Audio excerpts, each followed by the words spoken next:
hunger in mind, and I remember what it's like to have to fight. I can't forget it. Images in my mind have been embedded. No matter how hard I tried, I couldn't edit and cut it out, but it hid up in some crevice. That's what really keep me on top of my game for real. Cause if you never go through no pain, what you gain for real? My tunnel vision look like a scope cause I aim for real. No matter what I got on my plate, I'ma make a meal.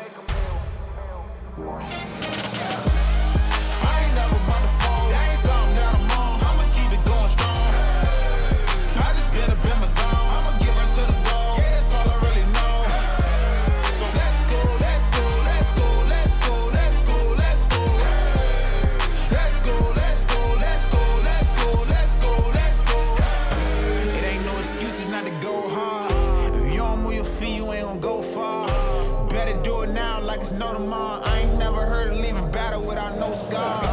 It ain't no excuses not to go hard. If you don't move your feet, you ain't gonna go far. Better do it now like it's no tomorrow. I ain't never heard of leaving battle without no scars.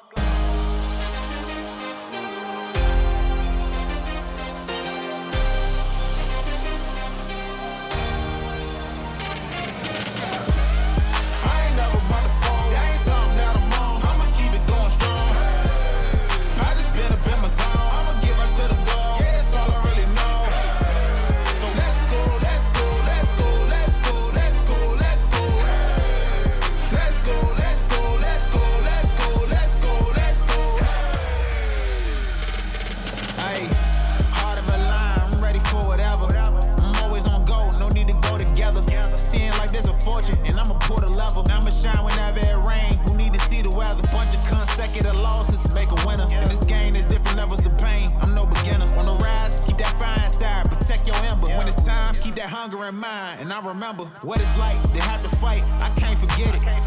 Images in my mind have been embedded. No matter how hard I tried, I couldn't edit and cut it out, but it hid up in some crevice. That's what really keep me on top of my game for real. Cause if you never go through no pain, what you gain for real? My tunnel vision look like a scope cause I aim for real. No matter what I got on my plate, I'ma make a meal. I ain't never about to fold. That ain't something that I'm on. I'ma keep it going strong. I just been up in my zone. I'ma get right to the goal. Yeah, that's all I really know. So let's go, let's go, let's go, let's go, let's go, let's go. Let's go, let's go, let's go, let's go, let's go, let's go.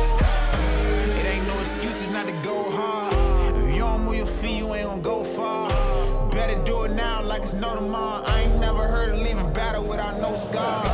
It ain't no excuses not to go hard. If you don't move your feet, you ain't gonna go far. Better do it now like it's no tomorrow. I ain't never heard of leaving battle without no scars.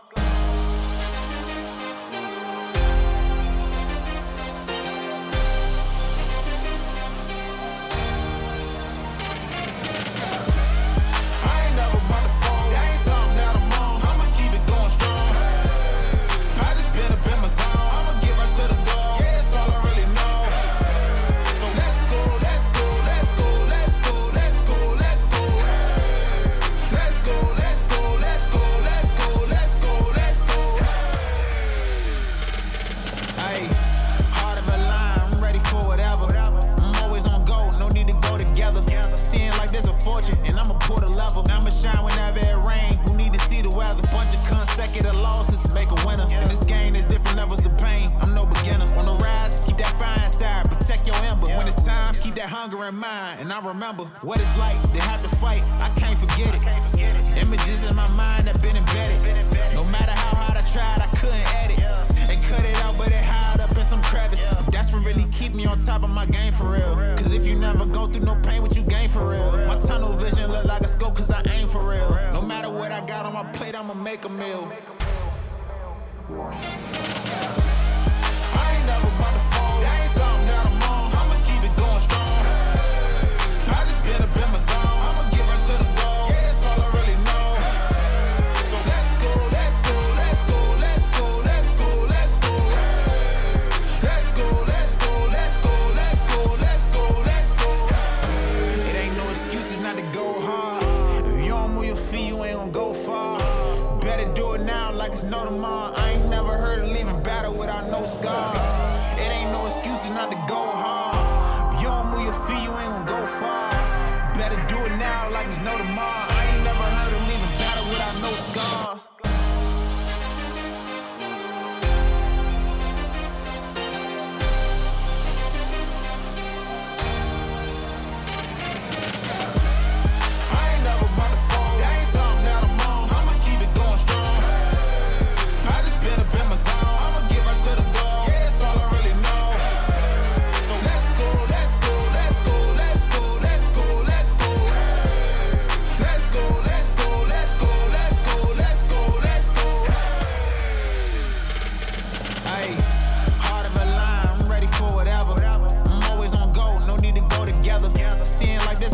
And I'ma pull the level. I'ma shine whenever it rain. Who need to see the weather? Bunch of consecutive losses make a winner. In this game, there's different levels of pain. I'm no beginner. On the rise, keep that fire inside. Protect your ember. When it's time, keep that hunger in mind. And I remember what it's like to have to fight. I can't forget it. Images in my mind that been embedded. No matter how hard I tried, I couldn't edit. And cut it out, but it hide up in some crevice. That's what really keep me on top of my game for real. Cause if you never go through no pain, what you gain for real? My tunnel vision look like a scope cause I aim for real. No matter what I got on my plate, I'ma make a meal. I ain't never about to fold. That ain't something that I'm on. I'ma keep it going strong. I just been up in my zone. I'ma get right to the goal. Yeah, that's all I really know. So let's go, let's go, let's go, let's go, let's go, let's go. Let's go, let's go, let's go, let's go, let's go, let's go. It ain't no excuses not to go hard. If you don't move your feet, you ain't gonna go far. Better do it now like it's no tomorrow. I ain't never heard of leaving battle without no scars.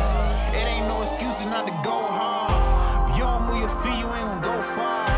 Better do it now like it's no tomorrow. I ain't never heard of leaving battle without no scars.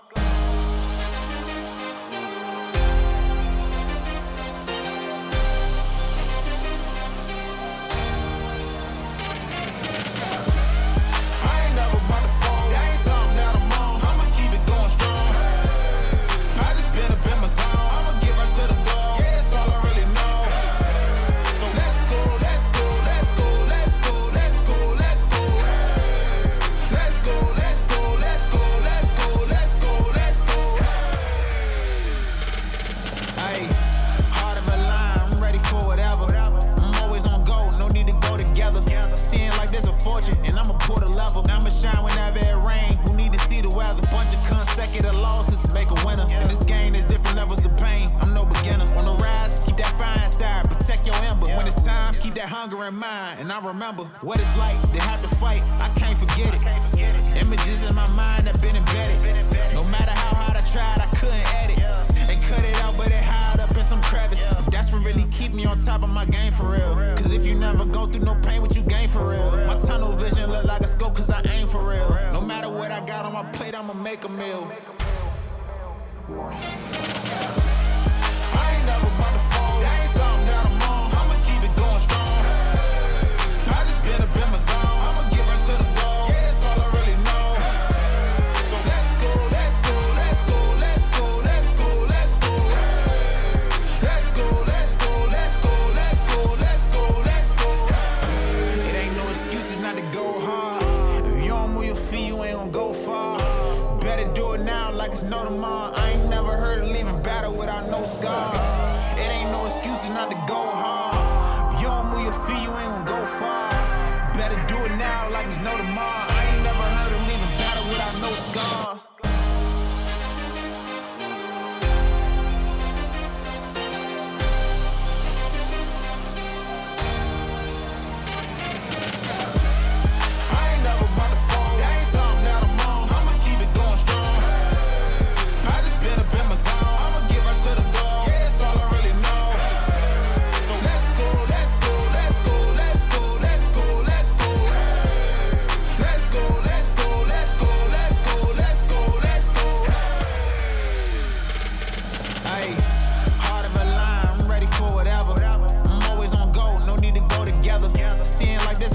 And I'ma pull the level. I'ma shine whenever it rain. Who need to see the weather? Bunch of consecutive losses make a winner. In this game, there's different levels of pain. I'm no beginner. On the rise, keep that fire inside. Protect your ember. When it's time, keep that hunger. hunger in mind, and I remember what it's like to have to fight. I can't forget it.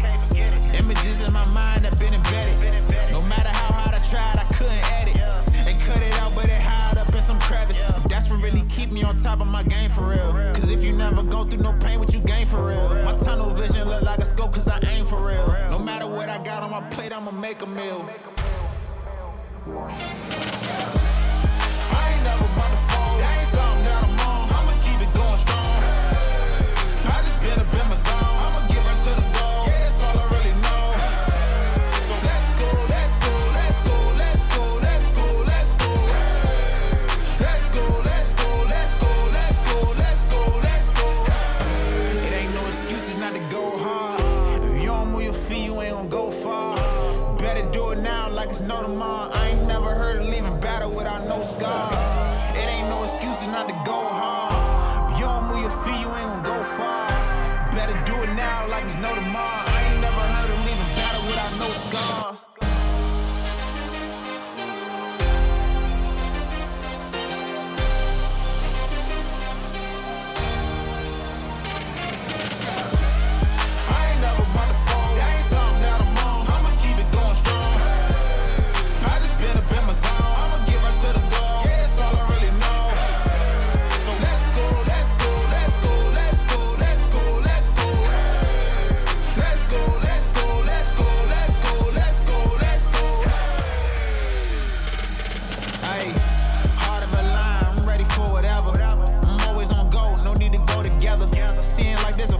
And I'ma pull the level. I'ma shine whenever it rain. Who need to see the weather? Bunch of consecutive losses make a winner. In this game, there's different levels of pain. I'm no beginner. On the rise, keep that fire inside. Protect your ember. When it's time, keep that hunger in mind. And I remember what it's like to have to fight. I can't forget it. Images in my mind have been embedded. No matter how hard I tried, I couldn't edit and cut it out, but it hide up in some crevice. That's what really keep me on top of my game for real. Cause if you never go through no pain, what you gain for real? My tunnel vision look like a scope cause I aim for real. No matter what I got on my plate, I'ma make a meal. I ain't never about to fold. That ain't something that I'm on. I'ma keep it going strong. I just been up in my zone. I'ma give her to the goal. Yeah, that's all I really know. So let's go, let's go, let's go, let's go, let's go, let's go. Let's go, let's go, let's go, let's go, let's go, let's go. It ain't no excuses not to go hard. If you don't move your feet, you ain't gonna go far. Better do it now like it's no tomorrow. I ain't never heard of leaving battle without no scars. It ain't no excuses not to go hard. If you don't move your feet, you ain't gonna go far. Better do it now like it's no tomorrow. I ain't never heard of leaving battle without no scars.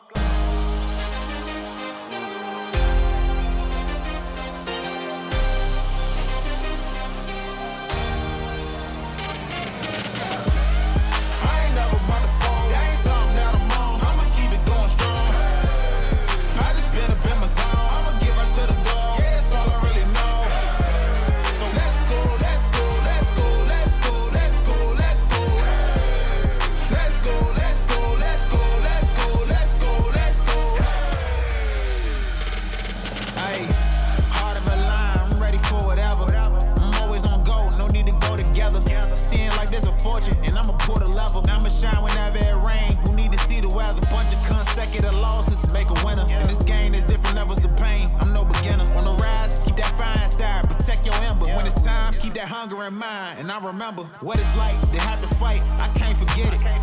Images in my mind have been embedded.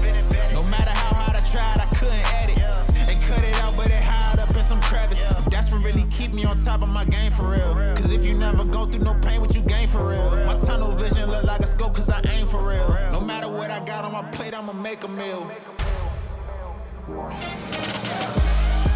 ain't never about to fold. That ain't something that I'm on. I'ma keep it going strong. I just been up in my zone. I'ma give her to the goal. Yeah, that's all I really know.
powered by the most advanced wind force cooling system, reducing temperatures while your competition sweats. For the flagship Aorus Extreme Water Force, premium liquid metal for GPU delivers up to 10 times better heat transfer efficiency and is accompanied by multiple layers of protection. This is the Gigabyte GeForce RTX 50 series. Play hard, stay cool, feel the chill.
Hello PUBG Esports fans, it's that time again, time to kick off another year of global PUBG Esports.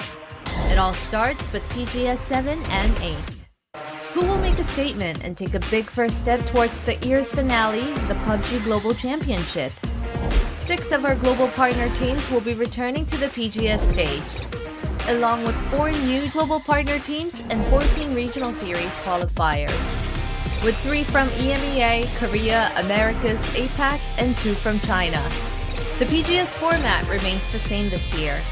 The 10 global partner teams and 14 regional qualifiers from 5 regions will be divided into groups and compete over a 3-day group stage, where they will play 18 matches across 4 maps.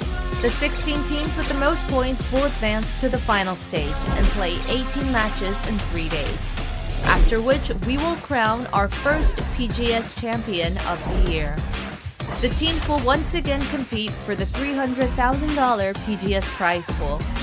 300 PGS points will go to the winners, giving them a massive head start for PGC.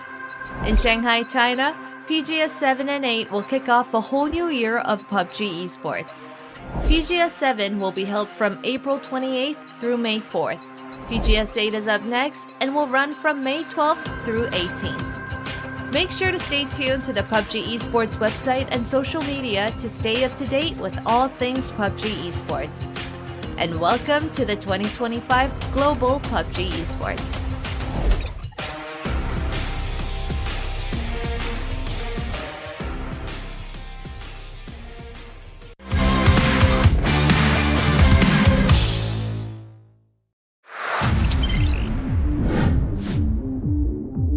Gonna force the issue. Sungjong around the corner. Finds Sungjong! Unbelievable.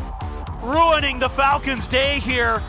Just held the angle around the corner of the car. Can he find any more?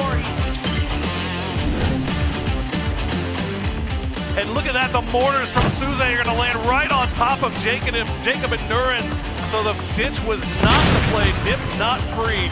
No dip is free. The mortars are in the lobby.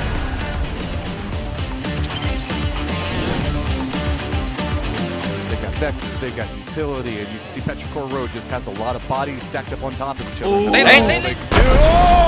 Whoa! This is where Forrest drove down the hill. Kiss. Wow. Okay. With a barrel. Finds two. Then he gets another. Just running them down. Trying to use the moment to push, he'll find Logos, but he gets traded down by Xiaowu. Xiaowu gets Phil first as well. It's all down to one for BB Team, and Xiaowu wipes them. He's the last player. That's going to be a 1v1v1. It's 17. Boom, but he gets shut down right by Xiaowu. Xiaowu's up, and he's got the win.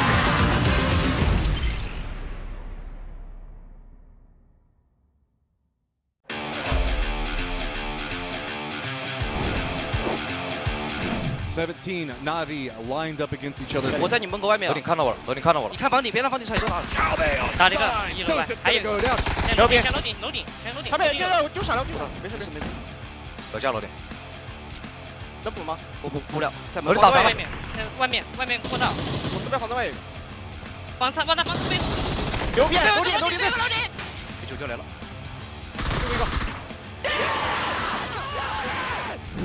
Navi is also going to go for another drop in. I respect it. And this is a very hefty drop. 好，没服，我跟你。先小一点。好，不下了，不下了。好的，有个残血。到了，他又来了。攻到左边6。来，救人。3字楼外，背白了。他防一了，出去帮忙了，帮忙背后。防3位，还有一个1打1。 下来的。 Слева, вправо. Ждите, там Т3, подожди. У них смоков нет. На счет 3 только, парни. На счет 3. Го, раз, два, три. ขวาได้ป่าวะเคเอารถไปเล่นขวาได้ป่าวะแม่งมีลิงก์ไงเฮียพี่จะมีสมองปะ พี่แทนปั๊มยาน้ำก่อนไหมเอาให้เต็มก่อนดีกว่า จะมีสมองเปล่ามี5 ลูก Вижу слева. Метка. All Yeah, Xander's fantasy owners И are допустовщик. screaming right now as he just takes the Тройка knock цели. and the flush right at the end to the solo player. เอ You อ hate ส to มอง see ส it. มองละปานนิดหน่อยมันอยู่ได้แค่ในร่องนั้นเว้ยเนี่ยมันจะเอาลิงก์ออฟด้วย เอาไม่ใช่ปะผมเนี่ยนะพี่เป็นดูไว้ผมเนี่ยดู Give him Кирис. another one. Хаешка. Gets spotted. A good grenade here from Kiss. Поставай. У меня блюшка еще есть, кстати. Пойдем по правой, батут, на агрессии. Пойдем по правой. Сейчас, подожди. ปีโลป่ะเก็บปีโลนะ Смотри слева. Проходи по смоке. Я по правой, я в опыте пока бегу. Тип смотрит слева. Я слева. Ты меня кились. ผ่านปะวะเคเอาชั้นมา ใครเล่นดิเชื่อя нокнулся. ปาปีก ตายหมด ขวาตัวหนึ่งแล้วก็เดินทีซ้ายเลย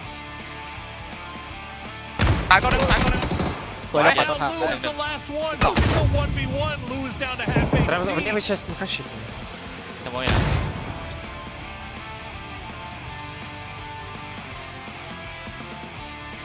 Флешку ебало. Хуёвая блюшка, нормально. ตั้งโลได้ Вот ставлю прям на него. За спрей. Щит, он за щитом, там щит.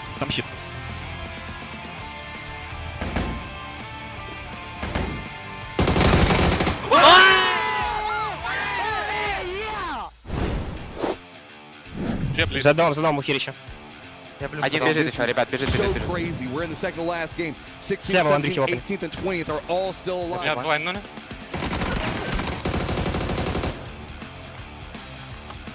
천천히 해 지금부터는. 2층 각 조심하고. 쓰레기통 깡통 뒤. 내려놨어. 한번 깡통 뒤. 왼쪽에 던파왔어. 안에서 해. 안에서 해. 이렇게 하나 기절. 기다려 1번 기다려 1번 기다려. 1번 계절. 나비부터 가야 돼. 나비부터 나비부터. 김치를 나비 하나 죽었다. 하나 기절할 때 2층 집 트라이 해야 돼. 일단 들어가 보든가. 산이 너무. 이거 안 할게. 층에 가면 이거 안 할게. 너 창문 걸치는 것도 조심해. 핫길이고. 저희 왼쪽이 등포 오는 거 생각했는데 둘 남았어야 돼. Не переживай, да, нормально. Датек, еще один, еще два. 핑 남겨줄게. 나한테 됩니다 얘들아. 썼어. 남겼어. 끝에. 왼쪽 아래 필이야. 머리 봐줄게. 머리 봐줘. 머리 봐줄게. 머리 왼쪽 봐줄게. 끝에 왼쪽 끝에. 왼쪽 기절. 잠깐만 왼쪽 기절. 이번부터 재현아. 머리 봐줄게. 천천히. 머리 라스트야. 천천히. 아삥 나와줄게 재현이 형. 피 괜찮아. 야탄차 깔아줄 수 있냐? 이번 쪽. 머리만 봐줘. 나왔어. 끝이야 얘들아. Petrichor Road, Twisted Minds, 그래, 뭔가 좀 goals as we're headed That's back a to the apartments, right on top. 然后给头上来个 Если пойдут они. Они на лестнице, Тёма зачекали. Юбин бокса. Чё дают? Флэш. Мне ног не флэш дали. Кына.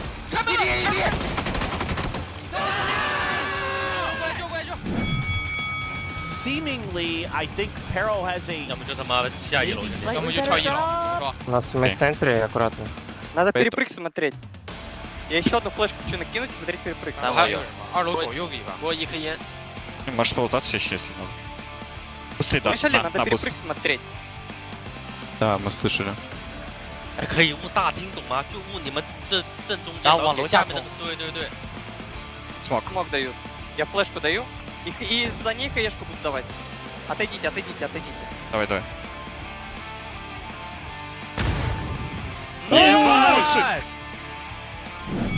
And the continual, I guess, evolution of the hot drop between Petrichor Road and Twisted. 牛逼！ Я могу хаес отдать. Батута пушит. 我打，别急。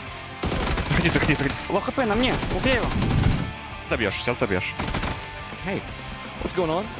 Quick update for the med balance. Still going. It's still going on. 他可能还有口碑。 Oh, and Petrichor Стоп, Road. Стреляй. Победа.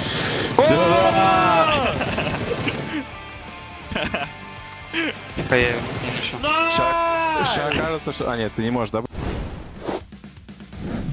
Еще на путке, да? Рез, Тём. 나 그냥 스마트. 이렇게. 저길이야. 길이야.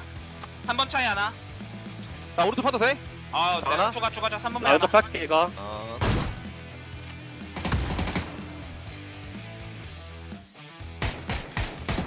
너 기다려. 3번만 라스트. Vega Pudge just trying Bye. to work from the low ground up. Okay. Cons all the way across. Seeing if Yeah, they can I use can the do support of it. his teammates. Ah. Two hearts already crossed No, down, okay. so they own both sections That's of it. the circle. 어디야? 형사 앞에. 앞에 옆방에. 라스트 해오고. 옆에. 천천히. 아, 나이스. 나이스. 야, 우리도 치킨 먹어보네. 와. 야 막기다. 뭐 증거 거야, 4번? 깎아 기절. 나삥 돌았다. 너가 봐줄게, 너가 봐줄게. 살짝 폭 가져도 돼 끝까게. Will the next one hit him as well before the heal comes 아, off? 맞아. That's a 맞아. lot of damage coming 见了 through. 烟，空过点烟，空长眼。左边边有个封烟的，兄弟，四边有个封烟的。我往四边那边靠着抓。他烧了一个，别右边那个毒倒了。救救吧，能救吗？可以救。救！踩位置，还有一个应该在右下要帮他的。啊，有！ 나 기억할게. 从右边找机会扶起来。左右边，锋线从右边打，一起从右边打。我要扶起，小伟你慢，小伟别打血了，他在扶人，别急。可以吗？我可以打个包，我帮你打闪。 我要不给他두고 갈게. 알았어. 살짝 머무르지. 안 돼. 사운드 들. 不能烧我了，烧到了。여기. 不知道救起来没？ 2번 하나 오른쪽에 하나. 아 둘이다. 형이 푸시 간다 오른쪽이. 我救兄弟。我不动了，等我，爆团，别急，等。我救兄弟，右下，不要脸！第一。不要两三标不紧，找一下。左边。一滴血，别给机会。有位置能。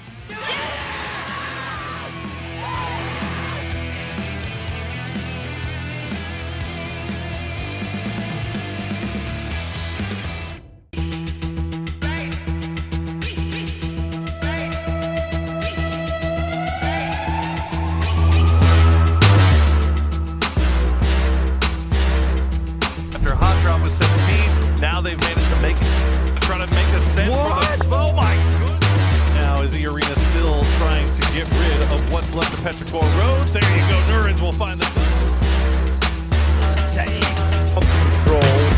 It was that whole top bridge. It split everything.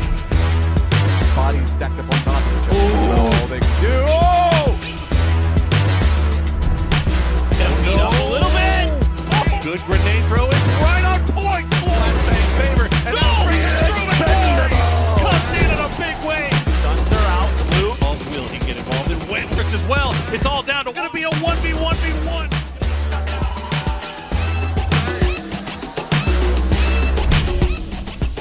Cleaning up some points. Nice spray up in a and it's 比你高，我比你活得久都是你。后都有9这位置玩出花了，最后一个。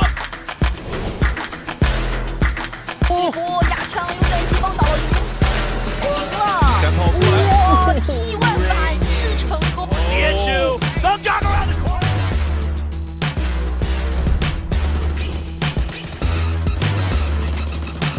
Kiss. Wow. With a barrel. Then he gets another. Just running him down. Molly, yeah, indeed. Oh, perfect. Whoa. Oh, Biel's got to get off his feet, but he's not. He's going to. Couple. Lempert, we saw you happy with down to 2, I think, with BB team. Where now BB says, okay.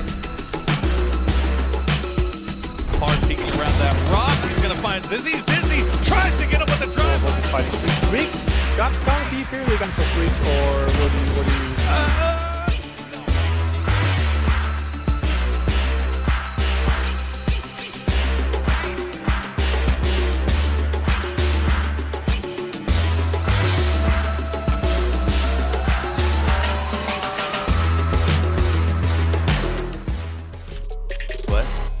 Warm welcome, ladies and gentlemen, to the pre-show here for PGS 8. My name's Kalaris, and alongside me to get everything going and rolling, I have Toffees as well to talk about all the things that are going to be going down throughout PGS 8. We had a week off, Toffees, and now we're back ready to go with our teams. Our teams are ready to go. They've been grinding it out. They've been trying to get a little bit extra time in wherever they can. Danes have been just wandering around the studio non-stop, but I think that the key is the teams that stayed fresh, the teams that grinded, the teams that adapted are going to be the ones that thrive here. Yeah, there's not many Danes playing, obviously, so we had to wheel in our token Dane. I wouldn't be surprised if he ends up at PNC out of desperation.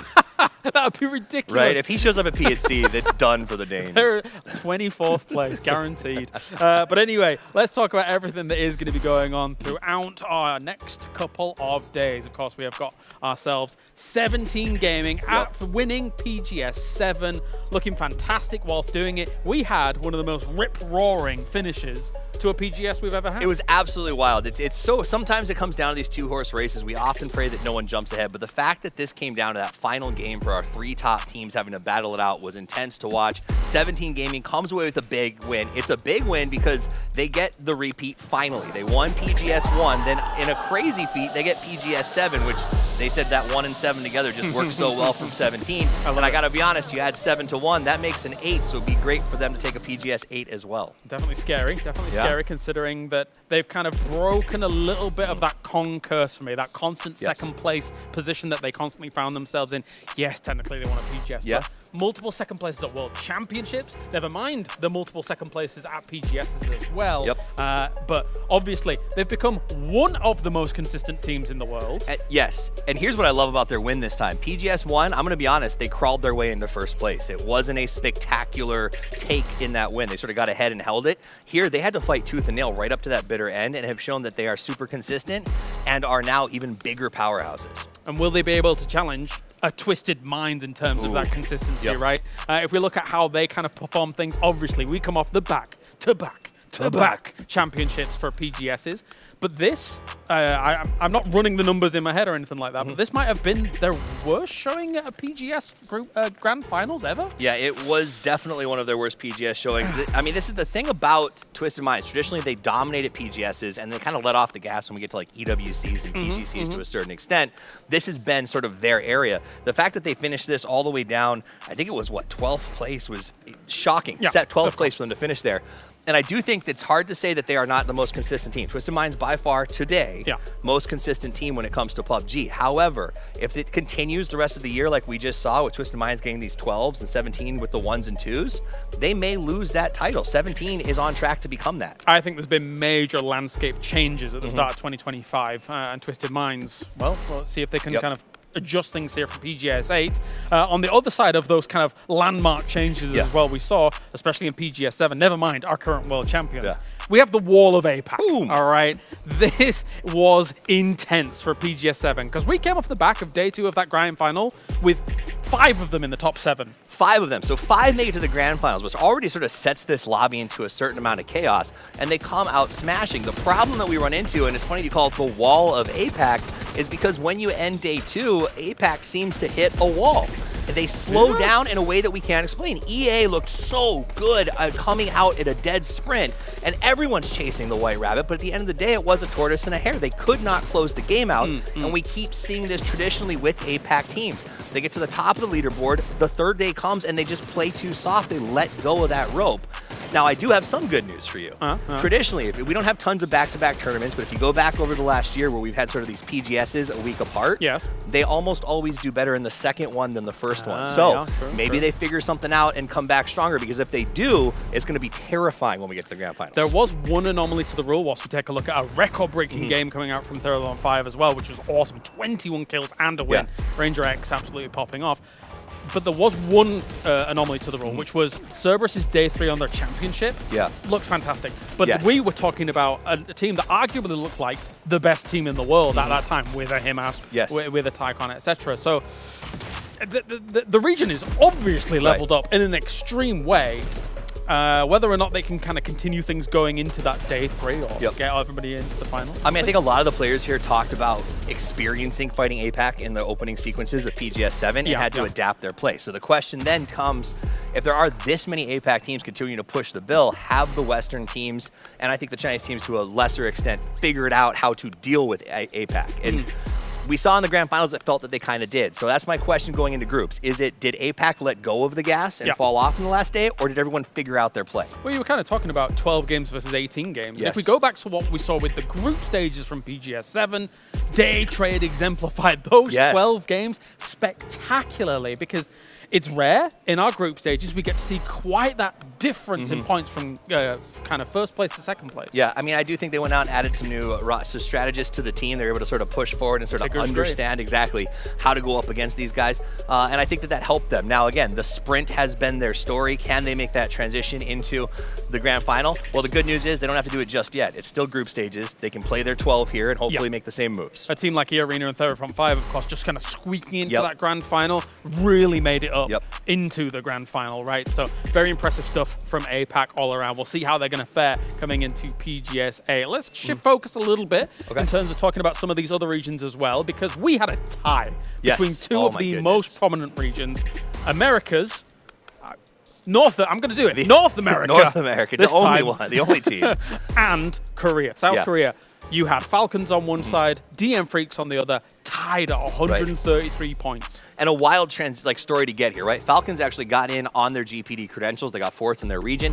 DN Freaks dominated. They just absolutely lambasted everybody. They show up here, and then they kind of let down the first couple of days of groups. Everybody was frustrated by their performance, and that sort of got them short up. I will tell you, when I got here today, we were 4 hours early, and Salute was already on the sticks practicing and getting ready for this thing. So I think they've changed it up a little bit. We look back at the very last game of the grand finals for PGS 7, and of course, it was Falcons and DM Freaks that were both in contention for getting themselves the victory. However, Falcons lose once on rotation down the south of Pia and get caught in all of the conflicts down there. And that's why I love this game. It exemplified the entire grand final. Falcons makes a really tough rotation. 17 sees them. They knock Shrimsy. They now know that Falcons are in trouble. They let E-Arena do the work. You see Kickstart dies with a shot in the arm. It's not quite enough. They know they're not going to win this thing. Then it comes down to this moment here.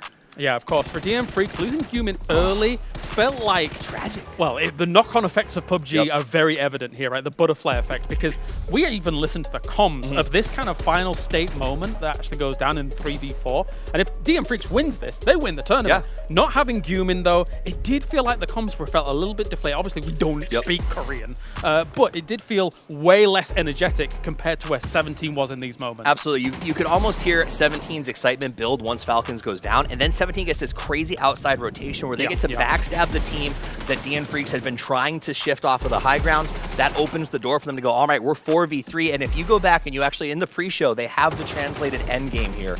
you can hear that sort of attitude come out where it almost sounds like the Freaks are going, I just don't know how we walk away with this. And 17 is already cheering before the last kill even comes in. Yeah, and obviously the reaction's huge for 17, putting a second PGS on their mantelpiece. And it was great to see, really. Yep, it really like, was. after so many a litany of second places, 17 walking away with it, definitely very well deserved for them, considering the way they were playing things out. And they had to go in groups where they're having Na'Vi kind of messing around with them in a lot of senses. So to be able to get through that and do so well in the finals, I don't think we're expecting that hot drop this time. No, definitely not hot drop this time. We know that there are various reasons, but it will not go back. Na'Vi did it, and then 17 somehow still won the entire event. I will also say you can't put too sharp a point on the fact that 17 is playing on their home turf. They get to sleep in their own beds. This has been a very long week. You know, this is the first time that we've been able to stay the whole time, and I'm going to be honest, it can be a little exhausting, right, being in that hotel. So I do think there's a huge advantage for these Chinese teams coming into the starts here because they're in, I think, a really good mental place to start this. I was about to move on, but just as a small note, last time we were here for our 2 PGSs, I was like, if China doesn't win at least one of them, it's a disaster. And that did not happen. That did not materialize. This time around, they've started off strong. So very, very big and important. Another team to look at from EU. We haven't really talked too much about EMEA. Normally, it's kind of a bit of a focal point. A little bit biased now. BB team, though. I mean, it's not actually the team we normally talk about too much when it comes to the region on an international stage. Normally, it's Twisted Minds and Na'Vi, yada, yada, yada. But BB team, man, they looked fantastic towards the end of the group stage. You know, it's funny that you said we barely talked about them because let's be honest, we kind of didn't get to see them that much last week. And the reason for that is their early game has been very frenetic. It's smart. Their fights are very fast. And then all of a sudden you get to the end game and us, the observers, the viewers are like, oh my gosh, there's BB team looking strong again. And if you go back and you sort by damage, Best a Lot continues to show up on the top of these leaderboards. I think that their bristling and their ability to hold ground is really better than almost anybody else in the lobby right now. Mealworm buff. Oh, mealworm buff? Mealworm buff. Mealworm buff. But no, I've got to agree. I mean, this is kind of par for the course for a BB team who are quite quiet in the mid game, even within our region. And then suddenly you're like, wait a minute, they're all alive 4 and they've got 8 kills, and suddenly they're a big threat from where they're coming in from. Now, saying that in terms of that edge play strength that they had prior, yes, very strong there still, but again, they've shored up their defenses when it comes to center play as well. So I think they're a great prospect. I'm going to say the same thing I say every tournament. I think it's just a matter of time before an Aduzi in this roster or some form of this roster wins an international, just not to be just yet. I think they're extremely consistent. I also think the APAC heavy nature of PGS 7 worked for them because they can move quickly, and I think they were getting ahead of sort of the APAC's aggressive outside play. And like you said, they were able to transition to what worked better. I think the teams that adjust faster during what we saw was a pretty massive meta shift, in my opinion, during the start of PGS, like BB Team, are the ones that are going to continue to thrive going forward. Fair. Well, that kind of rounds out what we wanted to talk about for our pre-show as a whole. Excited to get it going again, another round. I am extremely excited. I'm also excited for the teams that kind of let us down a little bit, maybe coming out of group stages or underperformed, to have a chance to just so quickly get back, look at how things went, and put a statement forward. Furia on the way into the stadium today, they said, today's the day, Toffees. We're mad about how last time went. We're going to prove ourselves this time. Do you think we get a repeat champion? Another 17 win? It's tough considering the top. I mean, Twisted Minds proved it can be done. Honestly, they look hyped. They're here training. They feel comfortable. They're in their home territory. Like, this is, if there was a time for the back-to-back to happen again, 17 does feel like it's really possible. Group stage probably not going to be as much of an issue as it was annoying. And that means they're going to be hotter. They're going to be more ready. The rotations are going to work. Navi's not going to mess with them. That said, some big contenders, of course. DN Freaks and Falcons in that very last game, very close to being able to take the title for PGS 7. That does it for the pre-show. We'll see you in a few to get PGS 8 underway.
hao. I'm Tiger and Lily. No, Lily.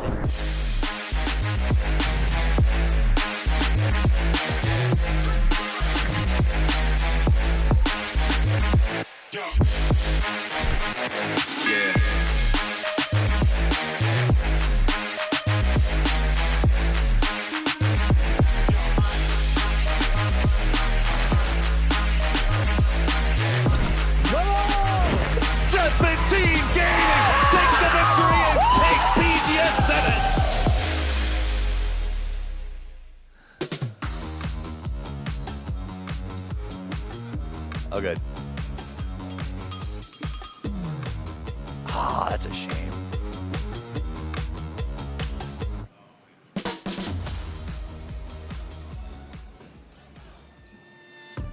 All right, welcome, ladies and gentlemen, to PGS 8. It's a haunting presence hitting here for PGS 8. But hey, let's talk about it. Let's get it started. We are here to get ourselves another international champion on the board, and the numbers don't lie. Winning PGS 1 and PGS 7, it was 17 Gaming, able to solve the equation. Now, coming into PGS 8, who's going to be able to break it? We have got 24 teams from around the world figuring out who is going to be our next international champion. My name's Kalaris. Joining me is Toffees to talk about everything that's going to go down. Yeah, I mean, it's going to be a good time. We saw 17 get that win. I wonder if they can repeat. If you were here for the pre-show, you know, it's looking like it's pretty strong. Falcons and DN Freaks also going to make a big statement here, I think, as we go into this event. First and foremost, let's talk about all of our sponsors and everybody bringing you the tournament as a whole. A huge thank you to Crafton and Hero Esports for making everything happen here and making all the games good to go. Also, a big shout out to the place to get your stats and your power rankings. It's op.gg. Yeah, we've got Gigabyte joining us as well, AK Aurus, our official PC partner, making sure that all the people are fueled and powerful. And keeping those computers running, it is AMD, our official CPU partner. And we got ourselves Zowie as well, our official monitor partner, Crystal Clear. And when you need to be secure, you can count on Onto Seat for your chairs and your desk to make sure that everything is as stable as it needs to be. And finally, Lexar, our official memory stick partner here within the PC, being able to make sure everything does happen. So thank you very much to everybody joining us along for this ride. Now, we've got a lot to talk about here. Once again, PGS 8, it's a full reset compared to what we had from PGS 7. 17 Gaming currently are international champions. Who's going to be able to topple them is the big question. We can first look at our schedule, as we're really not changing much from what we were having in PGS 7. If it ain't broke, don't fix it. No, exactly. We've got our group stages, and we will be moving into that final as well here, Toffees, to figure out who is going to become our champion. And I like the fact that we give our teams a little bit of an opportunity all to kind of get to grasp with one another on the battlegrounds. We've shuffled up the groups a little bit, so that's a nice start. And some teams are in that would conflict, but we suspect some of those conflicts will die down a little quicker. Yeah, we found that every game matters. And so for these teams, I think they learned in the last one that we just can't throw away these games sort of fighting for a drop. Every game is going to matter as we sort of look forward to EWC. So I don't expect any of those hot drops that we saw at PGS 7 to be happening here at PGS 8. Definitely not. 3 days groups, 1 day off again here for all of the teams to mentally reset and get themselves ready for that final. And then 3 days will determine who is going to be our PGS 8 champion here. There's a lot of acronyms in PUBG. So many acronyms. So many acronyms.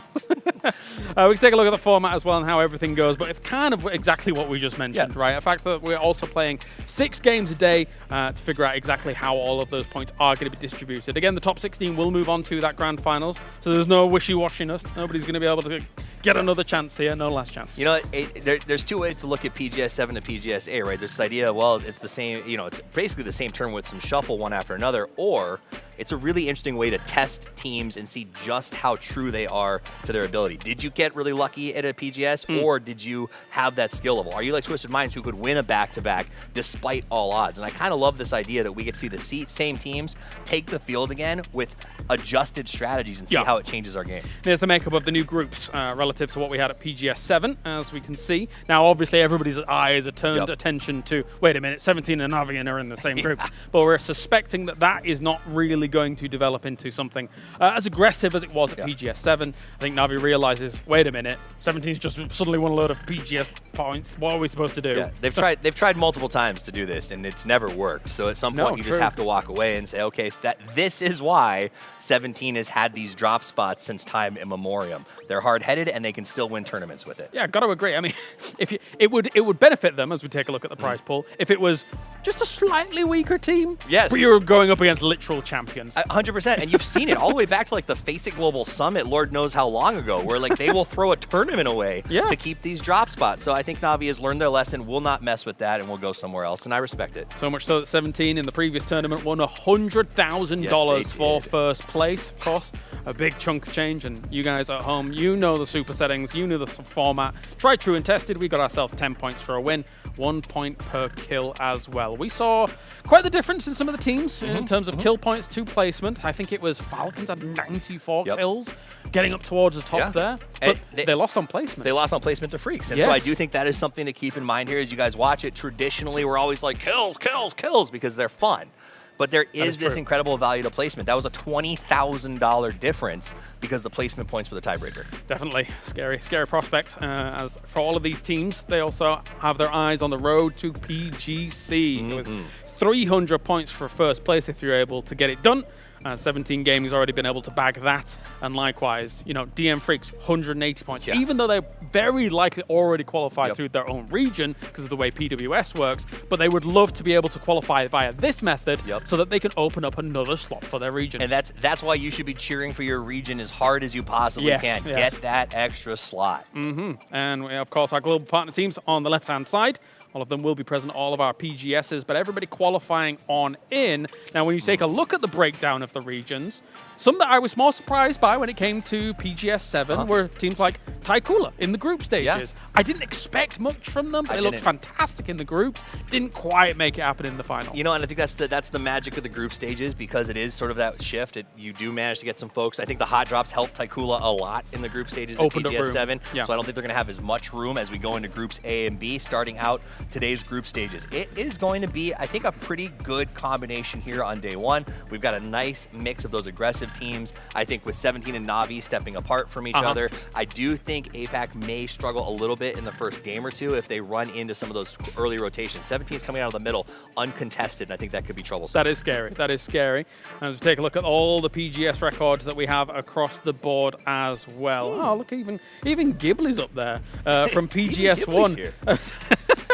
Himas is still #1 on kills, which is kind of crazy, all things considered. But Example is catching up very rapidly now. Yeah, Example closing that gap as he chases it. It was a beautiful new record made at PGS 7 by Theraton 5, and one of the best single performances, actually the best single performance I've ever seen in that context, that actually pushed them forward into the grand finals because they had so much momentum coming off of the back of that. If you want to take all of those numbers, you can apply them to Fantasy League as well. You can head on over towards Twire and get yourself in the Fantasy leaderboards. Come and play alongside us. I got to ask, did you invest the big money in Salute?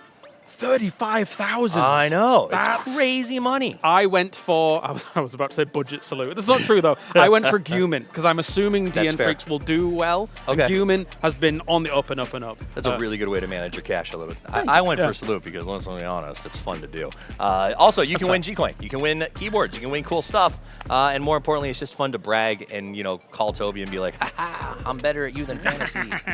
We love doing that. He doesn't like that. I'm sorry, Toby. But anyway, yes, definitely get involved in Fantasy. I mean, even if it's not just to brag to your friends, you have even more of a vested interest in seeing your teams win, lose. You're like, oh, God. Especially if someone dies pre-10 minutes. You're like, oh, no, this is a disaster. I still hate that so much. It's like when they win and your guy's not alive and you don't get the victory points. Ah, yes. Oh, it dies inside. I call that the Martin special. The Martin special. Is that because he dies whenever you guys win chicken dinners? Yeah, that's exactly. 6 games coming at you today. We start on the grassy pastures, then we got wild cards, then we got dusty dunes. It's all here. It's all kicking off. But again, in terms of those hot drops, maybe not kicking off as much. Yeah, I think Erangel has weirdly become kind of this, I don't want to say boring, like slower of the maps a little bit. Everyone just knows everything so well. People meta other teams too much. Yes, that's they true. know it too well. That's my take on it. So, but I think that's nice that we start there. It gives everybody a little bit of time to ramp up. I do think it is a massive advantage for our middle drop teams because, as you said, everybody's metaing each other. If you're in that middle spot and you're going to be able to get a good shift right out of the gate, it sets you up really for a great start to the entire group stages. And we have also seen in the group stages, if you are in our first group, if you're playing day one, you need to have a good day one because you don't want to be stuck on the sidelines on the last day hoping that nobody pushes too hard or a team doesn't sort of like throw the towel in and maybe not chase the points that you need them to keep you in it. You can see all the players behind us getting ready and good to go. They're all sitting down for the first games, of course. We're just a few moments out of that before we actually do get rip-roaring into it as well. I want to quickly shift towards EMEA. Okay. Because admittedly, aside from a BB team pushing up towards the top, the whole region was a bit disappointing relative to where we normally are. 100%. You've got GK, obviously. We know that they're not going to have DefX once again, which is a huge blow still. But we know that that is a problem from our previous tournament too. And then Virtus Pro should, in theory, be able to challenge a little bit harder. They just didn't before. What's your take on the EMEA? I mean, Virtus Pro looked a little blue to me. I'm not sure if they could figure out. They just spent so much time with their first aids and not with their transitions that it wasn't working. I do think with Skoom on the, helping out in the back room, the guys had a lot of time to think about what their plan was going to be, and they're not a team that I expect to do as badly this time around. They were in good spirits, and that's all I can say really about where they were during the off week. Ate a lot of fried chicken, a shocking amount, to be completely honest with you. I'm also interested with Twisted Minds because this is a team that finishing in 12 is just not an acceptable performance for them on their own terms, right? Like, yes, they're incredible, and none of us will say that 12 is still pretty good. 12th best team in the world, you got to love that. For them, it's not good enough. When I talked about Salute here at 1 o'clock in the afternoon prepping already, all of Twisted Minds was in their chairs before him. They were here all day today. The second they were allowed into the studio, they were getting work done. And that's the Twisted Minds that I know and love. They are grinders, and they do not like the feeling of losing. So I'm expecting Twisted Minds to actually come out very strong here and make a big play on day one. You'd hope so, right? I mean, considering the lineage, considering the fact that it really does feel like the rest of the world has caught up to them. There was always a target on their back, and they were kind of the moving goalpost, but how fast is it moving relative to the rest of the world trying to catch up? It's very easy to catch up on what already exists, much more difficult to consistently innovate. I think for me, my barometer is Perfectix coming out of game one. If we see some big performances from him and he's sort of that linchpin, we always know example, right? You can always count on him, but Tulin's a bit of a rock for the team. Perfectix, I think if he shows up here today on the first couple of games, then Twisted Minds may be unstoppable in the group stages and grand final. Because once they get momentum, man, it is almost impossible to stop that team. And the pre-show I mentioned the Americas. Yes. And I will mention them again. Well, what do you think about the prospects? Well, okay, so the Falcons, of course, they let us down sometimes in the early stages and they make big plays in that back end. You never count out Falcons. I always expect them to do well. Almost won. This time, do they win? 17 just looks so strong. I'm not willing to put money on it yet. I also need to see some stuff. Bestias showed us some really good signs in the group stages and fell off in the finals. Furia, who was previously El Proyecto, who was previously Luna, this is a team with a lot of pedigree. They've earned a lot of points. They just didn't make sense what I saw from them in the grand final, so I'm hoping that they do the region proud. They did really well in the group stages, and to show up here in the grand final and have such an anemic showing is, I think, frustrating for the entire region.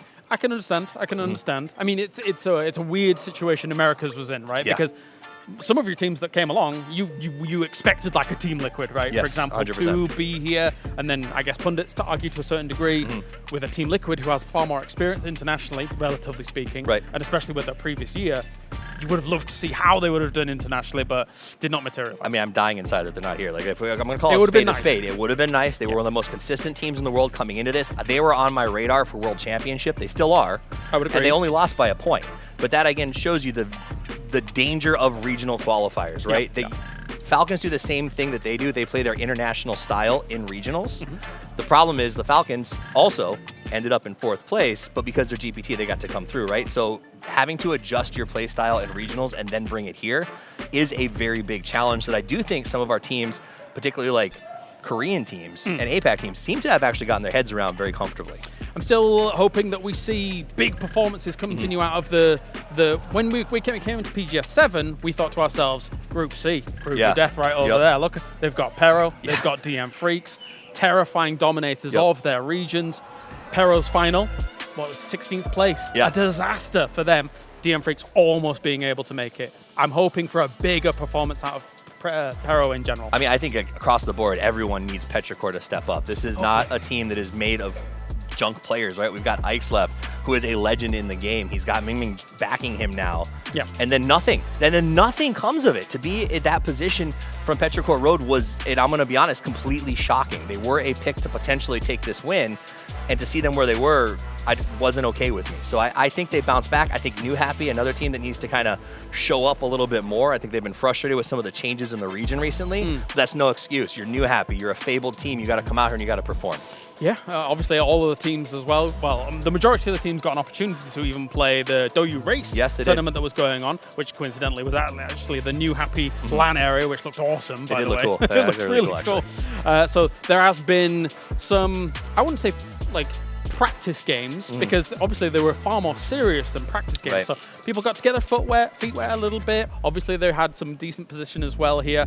But it looks like we are ready to go as we have ourselves PGS8 well underway. So thank you for just paying a small moment there. Let's get the tournament underway here for PGS8. We witnessed absolute chaos and brilliance, hot drops, bold plays, and heart-pounding finishes that kept us on the edge of our seat. But in the end, it was 17 Gaming that rose above all and claimed the trophy, but not without the fierce resistance of DN Freaks, who came dangerously close to taking it all. But now with PGS8 upon us, the question remains, can the champions defend their crown, or will another challenger rise and take that story? It's PGS8 and $300,000 on the line with 24 teams hungry for glory. So buckle up, PGS8 starts now.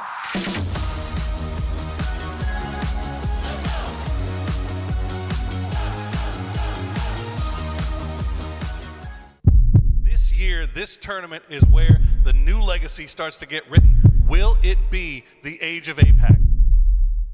Oh my goodness, within a matter of seconds, TKL dispatching T1. We're gonna hunt them, we're gonna fight them anytime we can. It's good. Drewey's got the vector and a roar from Petrichor Road. 17 Gaming take the victory and take PGS7. That secures their spot as the first international champion of 2025.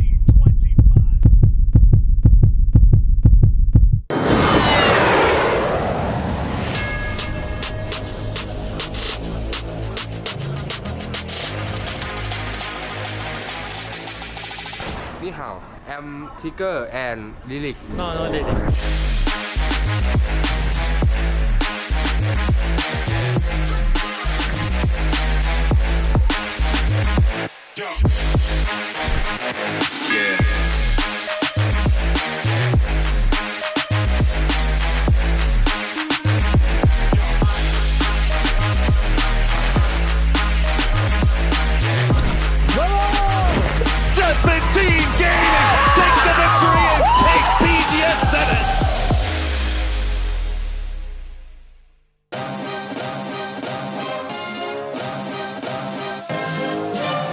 Welcome to the stage, Rock Esports.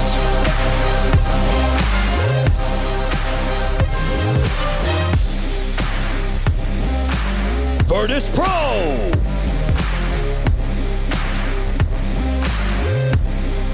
Divide.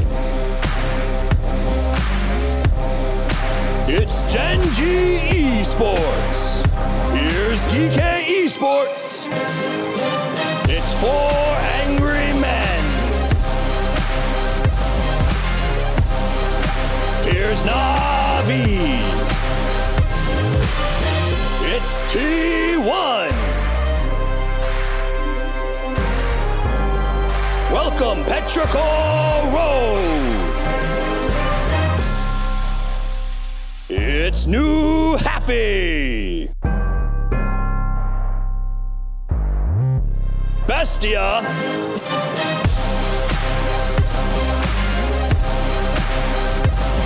Here's Furia. 3-time champion Twisted Minds.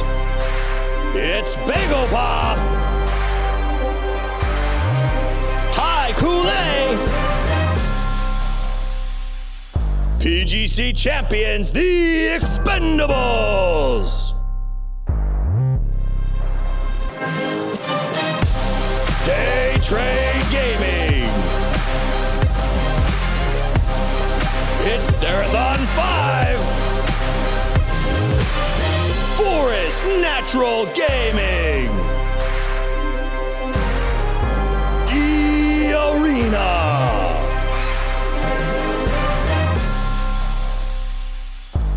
It's BB Team. Team Falcons. EN Freaks.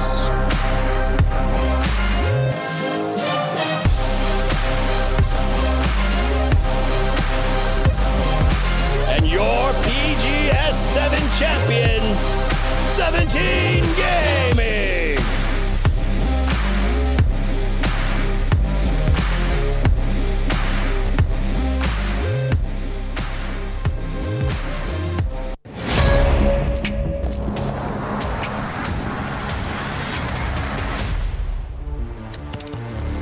Play together, fight together, and slay together. Has a lot of bodies stacked up on top of each other.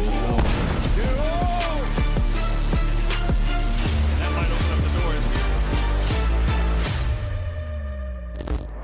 来吧，飘柔，准备干了。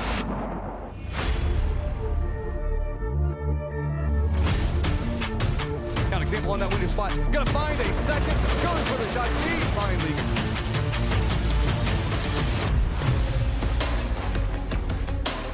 对于跳点上的冲突，我是绝对不让T1进入到PGS 8决赛。 Uploaded, he's got it. Free Fire's around the corner, has one down.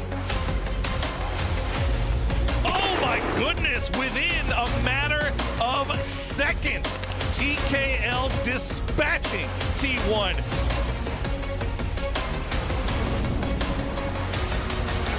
당연히 저희는 멸망전 뺄 생각은 없고 당연히 붙을 수 있다면 붙는 게 맞다 생각합니다.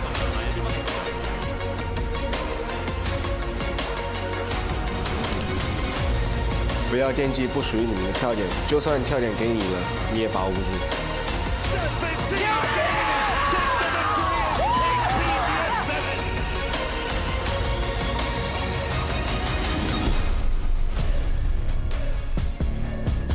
Ми хочемо максимально сфокусуватися на своїй грі, але якщо хтось буде заважати нам, ми їх знищимо. Hackatori defending great. Oh, and he's got the final.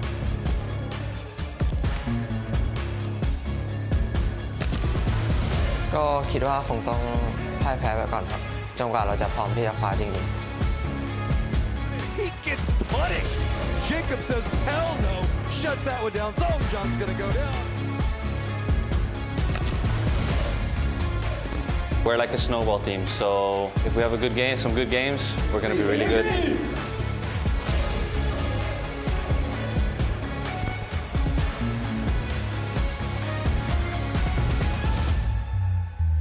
P 经斩棘，放肆一搏。可以升电八吗？ In PGS 8, all the teams are our opponents.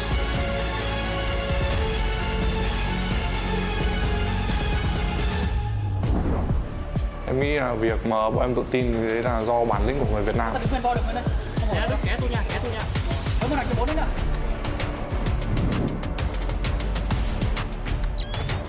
If we play to the best of our abilities, I think we'll win most tournaments.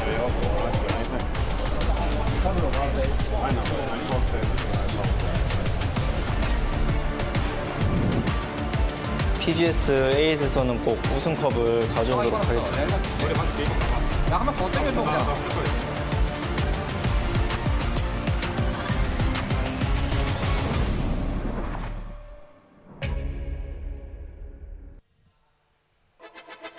Welcome, everyone, once again to sunny Shanghai, where we set the stage for PUBG Global Series number 8.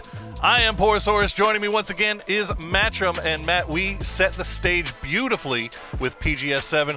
A lot of surprises, and in the end, 17 Gaming comes out on top. I mean, and where we saw the last game decided, and for what we saw at PGC, where the last game decided it.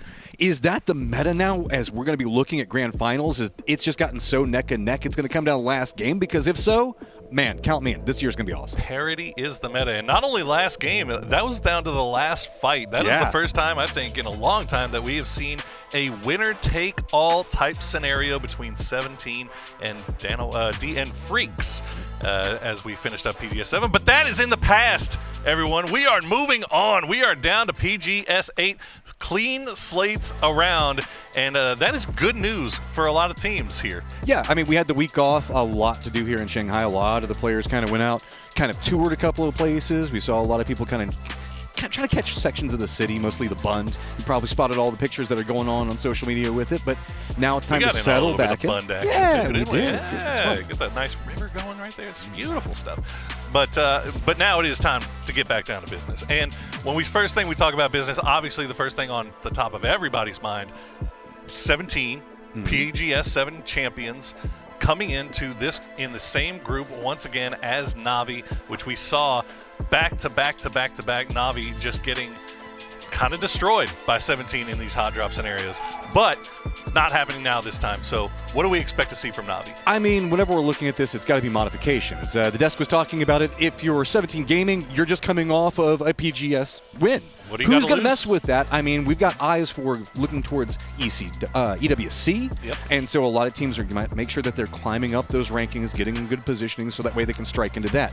Now it's going to be about damage control for these squads that were committed into a lot of those hot drops, because that applies to Petrichor Road.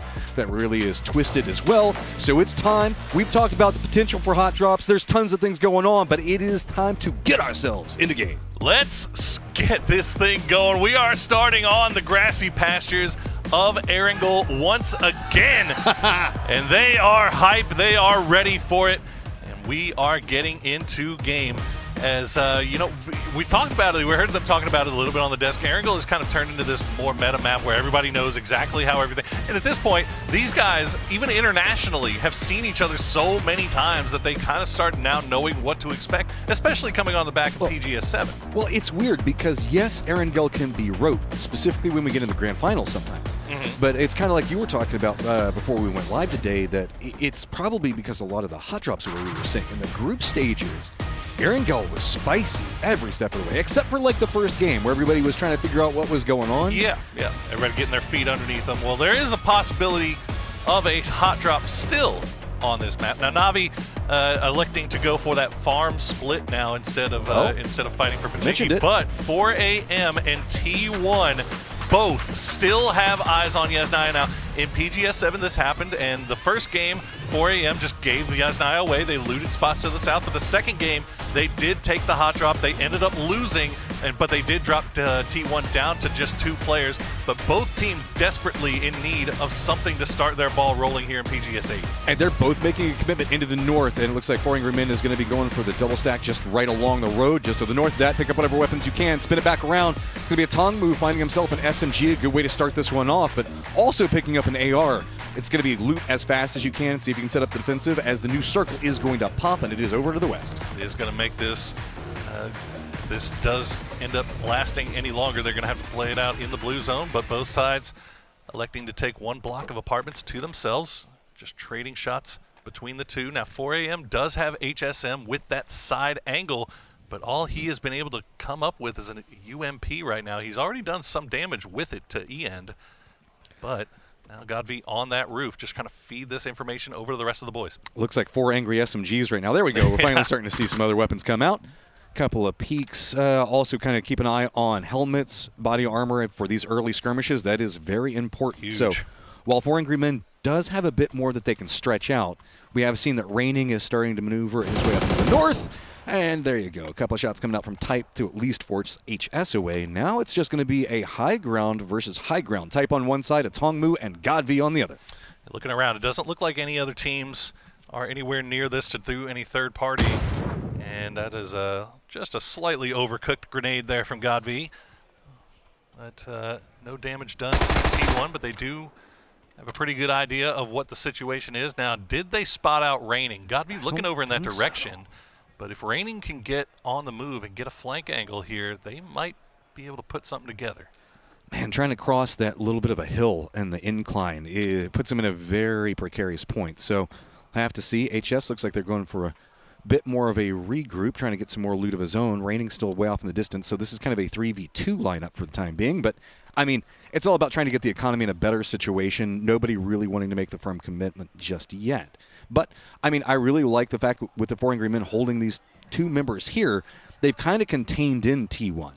Well, it's working both ways, too, isn't it? Well, now day trade. Yeah. So Tigger getting a little bit of a sniff of this. He's going to come off in the distance and see if maybe he can spot anybody from that high ground. Just playing along the cliffside. Yeah, nobody's going to be around there. But you do hear the shots, Tigger, so that could be bad news for, I would think T1 would be the first one that gets in trouble off of this, playing that backside of that roof. And this is well scouted coming from Day Trade. They landed over into Nolene, I believe, and then they just kind of scooped their way over here. Oh, look out, Raining too. Couple of shots. Yeah, Raining did kind of shift over there. Looks like he was trying to see if he could get some loot up. That's a good one. And drops him.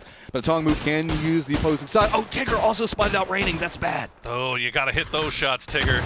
It's a little bit early, though, and not maybe warmed up as much as he'd like, and the SLR just not going to do it for him. Here's Tongmu going to try to go for the res. HSM trying to be that block to make sure that nobody pushes while they go for that revive. He needs to be careful in this peak battle. Good shots, though, land onto End. And now Raining, though, after getting away from the shots from Tigger, he's going to find himself in a good spot. Yeah, that is absolutely crazy if he can get this flank off. Kind of forced into this position. T1 didn't make a push to follow up on the knock because they didn't have an idea on where the other positions for 4 Angry Men were at. So instead, looks like they're just going for a bit more attrition. See if they can get like, some more damage out with Raining. If he can just get a knock, it could. So huge. He's going to have so much info. Well, what is he?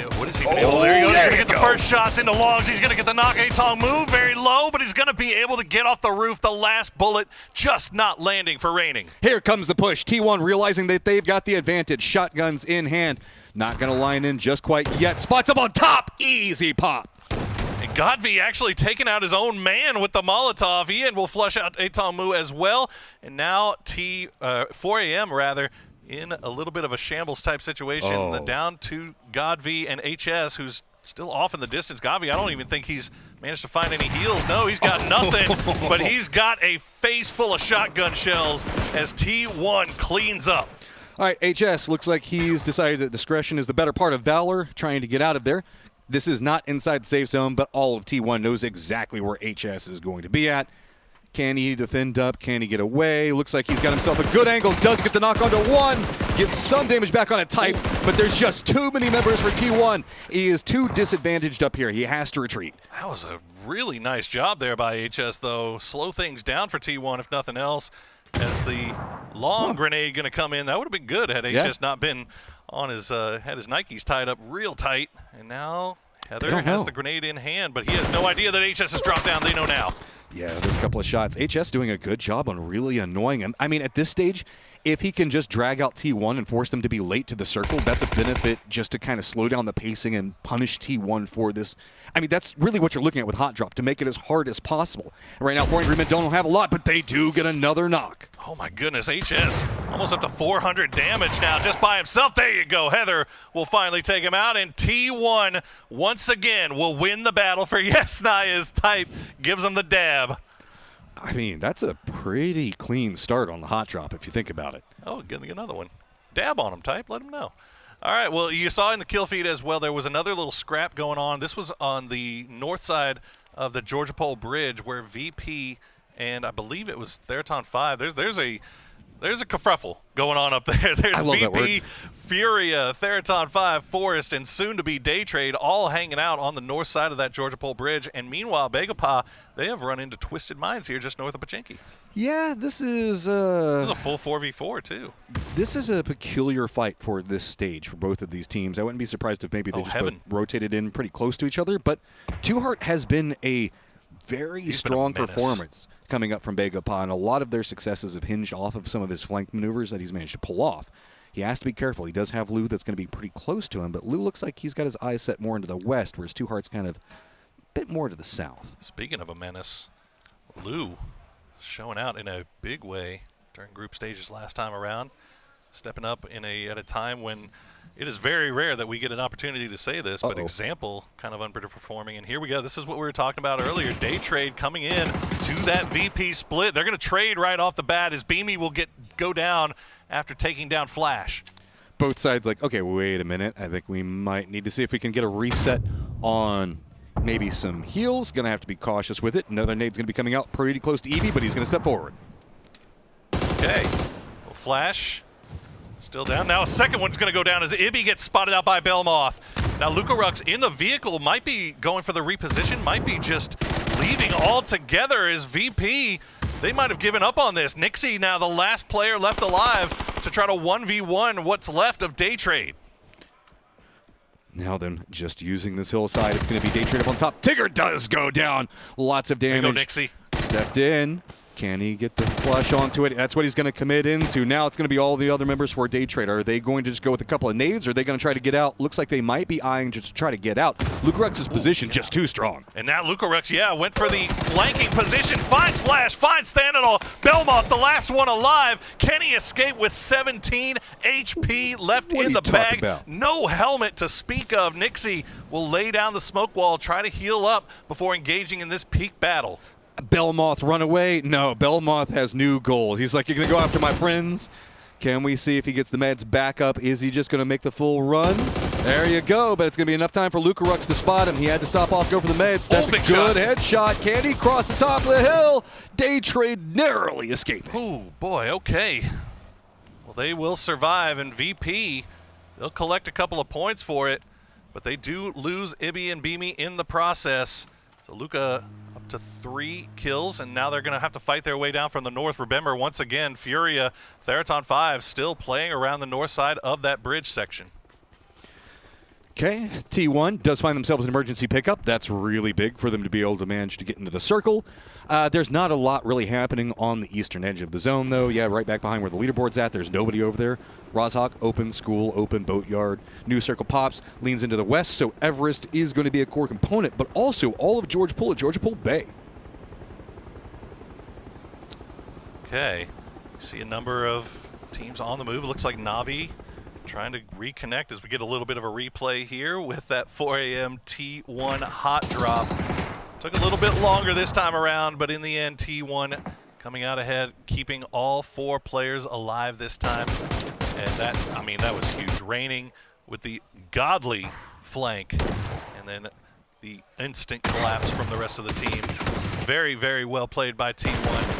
And got to give HS credit, though, man. He gave them all they could handle in the end. I mean, that sneaky angle on top, if he'd managed to get that secondary knock, give it to him. Love it.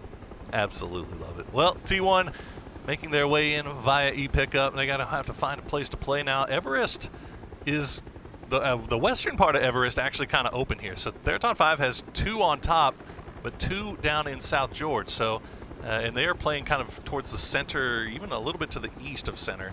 So if they wanted to, they could, but it looks like they're just going to keep on going and play all the way.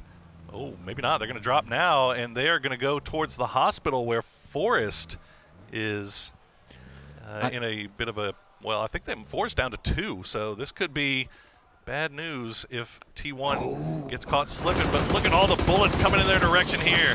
I mean, it's hospital. It's still a very defendable type. It's going to make Lample right on top. That roll is going to come at a bad time. Scappy's going to pick that up. Him and Baron both. Baron's going to be a bit lower down. Does hear the footsteps. T1 just jumping essentially from the frying pan into the fire. It is just fight and fight and fight for them all day so far, just off this first game.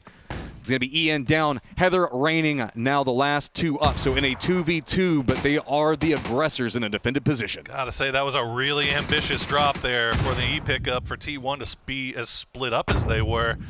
They managed to lose 1. They might be able to get the res onto EN, but it looks like he's just bleeding out. Yeah, he's gone. Forrest will get the credit for that one as Heather and Raining now trying to flush out what's left of Scappy and Baron, as Baron using whatever utility he can find to slow things down. And that hallway that you can see that Scappy's playing down is really awkward to push. So that's why we saw them shift low ground, defend around the outside of it, use the hallway. T1 knows that they're kind of cornered. You can see that they do not want to push that hallway. It's just a death trap, especially given the fact that really down below it, you can kind of sneak out and find a new angle and take a couple of pot shots through the window.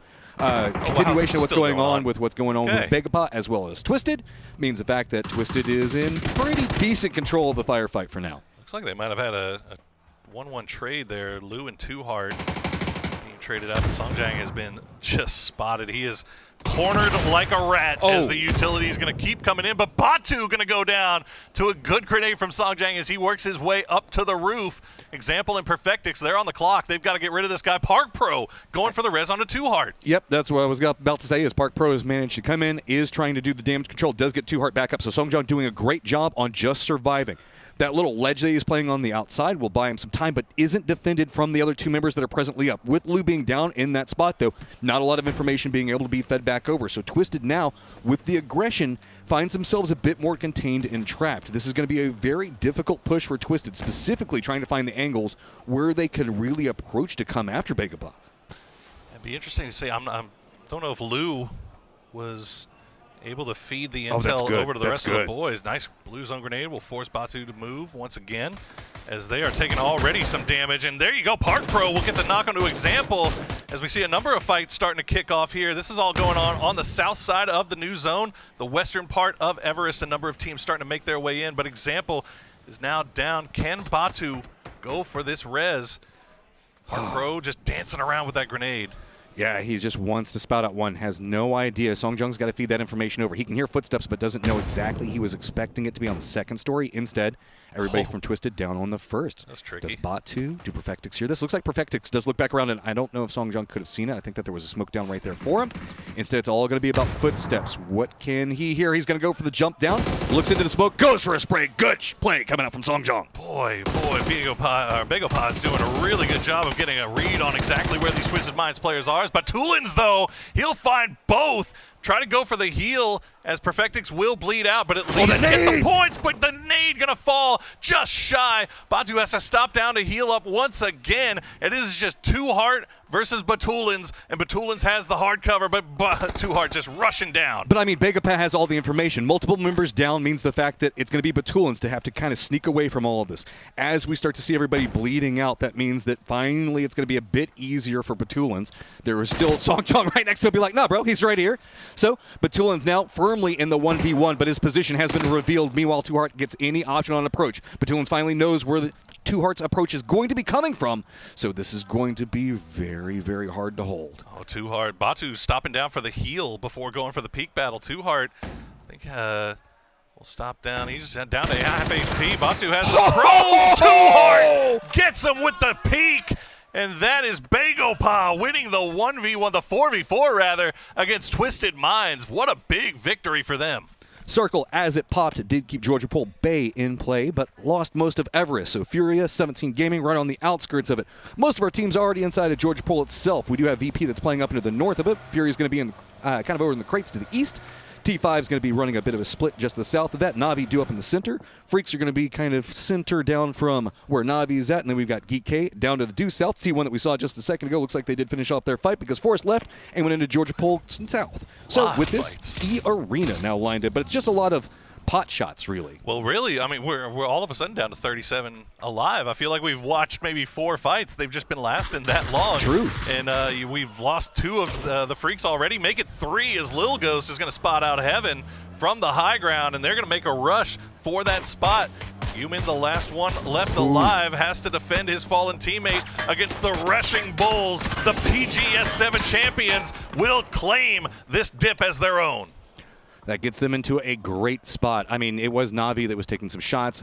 Geek is also kind of regrouping to the south, but it's going to be T1 that's taking some shots into Harass.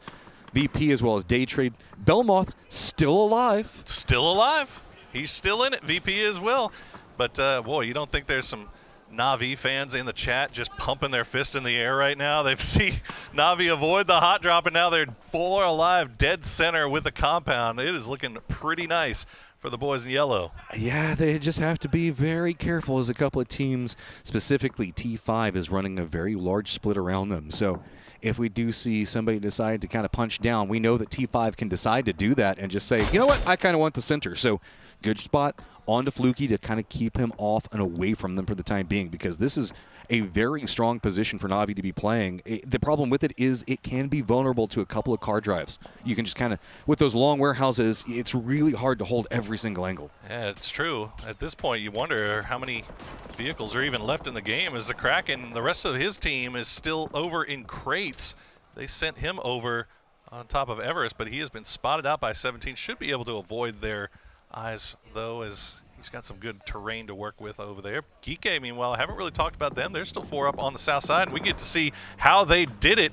And apparently, they did it by dispatching with Bestia.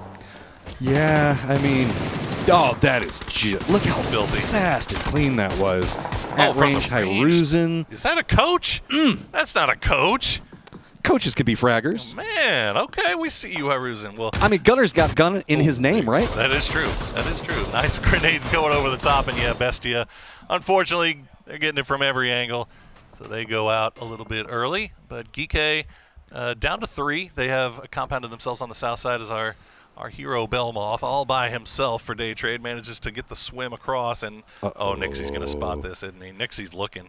They know. I mean, they know that there's still one left alive for day trade. Well, the boat over there too. Well, the boat kind of gives it away. I don't know if did he take the boat or did he swim?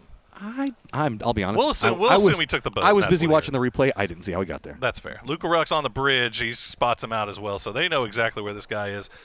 VP, 5 points already. This is I mean, for a bad start here, this is about as good of a bad start as you're going to get. And there you go, another point picked up as they now climb up to 6. Luca Ruck, we'll see if he can get out of that blue zone. But at least for now, Nixie's still in. So with this, VP top for the time being. T1's going to be right back behind that. Then we got 17 that's presently in 4th. Begapon managed to pick up a couple of kills, gotten themselves into a pretty good start off of it. But I mean, 4 points whenever you're looking at what you're trying to hold down for, I guess, your points per game total isn't really where you want to be, but it's not bad either. We see Luca Rux. This is not a unfamiliar sight. Seeing a member. Oh my God! 30 first aids, Luca Rux. Okay. Well, I mean, this is not something that we're shocked by at this point, but Virtus Pro has made a name for themselves out of just chewing up and spitting out. Okay, Xiaowu. That's actually, I think, Hackatory that spotted out of Haven. Xiaowu will get the credit for it though. So 17, nice little dip for themselves, and 4 kills as we go along with it. Oh, Posa. Posa. That's the wrong neighborhood to jump into. Yeah, he's going to go down. Easy pickup there. But, I mean, this does slow down GK, so it's going to be a little bit harder for them. Furia, I mean, I don't even know. He just kind of in tatters on the edge of the blue. Yeah, I mean, they were kind of stuck out in the shelter. They had no real path in because T5 just had them gate kept. And, I mean, they tried to do the long wrap over the top of Everest, and in the end it didn't really play out, unfortunately, says the Crack. And we'll see if he can survive a little bit longer. But 17 now on the move after leaving their very comfy and cozy dip that they were playing. It looks like they're going to go into a 3-1 split, but Zakraken going to ride right into it. That is great timing for Zakraken. I mean, he just snuck this one in. Everybody was kind of focused. This could be a beautiful grenade. Can he get into position? Cook it. Multiple members in. Does roll. Does get some damage, but doesn't get a knock. Has he got more? No, that's the only one. That sucks, but it doesn't matter. The vehicle explosion will be the one to get it, but Zakraken will go down in the end to Xiaobei. But Xiaobei and Lil Ghost on their backs right now, and Lil Ghost nowhere near his teammates as he tried to split out, and he runs right into Geeke as Hyruzen will go down to Heather, and Quizzy will get spotted as well. PWD, the last alive for Geeke. T1, high ground advantage, just looking down in the dip. It's going to be on to Xiaowu to try to regroup. He opts in the buggy, sends it over there. Looks like his eyes are going to be trying to get a bit more of a control area in front. He wants to go for Lil Ghost. He's going to dive in. That means that with all the smokes down, it's going to be a bit more complicated for T1. Instead, they've got to deal with the closer position lined in. E-Arena has also spotted out T1, so that's going to force them to the other side of the hill. Keep in mind, while all this is going on, we still have Forest, Rock, as well as T5 and VP all in the southern section of Georgia Bowl. Yeah, they haven't had to make a move just yet, but eventually they will, and Navi is going to be on the clock. They've only gotten 2 kills for themselves so far, but they are in prime position for a victory this round if they can manage to hold their line. As you see, Quizzy and Hyruzen haven't been flushed out just yet. T1, after getting into the knocks, maybe just not really in a spot to find the angle. I don't know. I don't know what happened there, but 17, they're back on their feet. There's just too many angles. Most notably, E-Arena has T1 that's back behind them, and T1 really wanted to crest the hill and finish out what was going on with Cake, but couldn't really get there. 17, using that opportunity, has been able to set themselves up just fine, and this is just going to be... They should have a path into the circle, but with Navi's positioning just in that compound that they were holding down, those warehouses, they're going to start having a lot of vision on everybody cresting the top of these hills. You see PWD out in the blue, still trying to make his way into Xiaowu.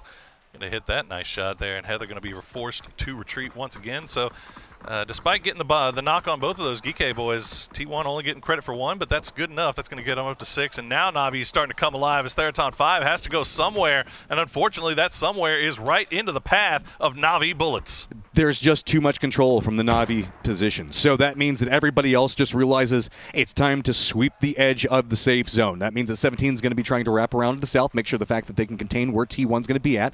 Arena is just going to be to the north of T1, realizing the fact that they're a bit vulnerable. I think that they spotted the only 2 members up. But George Pole itself has T5, has Rock, has the remnants of Forest, and Lucarux, all that are going to be stacked up on top of each other. And look, what do?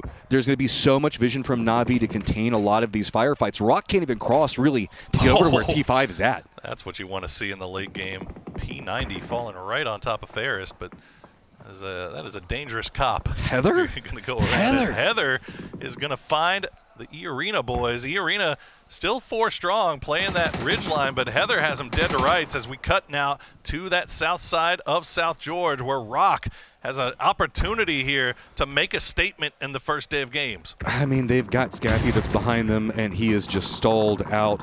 I mean, Rock still has like a smidgen of like a corner of a building that's going to be inside the safe zone, but they still need to cross. So with this, DK is finally going to get eliminated. 17 is also going to be looking to try to contain what's going to be going on with T1 as well as E-Arena. Everybody is now focused in onto them. Heather is still just trying to take some shots before he goes down. 17 Gaming is going to be collapsing right on that hillside. Nades coming out, just rolling down and picking them up for free. Yeah, Heather going to go down to the blue, and 17 just going to finish Heather's plate for him. He started eating, but the smoke wall just not allowing him to finish his plate, as Jacob, now the last player alive, going to try to run around and avoid the inevitable influx of frag grenades for the time being, but those smokes are dissipating fast, and 17 is looking right down on him, and they'll get the credit for it. Xiaobei will get their 10th kill as our PGS7 champions are coming into PGS8 with 0 signs of slowing down. And while this is going on, good old Lucarux just nomming on every single first aid he can find, still alive. 17 trying to cross down, but Ferris does spot him out. Good shots, as well as Lucarux going down, so that puts us into our top 4. 2 members for 17 down for the time being. Rock sitting on 4, Navi at 4, and it's going to be T5 with 3. Navi getting a little bit of a vindication here as they're taking out 17. Xiaowu will go down as Xiaobei now spotted out by Ferris, and it's all down to 7-7 as Navi in beautiful position. I mean, this is kind of, well, hey, Ferris did get that P90. I mean, of course he did. It's such a strong position in this circle. You can see how the hills kind of shift down directly into it. So 17 really can't crest the top. Meanwhile, we've got the street that's going to be over to the north where we see T5 and Rock going to be competing for.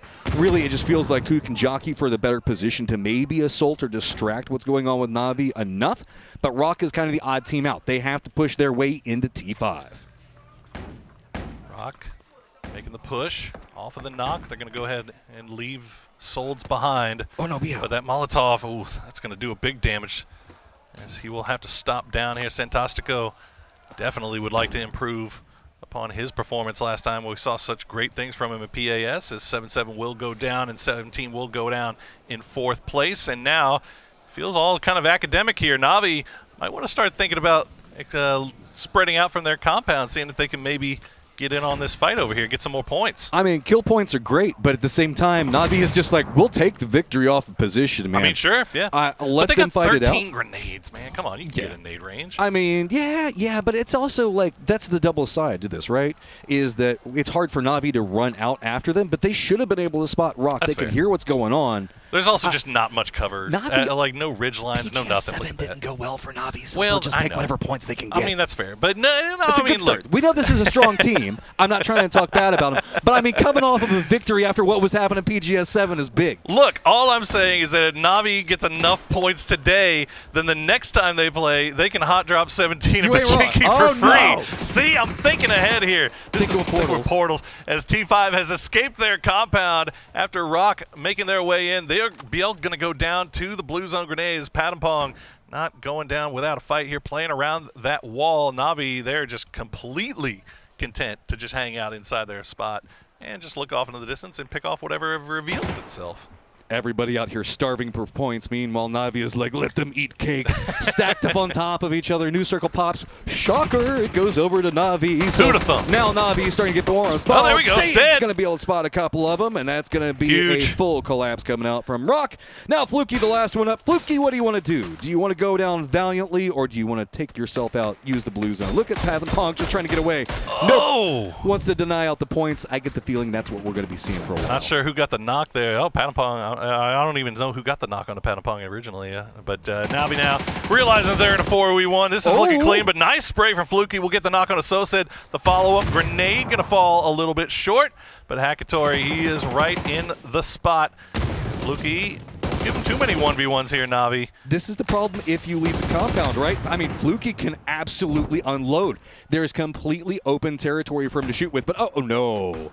I mean, Fluky, you're trying so hard and survives yet again. So many throwables coming out, so many explosions, but somehow he's still holding on, and it's a valiant fight, tooth and nail. He's dancing. He should probably take that. Okay, never mind. Doesn't matter. The grenade's going to find its spot, and Navi, glorious victory after what was a very rough PGS 7. They are starting off PGS 8 on the right foot. A much better start, much better momentum coming in, and if anything, it's just great for the mental, right? Oh, absolutely, absolutely, and especially great for the mental when you got the wipe 17 in the process. And there's a secondary to that one. T1 also, who didn't have the best PGS 7, stacked up a lot of kills. Heather was a big performer in that game.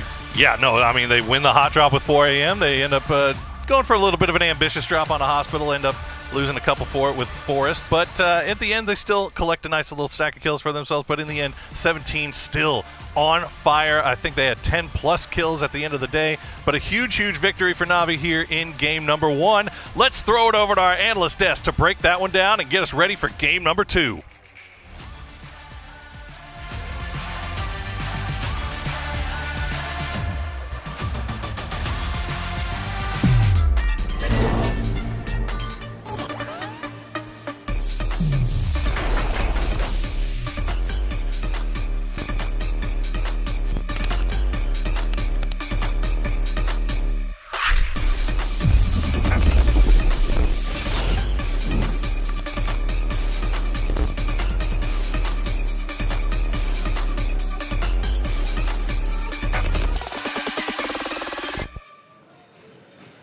Well, that's sure going to feel good here for Na'Vi. Vindication after what we saw throughout PGS 7. They get themselves a victory on the board for the Young Guns coming out from EMEA. And it's a strong victory considering you hold down this warehouses. Not the biggest of kills or games overall, but all you have to do is hold this down. Hey, a not victory is a not victory. I don't care how you slice it. They had a good spot. They managed to get some kills out of it. We'll break that down at the end because right now I want to watch this.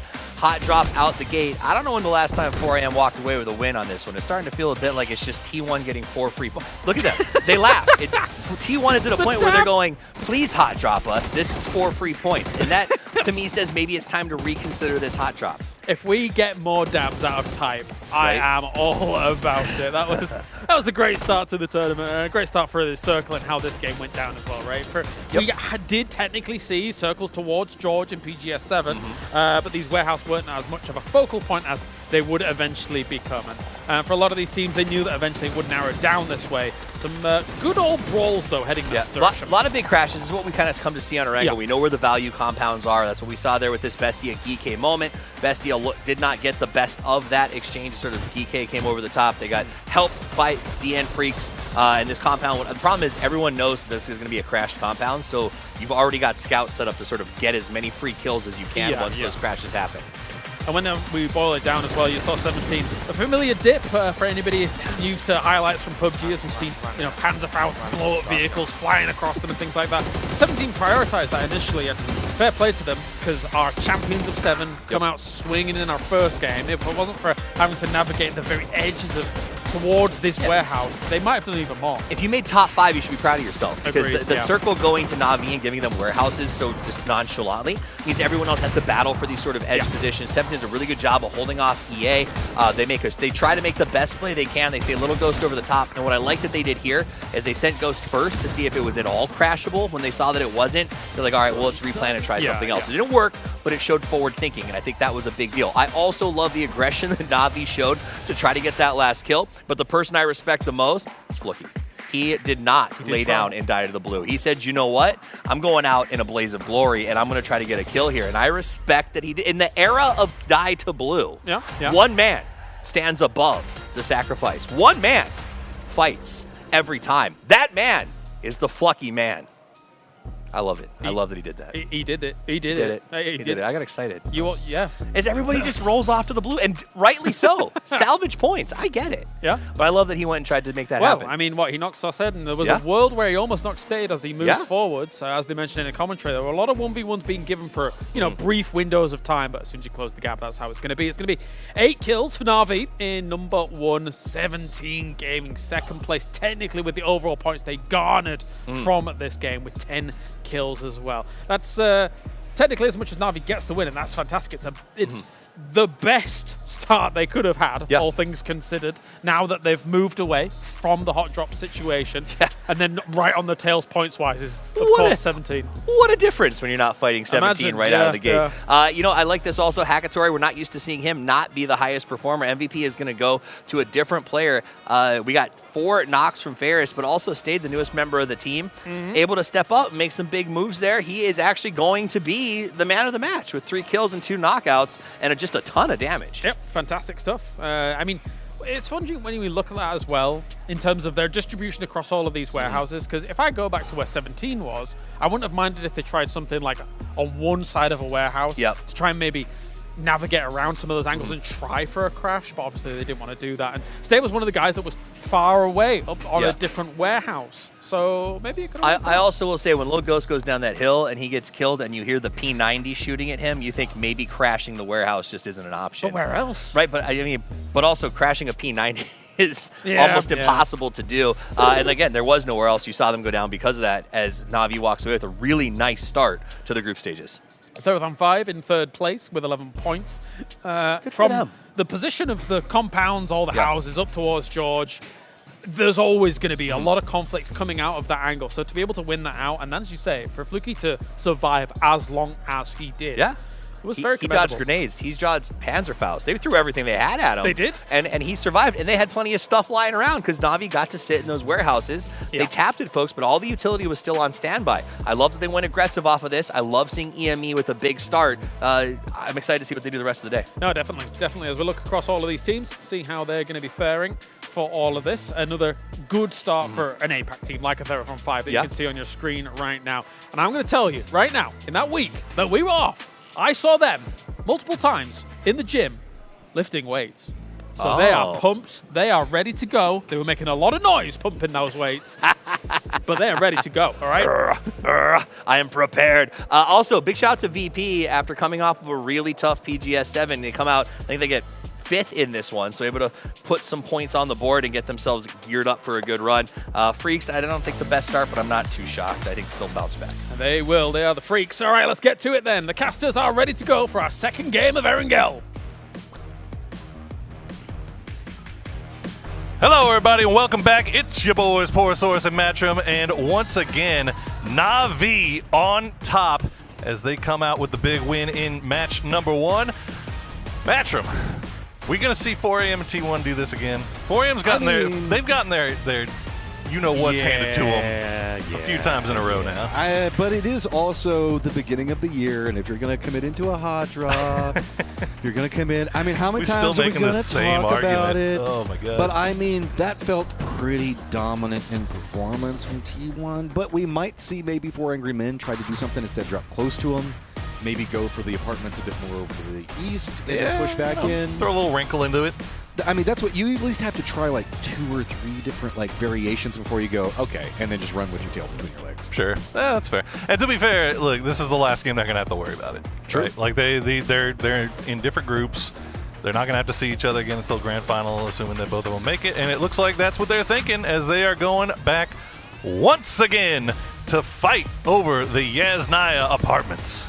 All right, 4 Angrier Men this time approach. Oh, not apartments. T1. Yep, looks like, well, I don't know. Let's see if there's any shift over, because it does look like, yeah, I do like the idea. Nope. They're doing a little swervy. They're doing a little juking, a little faking, a little pump fakes. Fade it out. I mean, it didn't work. All right, they're still going. They're all going to the same building. They're going to the same building off the long drop, as well as they both dropping at the same time, trying to make sure that they get there first, but they land there exactly the same time. Gavi with that S12. Longs will find Heather to start things off. Gavi looking around for somebody to shoot, and nobody revealing themselves as Aton Mu holding the top of the stairs with the AK. Oh, my fantasy doesn't like seeing Heather die within like a couple of seconds of landing. But all right. So, not a good look. 4 angry men now aligned in, and they have a lot of this on lock. Really, T1 you can see running in near on nothing. Couple of shotguns, 4 angry men going for peaks. But can you return it? No, H's. Oh, my God. Longs. That was brutal. There we go. So that this, guys, is why you do not land in the same building when you do a hot drop, because it's whoever gets the guns first wins. And yeah, you know, it's you throw a little bit of an extra element of RNG into a already RNG process, but you know what? At the end of the day, good on 4 a.m. They get the win. 4-piece, didn't lose a single guy.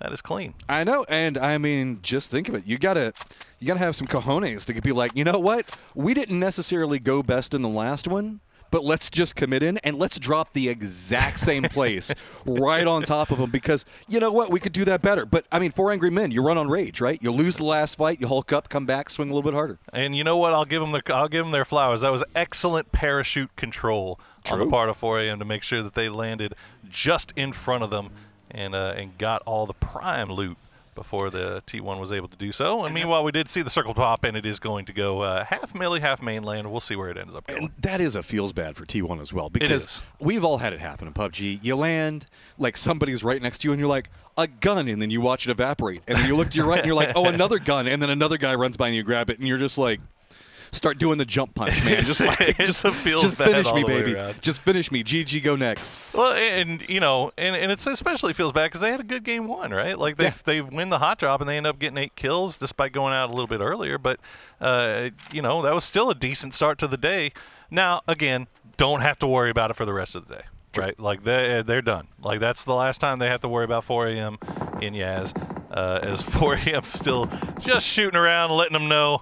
Yeah, flex your muscles, big guy. You did it. I'm just dab on him. Got to be careful because in this break, avoid Sonic, T1's coach. Oh yeah, he's gonna be staring daggers. Yeah. Well, look. Sometimes you got to just shrug your shoulders and say, look, we know what we're getting into here with this. So sometimes it's gonna go our way. Okay. Sometimes, but look at this. I mean, it's great parachute work. Yeah. I mean, right in, and then just. Every angle, dude. Every angle. Oh, that was actually pretty sexy. Was that with the SLR? Oh, actually spam SLR that, man. Good stuff. Yep. There you go. They let them know. They look excited about it too. They're very happy. Well, they've got a little ways to go here. Now you also start to kind of question, all right, what are we going to do as far as where we go north to south? But we do have an interview with Haruzen. So this time on PGS 7, it was like a crush for me, but like, what can I do? Just play. I think we weren't like mentally prepared for like loss of a star player, but also we kind of lost a coach because I can't do my job when I'm playing. So right now, I think I personally prepared for PGS 8 way more than PGS 7. Also, we are not in a dev group, so I think it's going to be fine for us. He brings up a great point. I mean, that is asking a lot, right, of anybody, especially when you're a coach. But you're not only losing a player, your best player, you're also losing your coach now. That's really, I didn't think about it that way. 5-head, be the breacher, so that way when you die first, you can coach the rest of the game. Oh, there you go. See? Now you can do both. Just die early. No, that's a terrible solution. Strats with Matchroom. Yeah, I know. Right here. This is what you're coming for. There's a reason why I don't coach. Yeah. Mainly because who would want me to fill if somebody got sick, right? Oh my gosh, yeah, no. I think we might be. I might have better luck on hitting Craigslist. 17 Gaming, they have made their way out of Pachinki, just kind of hugging on the western edge now. Geeke still off in the distance, off to the west, and Forest still on the island. Now, interestingly enough, nobody thinking that this thing is going to cut down to the island. Everybody playing around that southern part of the mainland. I mean, mathematics should go that direction, but the bridge does kind of be an evil problem to work around in some of these situations. We get that shift down that follows it. I think Forrest is driving through a Geek bridge camp right now, and we'll see what happens as we are kind of looking around different places. It looks like Geek maybe not going to spring the trap there as they're a little bit split, but Freak's going to run right into Bagopod on the top of Death Road. Yep, Salute better be careful. He is starting to get pretty outnumbered over here. Here you go. This is what you were talking about. Yeah, there it is. Yeah, no losses coming in just yet. We saw a few shots get traded, but yeah, I don't think Geek was in a position really to camp here. They have Horizon still just south of Pachinki. I think they were just kind of making their way into the zone, and Forrest just happened to come across at the bridge at the same time. So neither team really anticipating this fight. So we'll see what happens as Scappy has been taken down, and Kiss is a little bit trapped here. PWD, I mean, he's got some information, but not much that he can do with it. Not the tires. I love the brutal nature of Forrest in the forest, popping the tires. That is devious, dastardly. Spyro, I am one with the trees. Oh, PWD getting the knock onto Kiss. Can you get any follow-up? That's the problem when you run into these things, you're not really prepared. They had the high ground to make sure that they didn't push, but they couldn't cover all angles, and that was just a really nice grenade there from PWD. And now Forrest, they realize the game is up. They have an option to escape, and they're just going to escape as two. I mean, interestingly enough, it looks like Forrest is going to be cutting a path maybe for Pachinki Hillside. Hiruzen is over there. Other rotators right now is T5. Yeah. That's coming after the same line for Pachinki. Meanwhile, we've got VP as well as 4 Angry Men. Almost everybody else just playing the southern coastline is, yep. Okay, we're good. Everything's fine. Things are working out great. He still has all his tires. He's good, right? Yeah, it's fine. I'm kind of surprised that he held off instead of going for the tires. I know. You figure he was sitting on his side for a hot minute there. Might have been able to pop something, but here we go. Turtle Quick tries replay. to roll back over. Yeah, this is kind of what happened. Yeah, you can see. I mean, the Geek is just kind of like in a looting position whenever Forrest rolls through, and fortunately PWD in a good spot to pick off Scappy, and then Forrest just didn't really have a good setup or a exfil plan for Kiss, and he got stuck in a bad spot. And good credit on Geek for being able to clean that up as quickly as they did. Oh no, Forrest now over here next to Horizon, but I mean he's just due middle of Pachinki, so I wouldn't expect him to even get any vision on this. T5 does look like they're going to be wrapping in back behind VP. VP does have some vision on the rotating 4 Angry Men. Meanwhile, down to the south, yes, it's going to be Xiao Wu playing right on the peninsula. It's going to be looking over ferry pickup, sorry. And Na'Vi is going to be playing from that point. So really, the team that won the last game versus the team that won PGS 7, very close to each other. There you go. And as we mentioned before, no teams left on that southern military island. So if we get a dastardly shift, as has been known to happen, this could be very, very interesting. But I think for now, everybody's just assuming it's going to cut off to the north here. Twisted Minds in that 2-2 split. Wait a minute. We got Bestia running a rough one-man split all the way across. So just everybody kind of holding down their own thing over into the east. Yeah, I was going to say, if it pops this direction, that means that Day Trade can kind of run through and vulture all of these up. Vinny needs to get inside of his vehicle and go very quickly. Over the west, you can see it's going to be 17 Gaming regrouping, but Forrest is going to be right on top of him. Up to the north, VP is going to be running right through the Freaks. Some big shots going to be coming out from them. T5 is going to be coming up back behind it, while 4 Angry Men going to use this opportunity to run on the opposite side of the Freaks. This has the potential for a bloodbath if really anybody can choose to focus fire. While that's happening, Bagel Pie able to center up in that farm spot, get everybody there as Na'Vi is going to get everybody from their split position back together. You see 4AM still trying to find a route, a path towards the center of the zone. They're going to go for farm, but Rock already in position, but it looks like 4 a.m. has spotted out the one building that is unoccupied so they can play this for the foreseeable future. I mean, the way that Farm is split, it can hold down 3 teams. Absolutely, so yeah. 4 Angry Men, good read on this one. This is kind of the outlier building. It doesn't feel good because there is also kind of a footpath approach on the hillside that's going to be over to their east, but, I mean, you can kind of focus in on the defense of that.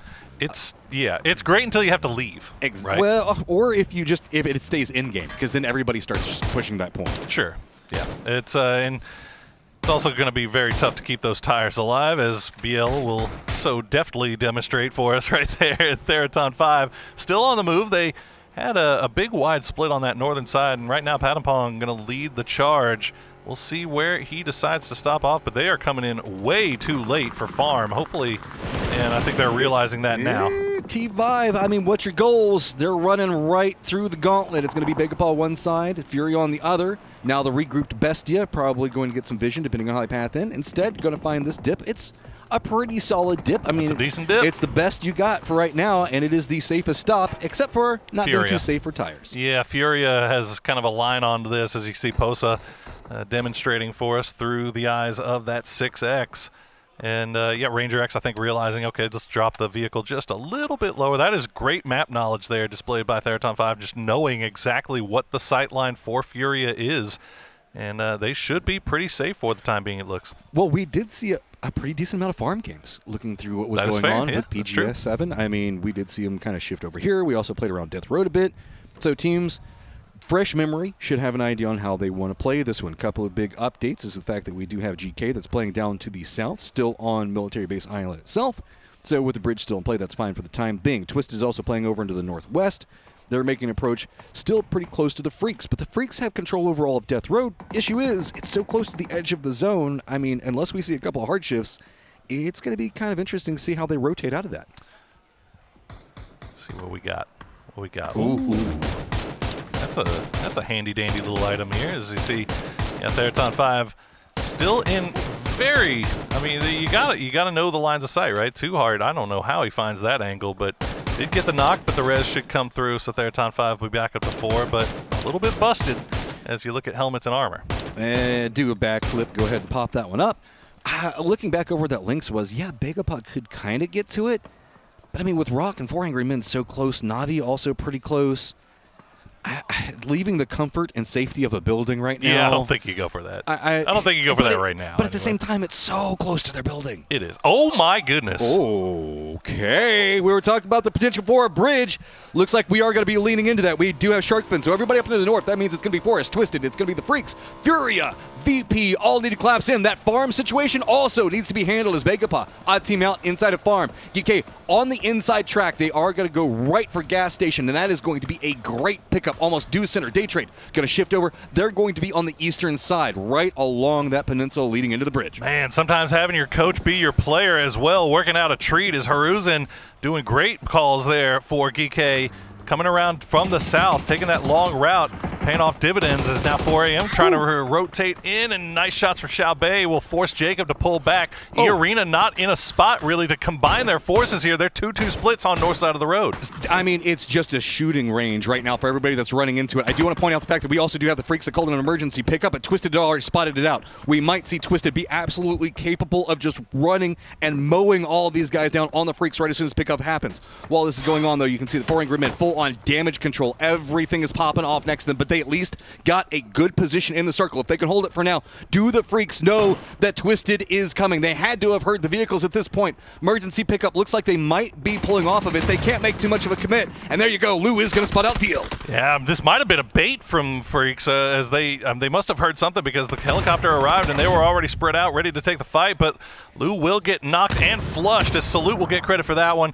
A number of fights still kicking off on that eastern side as it looks like Daytrade going to pick up a kill. DNF, though, and Twisted looks like they're going to separate from each other. Perfectix already down by the coast and close to that ferry pier location, spotting out the next move for Twisted Minds. I mean, he should have an idea that somebody's going to be down near ferry, but at the same time, it's Forrest who's kind of a bit weakened over here. This circle, I love these types of circles. This is rough, man. I mean, there is near on no territory. Still sitting at 54. Respect to the players for finding something, but now Freaks, Twisted, and Furia, all no more emergency pickups, and you just got to brute force your way into the circle. Furia realizes there are a few options, so it is just time to go, and it is going to be hard push the whole way. Oh, this is rough for Furia. They have just no better options. They got to push right into the teeth of Theraton 5. Immediately, they're going to lose Gizera. Their top fragger, Haven, going to try to survive a little bit longer, while Patapong is going to get spotted out by Zakraken. Good shots from the backside there, as Zakraken kind of holding that anchor position from range, but Posa gets knocked low. And meanwhile, Freaks are going to run into Na'Vi. Salute in heaven, dismantled. Guman still alive. Just got to send it through, no other options. And while Guman does shift down, that means it's going to be Twisted that spots him out. He just has to continue to run for the hillside, but there is no hillside. There is just water in front of him. That also means that 17 is going to spot him out, and there goes his vehicle running off into the blue zone. As 17 collects another point there, the vehicle, goodbye, Sweet Prince. We'll see you later. New circle does pop, and it is going to favor more of the land, but it's still about 40% unplayable with a lot of water still involved, a lot of coastline left to play here. Where do these guys on the north go? Na'Vi, they have a spot, they have a foothold inside, but they've got their Twisted Minds just off to the side, and then 17 also kind of have eyes. Bestia looks like they're just making a push right into E-Arena split, trying to see if maybe they can exploit that fast enough. Twisted does have to fight their way through, as Bestia does manage to make landfall inside the building. Looks like it's going to be Lyrics up on top. Push coming around. Mime gets spotted, but he is going to be a quick turnaround onto it. So E-Arena, how do you want to defend Din? And VP, this could be your opportunity. You hear that firefight, you can jump in, and looks like they're going to go ahead and hop in vehicles, see if they can send it down themselves. Oh, he's going to wish he had that one back. E-Arena down to 2, but we've seen E-Arena be knocked down to just a few players many times in the past, and they are still deadly and dangerous as Virtus Pro. They're 4 up. They have been taking their time and just waiting for everything to play out. They are savants of playing the blue and finding that timing to come in perfectly, as they will see E-Arena, or hear E-Arena, but you can hear just peppering of shots coming around that compound. Here's a new push in, as it is going to be Begapa hopping inside their vehicles. They're just going to have to come just a couple meters down. That's all they can do. 2-2 split over into the west for Na'Vi, as well as Rock. I mean, Akan just going to send it through. He says, okay, let's see how much of this I can buy, and using the distraction, what's going on with VP and E-Arena over there, he actually gets way more space than I was expecting. I'm pretty sure I'd think Forrest just took the actual ferry and jumped off of it underneath the bridge. That is some forehead play there from Forrest as they keep 2 alive, find their way into the late game. But 4 a.m., despite having just a hard road, they've lost HS, but they still got 3 alive, 6 kills so far, in a great position in this zone. As now, Na'Vi just eyes on Begapa. Begapa finally leaving their position. Yeah, this is odd for Twisted, so they're going to have to run in off of that. Additionally, I mean, we have the continual situation of we have day trade that's over into the eastern area, while we also have, it's going to be GK that's going to be right next to them. So while this firefighting is going on over into the north and kind of stalling out, it also means that there is a lot of utility and a lot of armor and meds being burnt in this northern area. While the people are playing right along the bridge, they're just watching and hearing these firefights, and they're going to come in with way better economy.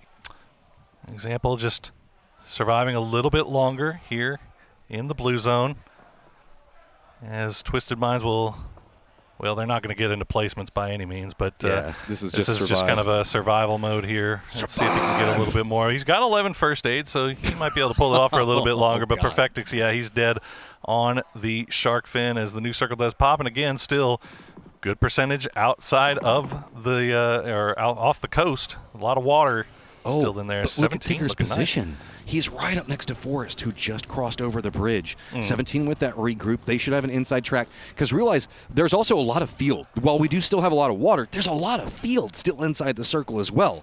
So 17 looks like they're just going to try. 4 a.m. Yeah, 17's going to try to sneak their way over and just use the coastline.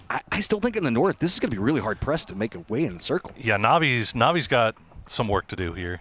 Na'Vi has a lot of work to do. As Begapa, they've managed to get a con inside the zone, but the rest of the 3 are just hiding behind a ridge for the time being, as just wandering eyes everywhere. Rock, once again, finding themselves in a good compound here towards the late game. We'll see if they can pull something off this time around, as 17, they're going to send That's OO big. to the middle. Yeah, and That's big. He finally managed to get past the low section where people don't have sightline in. So there you go. He at least has a safety position, and they lost, I think, 1-2 members just trying to get to this point. They did. They did indeed. 3 kills, 4-17. Xiaowu still left at the compound as Geek is just staring daggers over in his direction. You see Quizzy landing a shot there. Geek went back for him? I mean, I guess so. That's maybe the play. I'm not sure here. I mean, otherwise, he's dead to rights, right? There's just not really anything you can do. But he was in the circle. He was. I mean, I'll have to see. Oh, 17. Oh, now Navi. They spotted out Navi. Maybe that's what they want to go for. They want to go for the kills instead. Navi's just going to roll in. That's one already down. Navi, this isn't even inside the safe zone just yet. Instead, it was just going to be how they managed to mount their position going forward. But no! It is now just down to 7-7, and he is in some trouble. He is in a lot of trouble. 17 HP, not going to be enough. As Navi will clean up. They will lose one in the process. Stade will go down. He's going to get picked off by Haruzen, so that's another point picked up for Geek. And now Navi down to 3. They have to find a way to work the beach here. They're going to be in a similar situation that 17 was just in. Example's trying to get his way into the circle. Oh, can he do it? Can he make it? Can he do it? Yeah, park it in the Oh, garage. he's in. Nice and clean. The problem is you still got a ways to go, buddy. Yeah, you still got a little ways to go. But he's New got, healing spot. Yeah, well, he's only got 1 first aid as well. So, yep, back on the move once again. See if he can maybe snake a point from somebody in the blue. Unfortunately, there's just nobody left out there. Akan has made it in for Bagopod. The rest of Bagopod, all 3 of them just dying out in the blue. There's no vehicles to speak of for that squad, so they just kind of got screwed there in the end. It's also still the fields, right? There's just 2 open of sight lines, so even if you do have a vehicle, what do you do? There you go, Beam. I mean, see what you can get. Examples, at least farming up some damage, see if maybe he can get a knock or something out of it. Going to be 6. One more tick, and don't want to give over the point, so good night, Sweet Prince. You are now out. Navi's got their foothold in, but I just still have my eyes on Day Trade, who's had a lot of information playing over into that eastern coast. I mean, yeah, I'm still looking at Forest. I've got high hopes for this duo. That's a good. That's where 4 a.m. is, in the dead center, in the middle of fields, where they can see everything. They're already just sending shots down range towards VP. They bought that spot with blood, though. I mean, truly, they surely did. And it's well earned as they lost HS in the process. VP will not take any knocks there, and that's a nice step in the right direction. And Luca and Nixie just kind of looking off in the distance while Ibby and Beamy try to find a foothold. Nuren's really kind of the only thing that's going to cause them a problem. But Day Trade still as well. Day Trade, Flash and Belmoth just still working around those ridges on the beach side. And of course 4 a.m. I mean, that's just a turret emplacement at this point, right? All right, Navi trying to do what 17 did a little while ago. Looks like they have a cleaner approach though, without kind of having GK a bit more caught up on what's going on the hillside. So they do manage to get their spot. 2 vehicles helps. Yeah, I mean, Rock also going to look like they're going to have to make their push out, but it's going to come at a bad time because, I mean, Navi has already kind of got a point. Good nade coming up from Nuren's. Oh, my goodness. 2 members for VP down. That is a problem, Oh, Day Trade! Day Trade wants this. Day Trade trying to make the push into Nuren's compound, and Nuren's just laying out everything. He's got all the explosive ordnance in the world, and it's got VP's name on it. Beamy now the last one alive as his teammate Nixie starting to bleed out here, but now Day Trade crashing into Nuren's compound, so maybe VP can get this res back up. Okay, Nuren's just has to run all the way up to the top of the compound. Come on, those utilities got to be better, man. Keep it going. Bounce. It's gonna be on the opposing side. Actually, no, does connect enough with Blue Zone to finish that out. So Day Trade. Whoa! Okay. Beamy counter knock on Nade. Flash and Belmoth both down. Beamy said, I am rezzing my teammate. You stop throwing your stupid utility over here and missing the window completely, Belmoth. I'm going to make you pay the price for that one. And now Nixie's on his feet. Beamy's got another grenade ready to go. Here it comes. Will it land where it needs to? Oh, it's going to be just a little bit outside. Okay, so is that enough? Nixie's going to run across, but Tigger, he has the defensive line set. Smoke Hat and fully plumed. Molotov's going to come through, though. Is it? It didn't connect with Belmoth right up against the wall. It might have been just a bit too far. While this is happening, though, with that firefight, did mean the fact that Big Akan has managed to sneak into the circle. 4 still holding position down on the south, right next to GK. That means that Navi as well as Rock have had a couple of bullets being exchanged. This is the key component firefight, though, because this is the spot that can assault potentially into 4 Angry Men's position. All right, let's see if Day Trade can get rid of Beamy quickly and efficiently. without taking any more knocks. Beamy has a little bit of wall to hide behind, and I think they know that. Yeah, their utility's going to fall right on top, but I think they might be out after, I mean, just missing every single thing that they try to throw at that window. I think they might have a molly that's going to land just a little bit too long, so Beamy should be safe once again. To the window, to the wall. To the windows, to the walls, oh, and to Beamy, trade. to one day Beamy falls. Oh, that was good. I think Geeke leaving their compound, but I think they now are aware of Forest, so yeah, they're going to get the knock on a Baron. Now Olympus, the last one left, as he hides amidst the cliffs. Looks like Day Trade has decided they don't really want to deal with Beamy anymore. The way New Circle pops, they're going to wrap back down around this gas station position. So, with the shots going in between, there you go. GK does win it out. Kill a piece between the two of them. Now sitting at 6. They have to contend with Na'Vi, though. Na'Vi still has the A-Rock squad up to the north of them.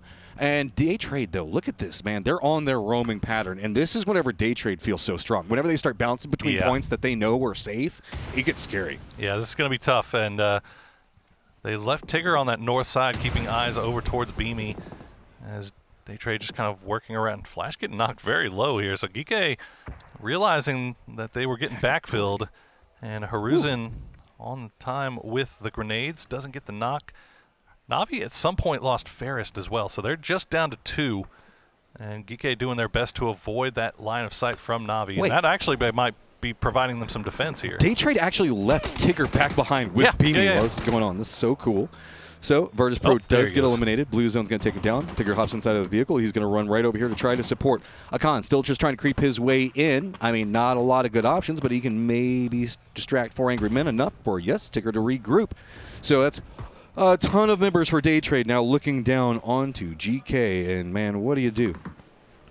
I'll tell you what you do. You get everybody together and you hold on to that high ground as long as you can. Take shots over towards 4 a.m. Na'Vi trying to make a push into Rock, but Rock, ready as Santa, will find the knock onto Hakatori. But it's going to get, it won't get stolen away. Well done there from Santastico to make sure he picked that one up.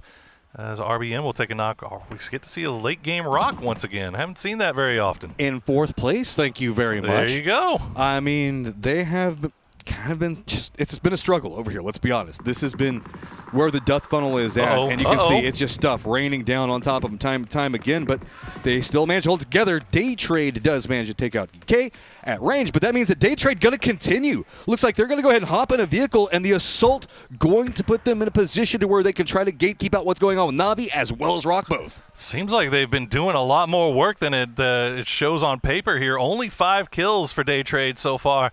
But they still have all 4 players left alive, playing from the south side of the circle. And now you got to imagine their position is fantastic, as now Rock and 4 a.m.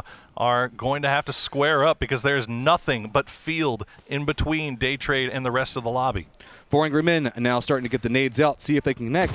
RBN keeps the fancy footwork up. One of the nades goes a bit too far, so 4 Angry Men looks like it's going to be another battering salvo while Day Trade gets control over all of the circle. They have some high ground as well. It's going to be Flash. It's going to be trying to referee what's going to be going on in these fights. Rock just has to lay down. They can't even go for any peeks. There's just too many angles that Day Trade has onto him. But Rock, you've got to defend this at a certain point. A lot of utility coming out. That bounce on the nade almost lands on RBN's head, but explodes right before it hits. These grenades are just awful. I'm sorry. Like, you got to go back to the training range on those.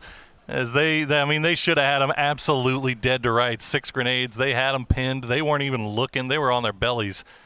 And they just, everything missing now. RBN going to get spotted out from range. And now Day Trade should be able to get the res on a Flash as the blue is slowly creeping up behind. Thanadol will pick him up and get him in and get him just before the bleed out comes through. And you can't forget about Sosed.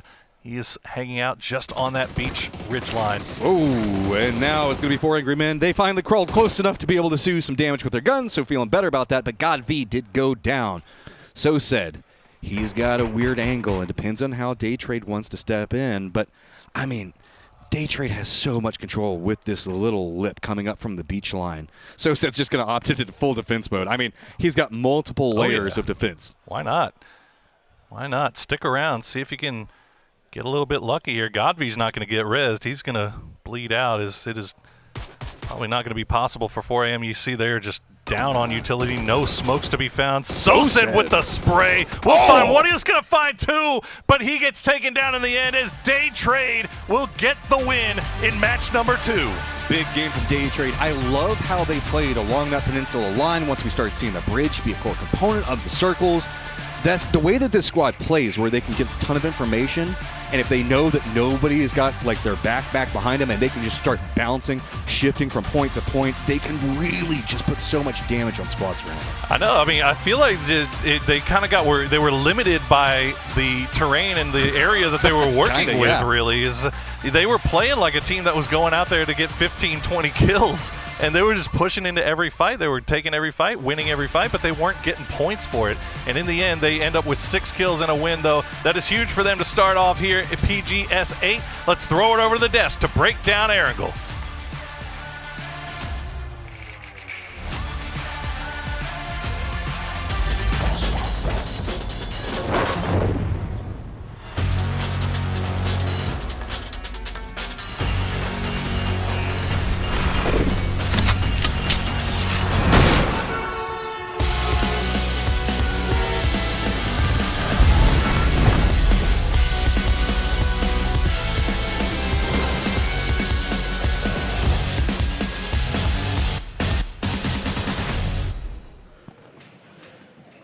Day Trade leads into a booming economy for game number 2 of PGS 8, as they were the masters and commanders of our group stage last time around, and already getting a win on the board. That's looking up for Day Trade. Day Trade looking very good. Granted, that circle was a very unique circle to shift to be on the peninsula for so long. They played that high ground, and when 4AM and Rock go head-to-head, they're able to sort of play picky-packy and knock off anybody they want to as they shoot them all over the place.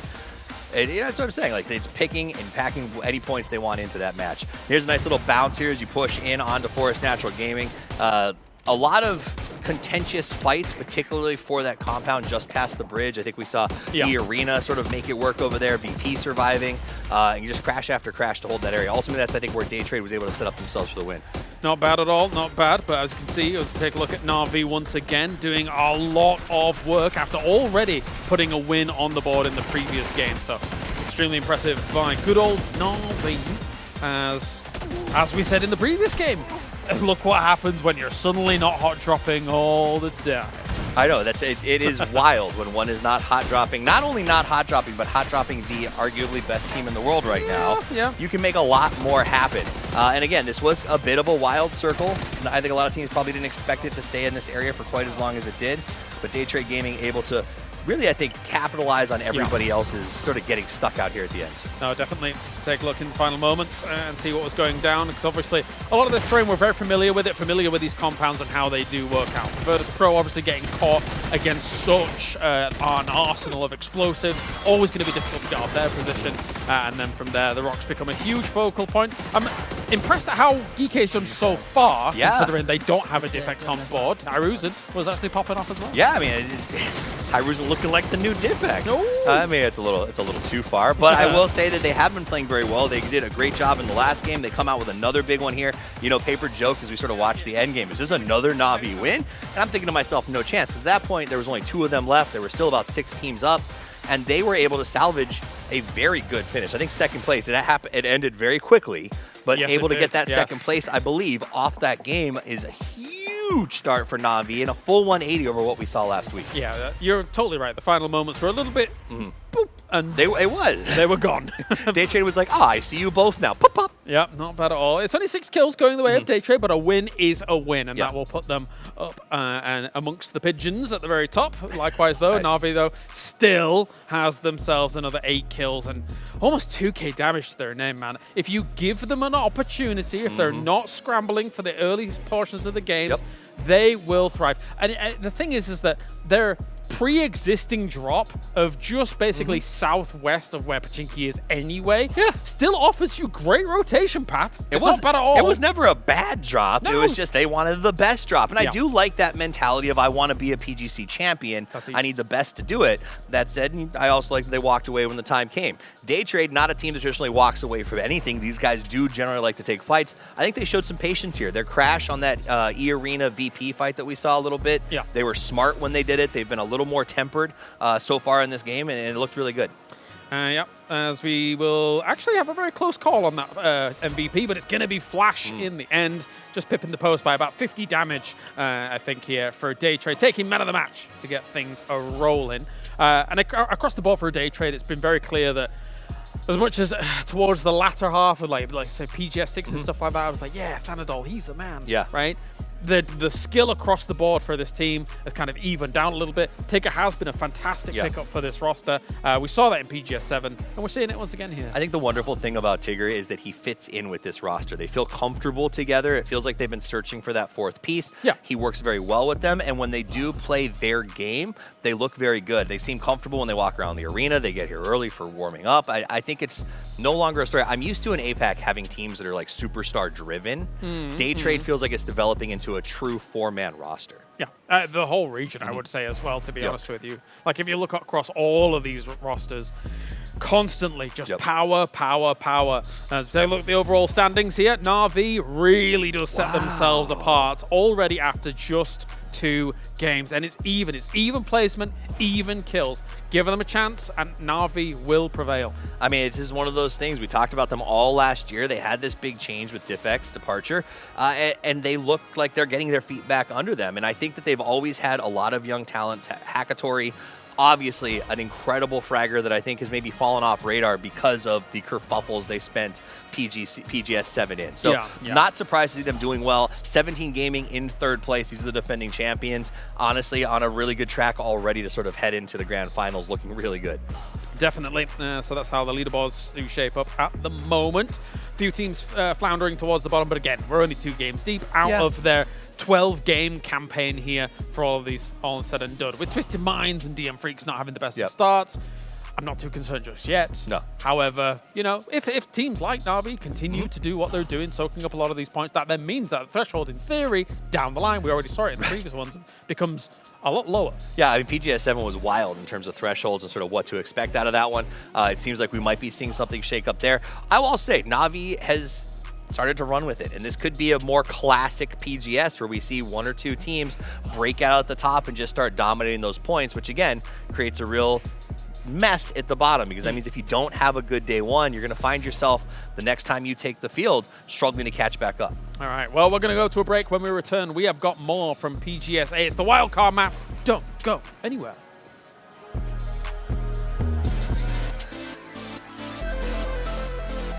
Powered by the most advanced WindForce cooling system, reducing temperatures while your competition sweats.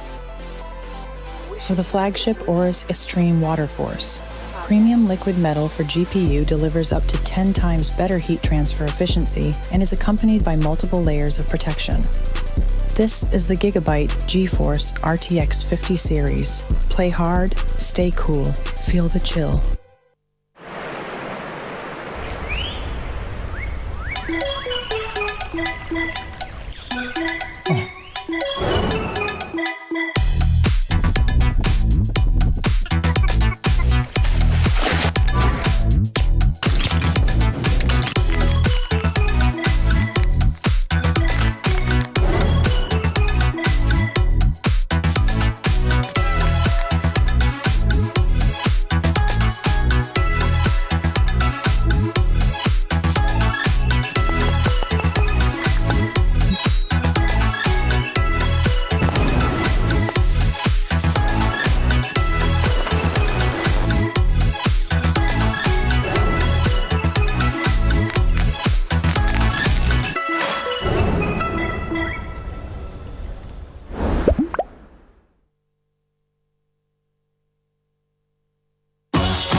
1,000 years long, we will never settle.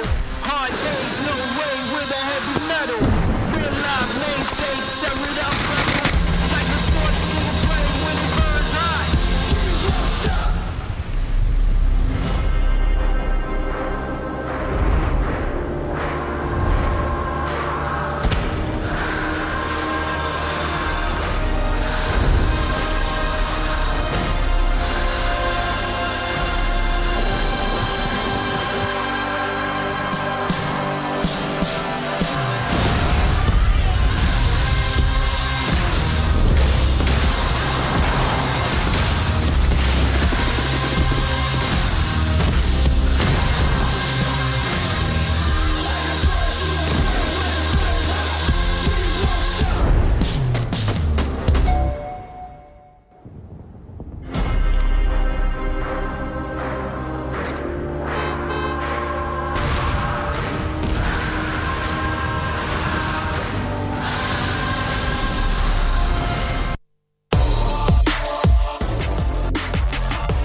Ni hao, I'm Tiger and Lilik. No, Lilik.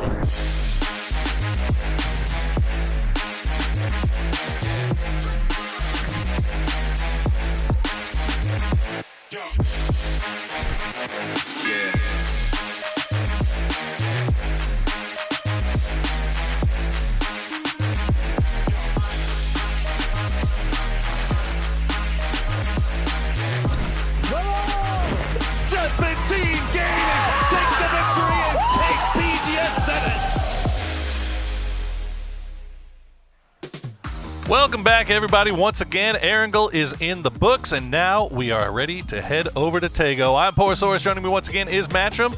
And now we've got 17 with a win, Day Trade with a win. Who's going to be next here on Tego, Matchroom?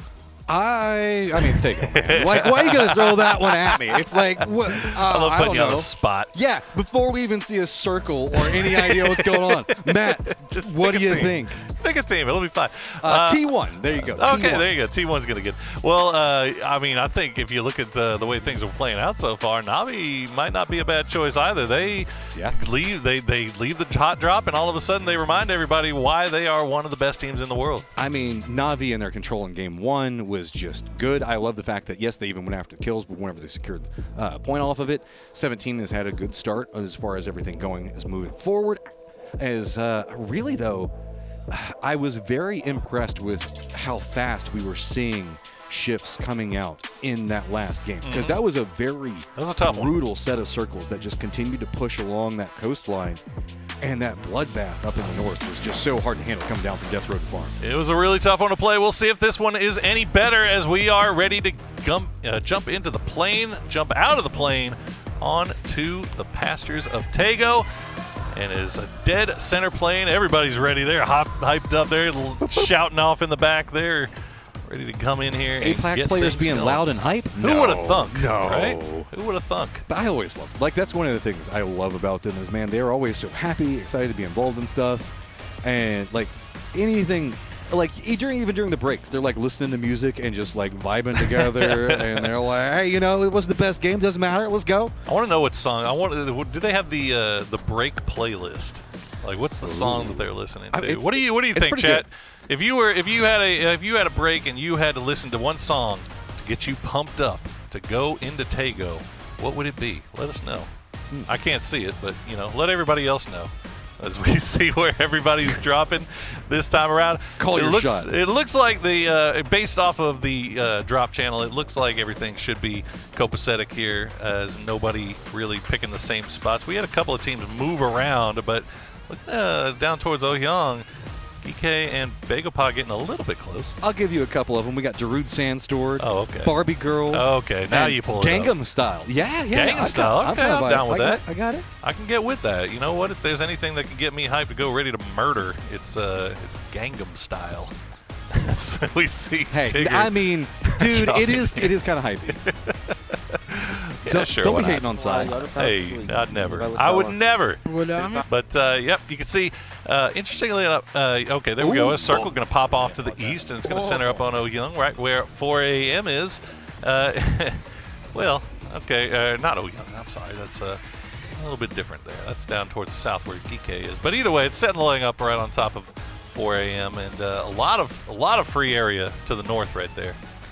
Yeah, and the fact that airport is still in. I mean, a couple of hard shifts. The river does kind of run through, but it's like the shallowest river ever, so it doesn't really count as a river. Everybody knows that you got the footpaths that you can kind of run across through it. So really, the death funnel feels like it could be more on the western lay.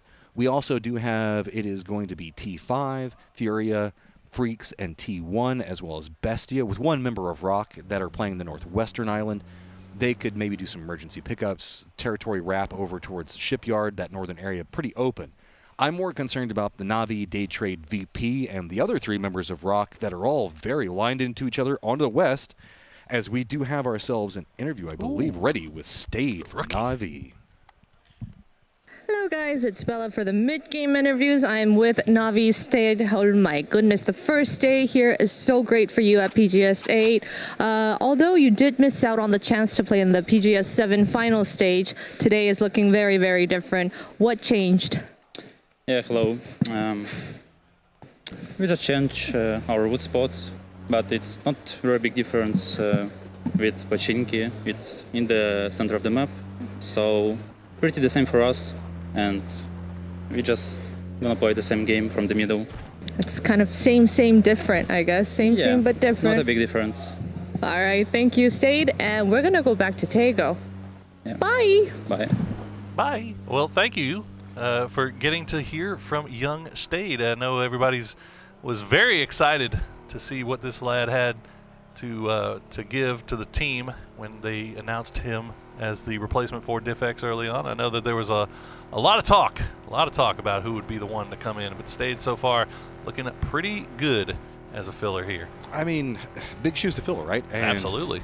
Whenever you're looking at coming into an international and having to fill that level is complicated. Then we look at what's going on with hot drops and everything else. It's a very pressure situation where you can either pop up as a diamond or you can just kind of crumble under it all. And it feels like, looking at the leaderboard, while it does feel like PGS 7 was a crumble moment, the diamonds might be forming. Yeah, the lights are always a little bit brighter than you expect, but you know what? When you're here for 3 weeks, you get some time to get used to it, and it also helps whenever you stop hot dropping the best team in the world. So that's a step in the right direction, and it's working out a treat for Na'Vi so far with 32 points in first place. So looking out, VP is doing a very southern wrap, and that's going to be roughly along the line that Day Trade's going to do. 17, T1, Furia, T5, Freaks all look like they are going for that northern territory as we are watching for Angry Men. 17 make their rotation. 17 could have a couple of stop-off points, but Type has stopped onto a compound that might spot them in rotation, but I think that they're even leaning more southern. So if anything, they should be perfectly fine unless they overextend into a push coming up from Twisted. It's going to be a pleasant change from Erangel here for most of these teams. There's a 100% playable circle. Everybody's alive. No hot drops, so it's going to be a little bit of a slow slog here through the beginning part. We do have that eastern wall that is eating up some space. That is fair. So okay, yeah. Let's say we'll say it's 75% playable. Yeah, why not? Why not? I don't know numbers. I'm a caster. Forrest. We don't do math. That's what the leaderboard's for. Exactly. I let the analysts handle all that. They know numbers.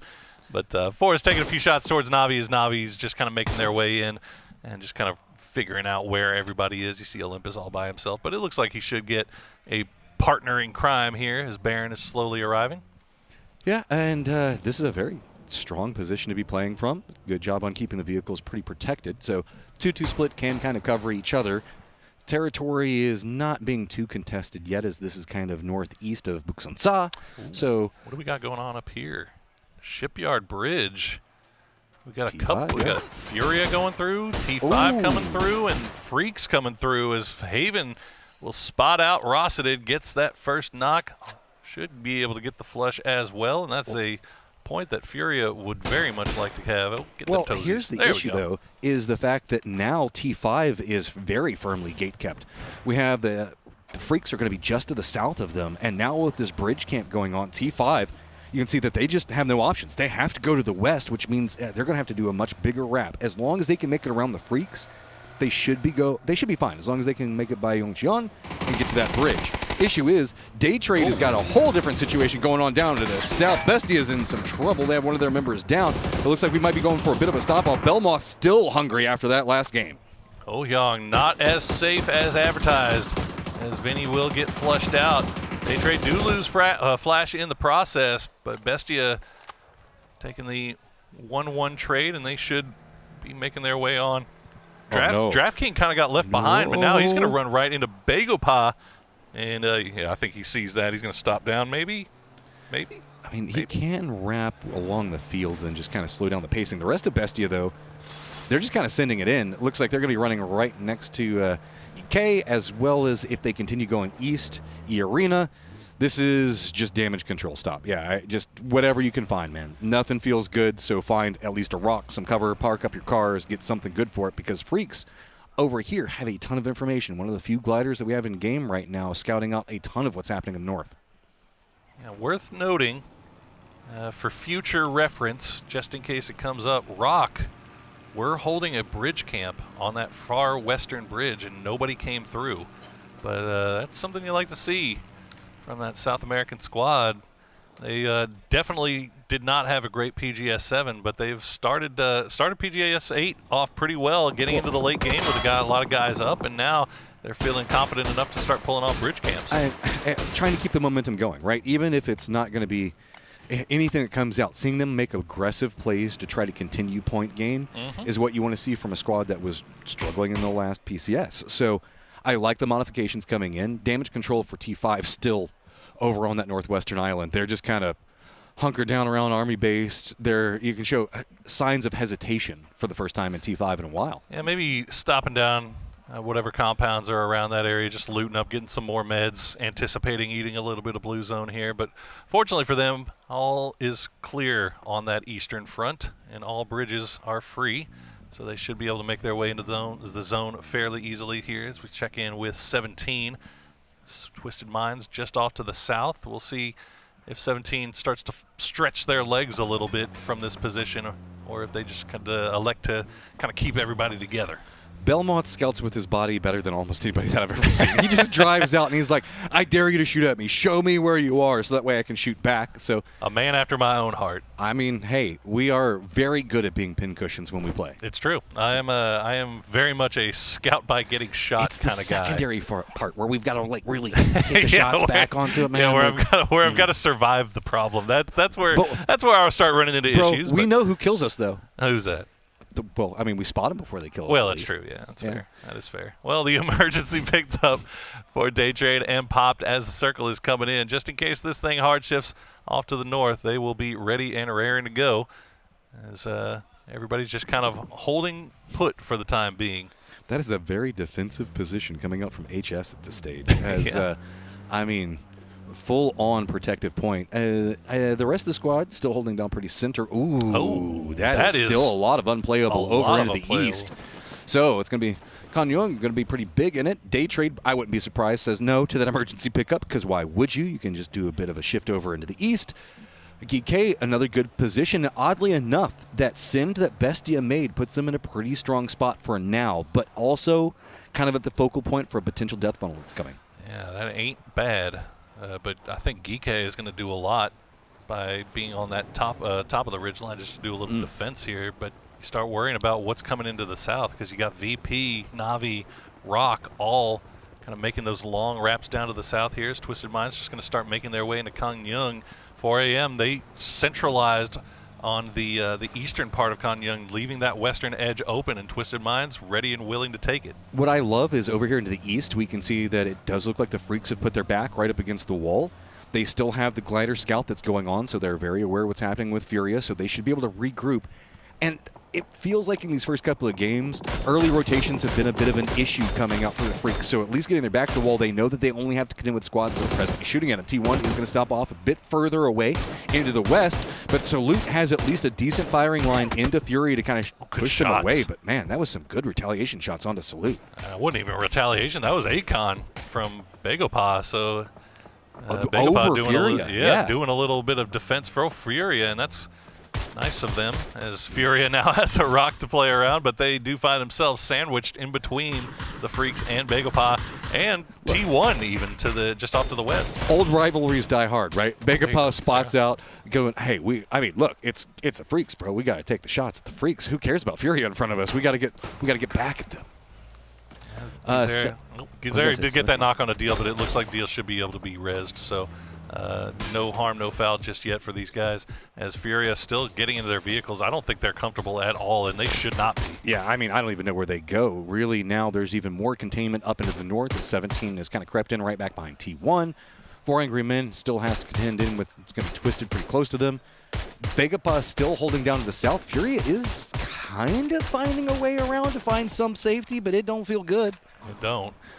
And while all this is going on, Na'Vi trying to make their way in on the south side. Ferris going to run into a VP split, so a little bit of EU on EU action down there. But, the spray from Salute not going to land. And now he's given up his position. He's got to get on the move, or, well, why not have a couple other players join you? And now it is just a full-on firing line for the DN Freaks, as they will finish off Gizera. Okay, now Furia, how much can you really get out of this point? Because, I mean, any peak that they go for is going to have a new set of contenders coming for it, while we do have a new set of contenders that are going to be wrapping in. T5 coming in from the north, they are going to shift due to the shots or potential angles coming up from 17 all the way into the sight lines that are going to be coming up right back behind Heaven and the rest of the Freaks. So if anything, this is a new contender for problems for Freaks and Furia both. This river line is wild right now. Is Fluky going to be the first one to arrive? And fortunately, the Freaks left Heaven behind to make sure that they were protected just in case this type of situation happened. And it looks like he will do enough to make Fluky go away. Yeah, actually, they're going to go ahead and send Guman and one more back. They're going to leave Salute holding that ridge line. And the new circle pops, and, well, they've got space to play. Kang Yung, as you said, still big player involved here. So down to the south, about to get popping off, as we've got Na'Vi that has to make a move. We've got VP, GK, as well as Rock. Rock already being gate kept out by Forest, but it's going to be a continual push coming in. Furia still on the hunt for somewhere to try to find safe. He's going to try to make landfall right next to T1. T1 not going to let that happen, chasing after it, but don't look like they know exactly where he has gone. Good peek between the two, but I think Heather should be pretty resible. Yeah, that should be an easy red, as Posa maybe just getting a little bit aggressive with that peak, not realizing what he's going up against. Forest now once again running into problems as they try to come into the south side of Kang Yung, and Twisted Minds is more than willing to dispatch them. And T5, they're still in trouble. They're out in the blue zone here on the north side, trying to find some way to get inside with Fluky in the air, just feeding over information, but there's just nowhere to go. I mean, it's taken so long for them to find some breach point, as now it looks like Rock might be wrapping over there, and the other members for Forest and now kind of watching what's going on with GK right next to him, and GK playing this trap very slow. They've got a lot of vision. They don't want to pull the triggers just quite yet because they don't know if anybody could be wrapping behind them. Potentially Na'Vi, who does have a foothold inside the circle, but I mean, it looks like a couple of members from Na'Vi might have spotted out GK as well. See where Forest does here.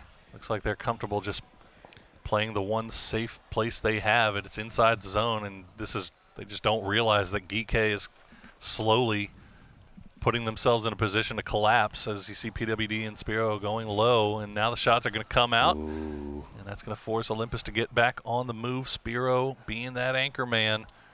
Oh, look at everybody collapsing, and Hyruzen now coming in back behind it. Oh, these are actually shots from Twisted Minds forcing Forest to move. Yeah, Olympus has to be cautious as he's juking out all of the shots on top of this. PWD, I think, just took a shot at range, but it was pretty far away, so still hasn't given up the danger close position yet. Forest still trying to find somewhere to get away from the firing lines, as it is also going to be 4 Angry Men with a couple of shots that came out from Kang Yung. Going to make it a lot more complicated for them to deal with. DK?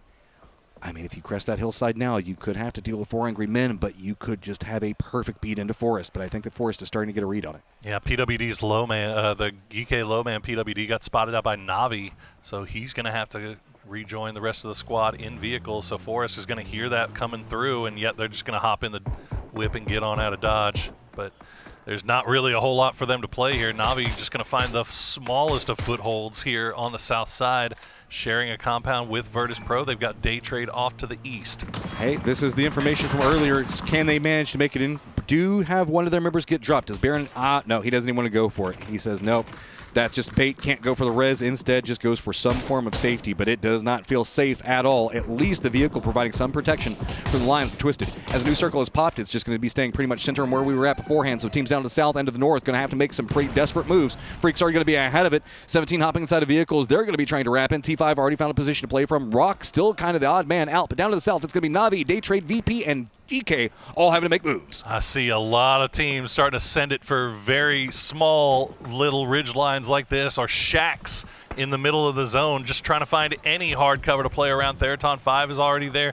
Bestia, you see what they're working with. 17 on the move. They're pulling Navi right up onto Freaks. Navi pulling right up onto Day Trade. The swap not going to work there. Salute will find Chabet as Belmont's going to find Stead. And now it's a 3v3 over here on the east. Oh, good hold from Hackatory. Using the rock for cover, but that means his position is revealed. Belmont's going to be playing over into the east of it. Thanadol is going to be over into the west. So this is going to be very complicated for Day Trade. VP is going to be wrapping in right back behind Navi, though, so that could come at the perfect opportunity for Day Trade to really get their health back into a better position. Navi, are they aware? VP now starting to unload. They're just rolling up the hillside. They're going to jump out. They see an opportunity, try to pounce, but no! Ferris drops a nade right on top of him. Beautiful read from VP and an even more beautiful read from Navi. They had him on the defense, but unfortunately they will go down. Day Trade down to 2, and VP, they might be able to get their res back on his no. Ibby on the bike, that's not what you want to be pushing into a fight with, but Belmoth and Thanadol staying alive and holding course for Day Trade. We also did have a shift come out from Begapa, who has 3 members that are inside the circle. It's getting too hard. That gets vision onto Belmoth. Belmoth has to run for cover. Blue zone right nipping at his heels, so it is going to be Day Trade and VP both in a very bad spot. I don't know how long Two Heart's going to hold for this one, but I mean, you can see it's just kind of held both these squads with no options. EB still just trying to, I think, use the bike to get into the zone, but it's going to be E-Arena that spots him. And that is rough for Virtus Pro. They came over at the perfect time to third party on that fight, but just the timing was just not there. Navi was kind of in a pause mode, and they heard the vehicles pull up, and a great grenade slowed things down immediately. And now VP is just going to struggle to survive a little bit longer here as Ibby gets spotted out. So now Beamy, the last player left alive for the Polar Bears. T1 also having to contend with 17 at very close range positions. A couple of nades looked like they were trying to be set up. So T1, who's had kind of control over this area and was controlling what was happening over into the east as well. 17 is now kind of slid into point. Belmont goes down to blue zone. Thanadol probably going to follow not too much longer. So Day Trade, unless you find a way to get past Begapa, I mean, not too much more you can do. T1 does have type that goes down, but I mean, T1, they don't really have to make any big pushes right now. I feel like this is just more territory control. Oh, these are coming from 17. Looks like they're going short. They might be going for Theraton 5. Will they land? They're going to be a little bit short. They're going for Freaks, actually playing along the roadside, and they're not landing where they would like. So I like the concept, though, because they know that that's probably where they're going to have to go into circles. So try to see if they can weaken them or at least force them away from the line. Well, 17 already down to 3, and they've got a big problem with T1 on their north side, full strength, as they're starting to make their way in through the smoke walls. If they can get within grenade range and leading the way. He's got 2 frag grenades in his pocket. He's going to start off with the first one. That's going to land amongst the vehicles. That's going to do some damage. A second one might do even more as the rest of the team has arrived. And now that is going to be 1 down for 17. I couldn't see who it was. Lil Ghost goes down and gets taken out. And Xiaowu now down as well. 770 on the last one alive. You got to feel he's not too much longer for this world. Yep, Deal will be the one that gets him. PWD just absolutely popped off down there to the south. T1 in some trouble, though. It's going to be T5 on one side as well as the Freaks trying to contain anything that T1's trying to bring. There is some cover, so they might have some time to do some damage control. Raining was playing back over into that northeastern area, so it looks like he should be able to regroup. But, I mean, Freaks, Guman, as well as Heaven have a good position to kind of hold him out, while Path and Pong is taking shots over to the west. T1 in a lot of trouble. All our top teams out of the lobby now, so we could see a little bit of reshuffling if this one keeps going, as we see 3 teams left that are still full strength. Only 3 with 12 teams remaining. As a deal, we'll have to do a little fancy footwork to dodge the grenade, but Ian will pick him off in the end and take him down. That's one of the things I love about watching. Specifically, it feels like Korea has this really good nade meta where they'll drop it and know that the person behind cover is going to have to shift in. I know that all the regions try to execute it, but it really feels like Korea has that mechanic down so well, force them to step out and get an easy pickup, but Freak's still harassing T1. The Path has a bit of an opportunity in front of them, but it is just fighting tooth and nail for every single foot to get into safe zone for T1. There is just no shelter for shade here for Freaks, as they have the deployable cover. They're getting shot from front, back, and sideways as Akan is taking shots into him. Theraton 5 might give them a little bit of a reprieve here, as Heaven will get spotted out. He's going to go down to Raining, and that'll be the flush as well. Heather will bleed out, and now Guman, the last player left alive, eating some blue zone. Shots in the back from Akan, and he will go down. But T1 taking a lot of damage. I think it's just going to be down to Ian now. I mean, he managed to make it in the safe zone. While this was happening, there was a bit of a collapse down into the south. PWD continued raining up a ton of kills over here. It's going to be GK lined up against Begapa, as Akan is going to also get spotted out. That means it's only Park Pro. Bestia is going to be just to the north of Begapa. Looks like they're going to leave one behind in DraftKings, take shots at Ian. And since the other 2 members a bit further down to the south is no surprise. Okay. I guess this is just the way the circle wants to go. They want to give us a kind of urban ending. All right, well, 4 a.m.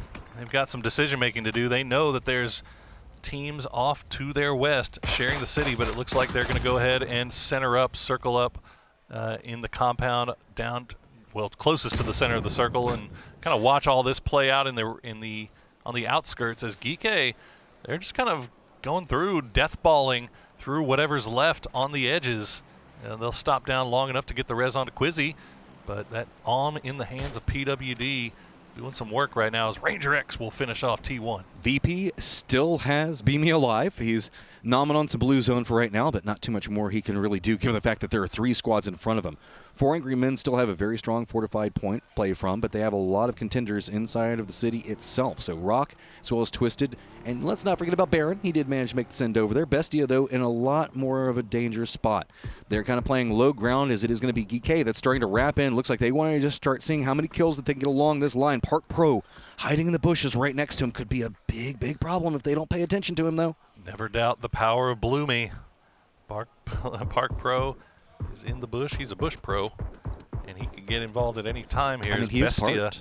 He is, absolutely. Well, Silzen all by himself down here. DraftKings and Mime trying to work their way into zone. So Silzen just kind of on a solo mission, and he's got 2 grenades, but I don't think they're not lining up the way he wants to use those frags, it seems. Park Pro will wait for them to get in the vehicle. He's going to find 2. Does he get the 2 points? Geeke going to try to go back. Sills going to try to steal him away, and he's not going to get him, unfortunately, as Beamy? Now Beamy will come from behind as well. Come on, you see him? Come on, Bloomy. You got this.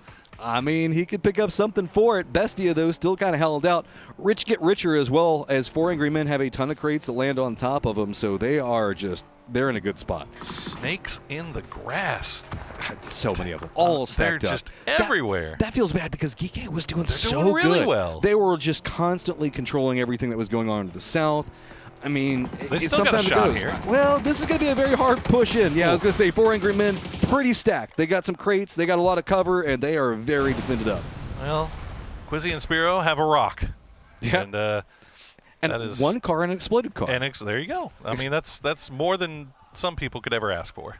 Beamy wishes he had a car. He really does right now, as he is still slowly. I don't think he's taking a shot yet, because Bestia, Mime, and DraftKings still playing around the edge, fighting with Theraton 5's. Patapong will get the knock on a DraftKings. Ranger X will get the flush onto Mime, and that is Bestia going down, as Theraton 5 with 2 alive, 6 points, and they are chasing, trying to stay alive with the blue on their backs. Path and Pong has wrapped out into the blue, and hey, BB does spot out Ranger X, but he goes down as well. So the dominoes continue to fall. Geeky now with the new circle pop means the fact that they do need to kind of leave their rock. They've got a couple of crates that have dropped in front of them, maybe for cover.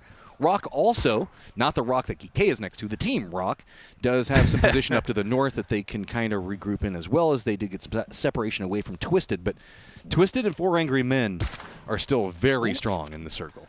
Tell you what, Geeky needs a door to open, and Spiro is holding one hell of a key here. If he can get a knock, they've got a vehicle.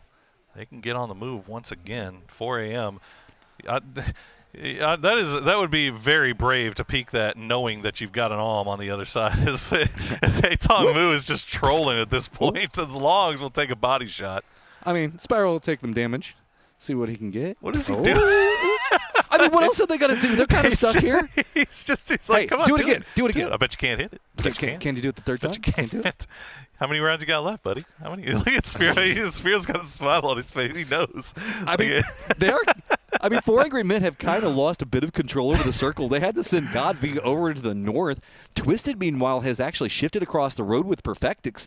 So this distraction from Geeky has kind of caused problems for the end game for 4 Angry Men quite a bit. A little bit, but it's also causing problems for Geeky because they haven't opened up a door for themselves to make their way into this next zone. Now, I mean, they do what have. What else do they do? Well, they can play that wall around the back of where Baron is, right? So they have a spot. Well, but I don't know what the wheels on. They have to assume it's taken at this point. Well, right? I don't know what the wheels on the left side of this car are looking like. Right. So, I mean, that's it's their only play, right? Like, I mean.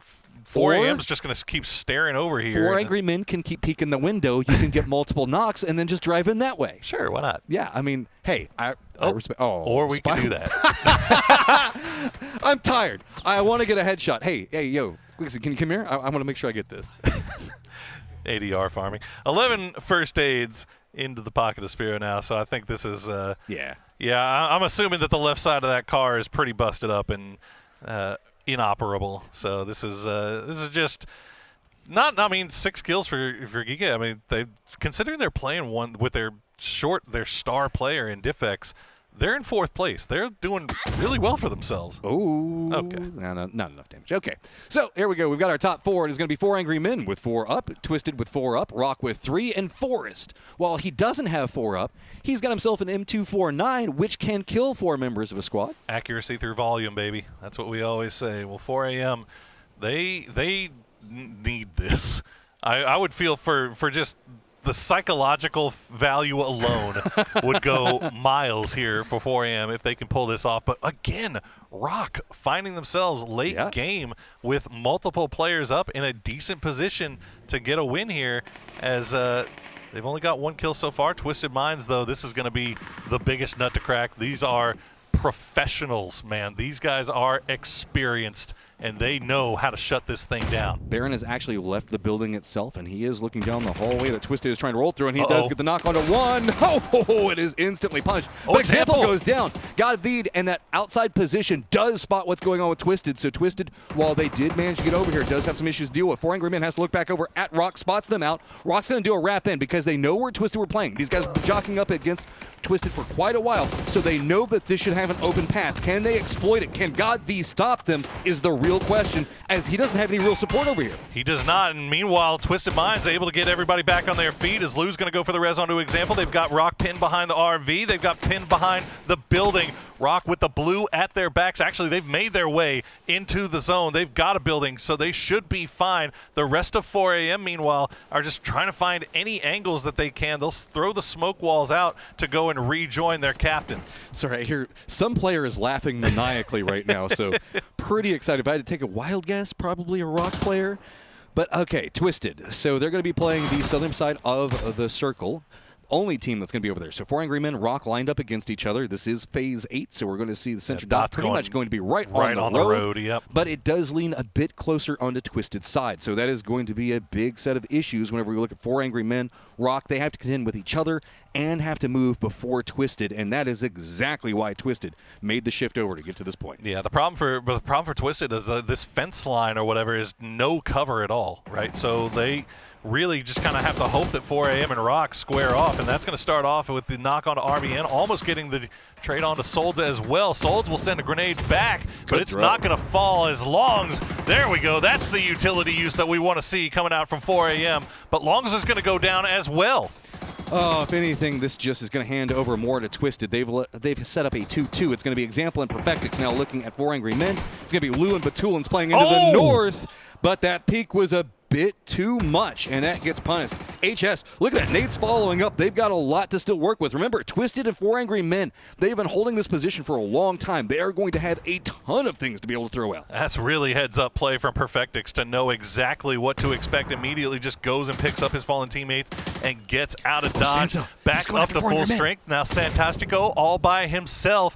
Starting to get in a little bit closer. Don't know what kind of utility he's working with, but 4AM, they're up to full strength. So all of these teams, despite taking so many knocks, they keep getting the revives. And Atong Mu, he's got the high ground, and he's got a grenade left in hand. Nades now starting to come out. Everybody just trying to drop them onto the smokes. Santastico off on one side of it. 4 Angry Men look like they're starting to push out. Santastico also, I did see a nade in his hand. He can drop it right on the backside of 4 Angry Men. He could be able to turn the entirety of this game. Atong Mu still can't find anything that he wants on that angle. Example is finally going to go down, but Lou gets a nade back. Perfectix starts to find more. Santastico also starting to see if he can get anything more out of it. 4 Angry Men. Rock in some trouble, but Santastico runs out into the blue. Is he going to sneak up back behind 4 Angry Men? Can he pick up any of these kills? He's just trying to dodge nades. He's going to send it out the blue. He's going to go down. 4 Angry Men down to 1. Santastico got lost in the smoke, and Atong Mu now, that's a great Molotov. We'll pull him off of the res, and that's going to be a win from Twisted Minds. Did you expect anything else?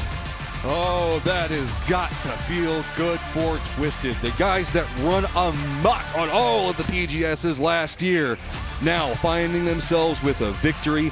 Good momentum starting into the day. That should be terrifying for everybody else in the lobby as well. It has been a slog for Twisted Minds so far to start off things in Shanghai, and they've not looked the same as they've looked in the past. But again, that's asking a lot. They had one of the most unbelievable years last year, and to be able to ask them to come and bring that into 2025 is asking a lot, but this could be a sign of things to come. Well, what's great about it is that felt like the Twisted we were expecting. That was clean play, reading the circles, reading how everybody was going to make a play, and following it through. So let's go ahead, move it over to the analyst desk to move into game number 4.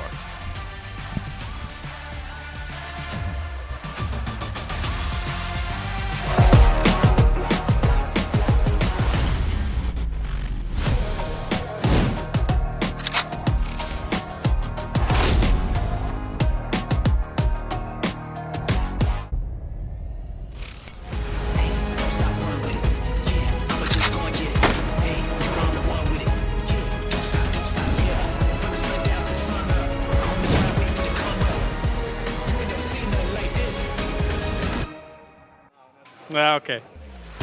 Well, that is Twisted Minds getting a victory. Tried to wrangle Batu's like not now. Clearly there is focus here for them in the group stage. Focus. They're finally on track. Everything is going so well. Definitely so. Brilliant victory here for them. Admittedly, over in Gangneung, expecting to try and, kind of wrestle eventually away an urban ending from their opponents. And it did work out. There was, 4AM in there. Rock was being a little bit cheeky in the background. Yeah, it was a tough circle, this River Tomb. Not a lot of places for people to go to. They all got to kind of hide out. 4AM got a great spot. Was able to sit there. God V looking great, possibly MVP, even though they didn't win this match. You never know. And I think that caused a lot of struggle inside, but mostly it caused a bunch of snakes on the outside, right? We saw Bloomy with a bunch of first aids. We saw a bunch of backstabs. It's tough when you find these sort of unexpected city circles. Yeah, I mean, considering how east the first circles was insane. So from that point on, all of these teams having to really adjust about things. Obviously, there was a lot of dead space there with the cutoff position and kind of that kill barrier that exists on Tego. But all of the teams trying to kind of scramble through some of these fields to the best of their ability. And we saw a lot of fighting down towards the south. As that circle then shifts towards the city. And there was a bit of carnage down here, to be perfectly frank. Well, and I think it's unavoidable in that situation, right? There's a point where you just have as many as can go into town as you want. We saw Geekay over here. They try to take a push up, grab a rock, and last as long as possible, as we do see that at the end of this match cleans up, lots of folks going out, and then ultimately we move into town for the Final Four, where we saw Rock coming in with honestly snuck up on me. I didn't expect them to have this many points. Yeah. They get into another late game, they put up some good moves, and they ultimately get a good deny at the end to keep points away from their opponents. And that said here with 4AM getting as far as they did with the initial circle, they were dead center. You were kind of hoping and expecting that 4AM was going to be able to do something with the circle. They did in the end, right? Getting to where they did get to. And then the last remaining member of I don't know. I can't remember who it was. He wanted to kill so badly. He was running around. Where are they? I can't see. There's so many smokes. It was reminiscent of Bestia's fight inside of the tunnel, where there's just too many smokes. I know there are kills here. I just don't know where to find them. There was a moment where I'd just been like, okay, just spray. And he, but then that grenade goes off, and he's like, all right, well, I'm already down to like 10 HP. I may as well just run off into the blue. It was a good, smart play. And that came off the back of Twisted Minds getting into a very good spot. They had a strong crash. There was that moment where Godv got the knock on example. And you thought maybe this sets 4AM to make a nice transition here, but it was not meant to be. Twisted Minds comes away with that chicken dinner and the 7 kills. Not bad at all. That will boost them up significantly. It does feel like EMEA is coming in a little bit angry to the day of one of our group stages here. And I'm going to be honest, we kind of needed it. Yeah, you love to see it. Considering the majority of EMEA didn't do that well in our previous PGS 7. But 4AM as well being able to take number 2 from all this. Bit of a shame to not see Rock here, as you kind of say, like in terms of the quietness, it's clear that they didn't get that many kills off the back of it alongside the placement. But they made it into a decent spot early on there, and they were able to sort of lock it down. Same as 4AM, you saw them not really doing very much until the very end game, even though they insisted on peeking Geek over and over again. Twisted Minds, though, does come away with that victory, and once again, it is just like when Na'Vi got a win. It's not your expected all-star to come out on top. Example actually ends up with no kills. We see Perfectix, who I was hoping to see come up big today, goes ahead and gets us a man of the match. There he is. Not bad at all. 391 damage go their way here. And again, when the circle's coming up towards the urban finish, they're happy to just sit patient, sit calm, sit collected, and just let a lot of their utility in that very late game, if they can hold on to it, speak for itself. And it definitely did, right? I mean, they didn't even really need to take that many shots to where the other teams had to then approach them from. Yeah, I mean, that's what they really do well, is they outthink every other team, and then they also have the gun skills to back that up. They make a nice crash there up on that north side of the city. They're able to lock it down, and they really are uncontested going into that last 4-man fight. They walk away with 17 total points. And remember, if you guys didn't tune into PGS 7, you were crazy, but also remember, this is probably their worst PGS performance to date when they came here last week. So there is a lot of making up to do, but this is the kind of team that you expect them to get stronger and better from bad performances. Yeah, you'd think so. I mean, even the week between, right, that gives everybody an opportunity to step back and kind of study exactly what maybe have gone wrong for them there. But this was an important game because in the prior 2, they did not have that many points to their name. 4, in fact, but they do jump up into 5th place here to Twisted Minds with 21 points on the board. Again, though, kind of in a way that Rock was quite silent in the urban situation. I suddenly realized whilst we were watching them in that top, it's like, oh, they actually had quite a few points from the previous games, too. Yeah. I mean, they've just been sort of grinding this one out. You can see they 7 kills. They're doing this through placement. They're making themselves push into the middle. I think they've made an adjustment over how they sort of approach the last PGS. They are moving aggressively towards the center spot, trying to avoid fights and gain themselves in the late game, and so far, it is paying off in points. My worry is that that's not a strategy that tends to transition into finals very effectively. That's sort of like, well, let's just try to grind out these placement points and not have to fight too much. You saw that at the end of that game when they did have to go and throw it down against 4AM. It was a little confused there. Definitely. Let's take a look across all of the teams getting ready to go once again. We will be moving on to Rondo. I assume you have your eyes peeled for good old Test Track Neos Factory. If you're not watching the test track, you're just not doing it right. I expect the teams to go there. I expect to possibly see a little bit of conflict, but it's never been worth fighting over this drop spot, so everybody should just share it pretty effectively. But yes, circles do tend to favor that area, and if a team doesn't play it that way, I think they're just crazy. Yeah. Lay of the land, I think we kind of summarized and theorized that Twisted Minds will have the West, and then 17's probably going to have the factory, but let's get to it as we head over to the commentators. We are ready to Rondo for game number 4. Let's get ready to Rondo. Hey, you did it. Yeah, no, you did it. You wanted to bring us in just so you could do that. I respect it. Why not? I respect it. Copyright. be damned. Well, we are ready to go. If he's going to waste his time coming after the $2 I make casting this, good luck. We're ready to get into Rondo, and as the desk mentioned, that test track Neox facility, all eyes on that as we finally, well, it seems like we're getting more, at least in group stages, it's a rare solo plane. As we got double planes through 2 group stage games last time around. So we'll see what Twisted, Navi, 4am, and 17 decide to do. 17, well, it looks like Twisted and Navi are just going to go ahead and take it. All right, easy peasy. And what? It's Navi getting Neox, so yeah, this is actually just pretty comfortable. And 17 just going off to the north, and yep, 17 perfectly fine. Donating that loot spot over to our first place team currently in Navi. So okay, I was all excited, man. I thought we were about to get some early action on Rondo, but instead everybody's just playing civilly. I mean, 17 have been having some good games. Twisted just got a victory. Navi got the first victory. So a committed hot drop at this stage could be a momentum shift. So I don't really blame anybody for kind of stepping away from it. No, not at all. And okay, no test track circle for us today. We are going all the way down to the southwest. And look at that. There is so much interesting things. We got a mountain in there. We got a river in there. You got just a whole ton of empty fields. I mean, you have to assume with the river at some point we're playing into the northwest, but this is not until we get to like that stage of the circles, right? Yeah. So this can still do some really crazy stuff, and this is a pretty cool section of the map just in general, due to the fact that we've got a lot of hillsides. There are going to be some sightline breaks that are over into the southwest. The water being itself its own gatekeep on what's going to be happening on anything that's happening in the east. The north is a lot more open, though. It's a lot more field-based. It's going to be really easy to get caught up in some long-term dust-ups, maybe some longer skirmishes or bad rotations.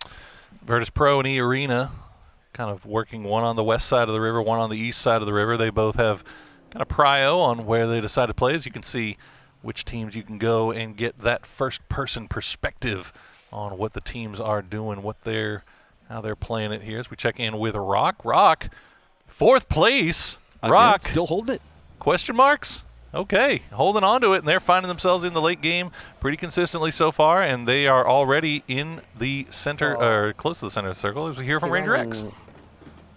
มันดีขึ้นกว่าเดิมมากๆถ้าสมมติมองแค่ในทีมไทยเพราะว่าปกติแล้วเวลาทีมไทยมาระดับโลกก็จะแบบไม่เคยเป็นแบบนี้แต่ครั้งผมว่า P78 น่าจะมีทีมไทยที่เป็นแชมป์ผมว่าเวลาเราใช้เครื่องร่อนน่ะเราจะเห็นง่ายกว่าตอนที่เราขับรถผมว่ามันน่าจะได้ข่าวง่ายกว่าครับพี่เพราะส่วนใหญ่เวลาผมมีเครื่องร่อนผมจะได้ข่าวง่ายกว่าเวลาผมใช้รถอย่างเดียว There you go. Get some good information from using that glider and bold words proclaiming that an APAC team will be the champion of PGS 8. We'll see how it plays out from here.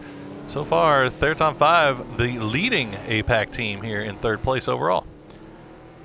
It's not the craziest of statements given the way that we've been seeing them play. What's interesting to watch about APAC is how it's so spiky in their movement as far as on the leaderboard. Like, they have these massive games, but then they can follow up, kind of have not the best of games. But case in point, Theraton 5. It does feel like day trade is starting to stabilize more. They're still keeping their aggression in the earlier stages. They're still keeping the movement that kind of the region's known for, but they're not really bottoming out and having the lows that they used to have, which could give them a really good path on this leaderboard. Well, that's always been the knock on APAC teams, right? Is that you can see those huge games. I mean, you look at Theraton 5, what was it, 21 kills, 31 points overall, the most points ever in a game, and they had another first place win with 13 kills, and then they had a second place with 7 kills.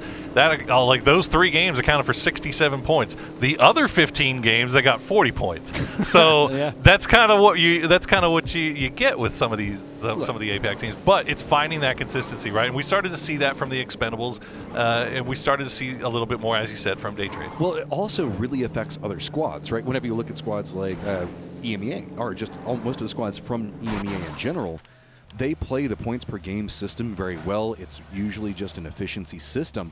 Whenever you have these big spikes that are happening, specifically it feels like several APAC teams can pop off in a row. It makes it really hard to hold stability. And speaking of stability, that's going to be a bad place to be, as Lucarux has got just a perfect perch to rain down bullets onto Bestia. That's not very stable, is it? Oh, well.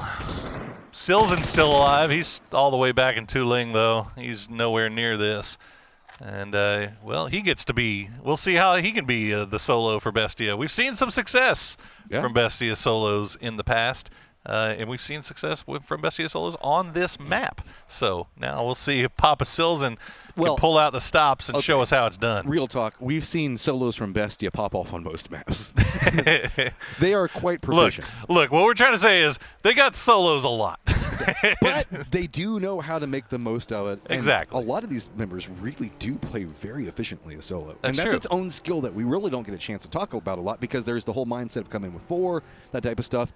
Sometimes just making it and stringing together the ability to salvage a lot of points whenever we do have all these APAC teams popping off and getting 21 kills can really get you into a decent spot. At the end of the day, you know, survival is still part of this game, not just killing people. So if you can survive and get yourself some placement points for it, just make sure you go out without putting up a big goose egg and not getting anything, then that's a step in the right direction. But Bestia having a little bit of a slow start here, 4 points on the day so far, and now just down to 1 as we check in with the aforementioned day trade, making their way into the eastern side of the zone.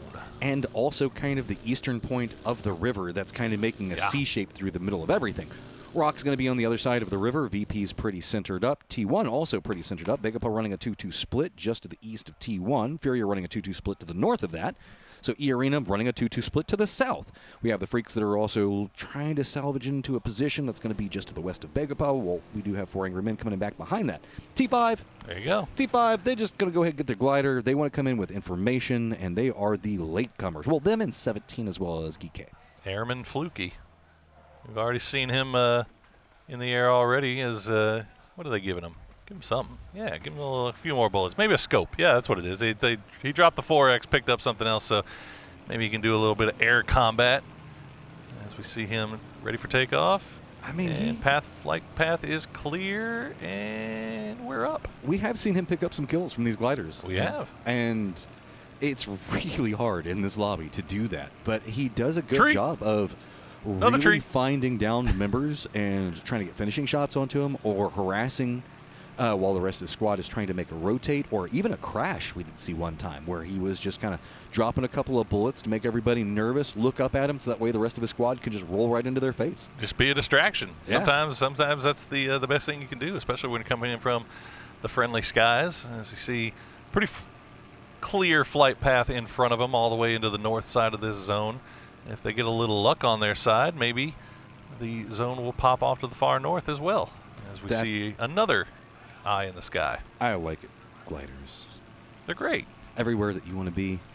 Getting all the information. 17 is going to have spotted out probably K in front of them. They have no idea that Silzen is in the middle of them. Yeah, I mean, I don't think that there's a world where Silzen's going to get involved in anything that's happening for at least another 2-3 circles. Nope. Just hide behind the car. Nobody sees me. Everything's cool. Silzen, maybe never not. mind. Papa Silzen won't stay quiet. He'll get himself a point and a kill, and look at him. He knows he got away with one there. Go. And now he's got a vehicle as well. The rest are coming. Okay. You know what? Get you your point, King. Now then, hey, he tends to play a lot more passive at the start, but that was too free. So respect to Silzen for being like, nah, I need that. The issue is, that's 17. Yeah. Oh, no. Don't run into the tree, Silzen. No. Oh, Silzen gets another knock. Oh, he got another one. This man. Xiao was just like, what has even happened? What, like, I mean, I'm kind of curious what even happens when you're the guy. Oh, my gosh. You know what happened? The electrical storm picked off, and it was the vans. Oh, no. The Picos got left. Oh. I mean. Things you hate to see. What is Xiao even doing? Like, he's just like, yeah, I'm sorry. I didn't see the guy that was laying down behind the car. What do you want? It's on you, Xiao. His blood is on your hands. You have to explain this to 7-7, his family. You're doing fine, buddy. You got this, I believe. Here we go. Easy. Okay, well, you can't spot out solos, what's the point in even being in the air? The new circle spots, and it's going to favor that eastern side of the river. So teams like Freaks, Arena, Bagel Pa in nice little position here, despite actually Bagel Pa losing Songjang as soon as they tried to hop in the vehicles to get on the moves. A Kraken, or actually it's going to be Gazera that spots him from range, and so now Bagel Pa in a little bit of a spot of bother. Okay, so now we've got Twisted Batulin. Gets a good spray on Gazera. Perfectus follows it up. He does take some damage.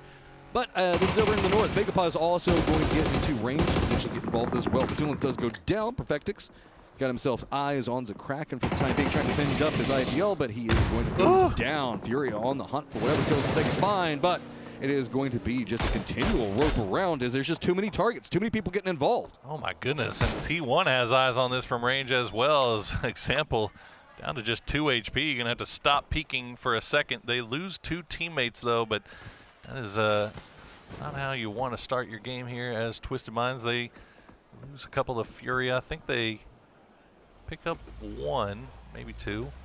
What do they got? What are they sitting on? 1. Okay, they pick up 1. They've got a couple of rotates as well that are going to be happening around the circle, as we do have T5 that's wrapping on one side. Furia, you can see, is going to be regrouping right up into the northern corridor. Freaks are going to be holding down just to the south of them, pretty much west of where we saw Bagel Pa a moment ago. T5 already knows where they want to be at. Forest is going to be just to the east of that. So, yes, guys, if we don't see this section of the map a lot, but remember, whenever we're talking about a place, and that place is Long Ho. Nice.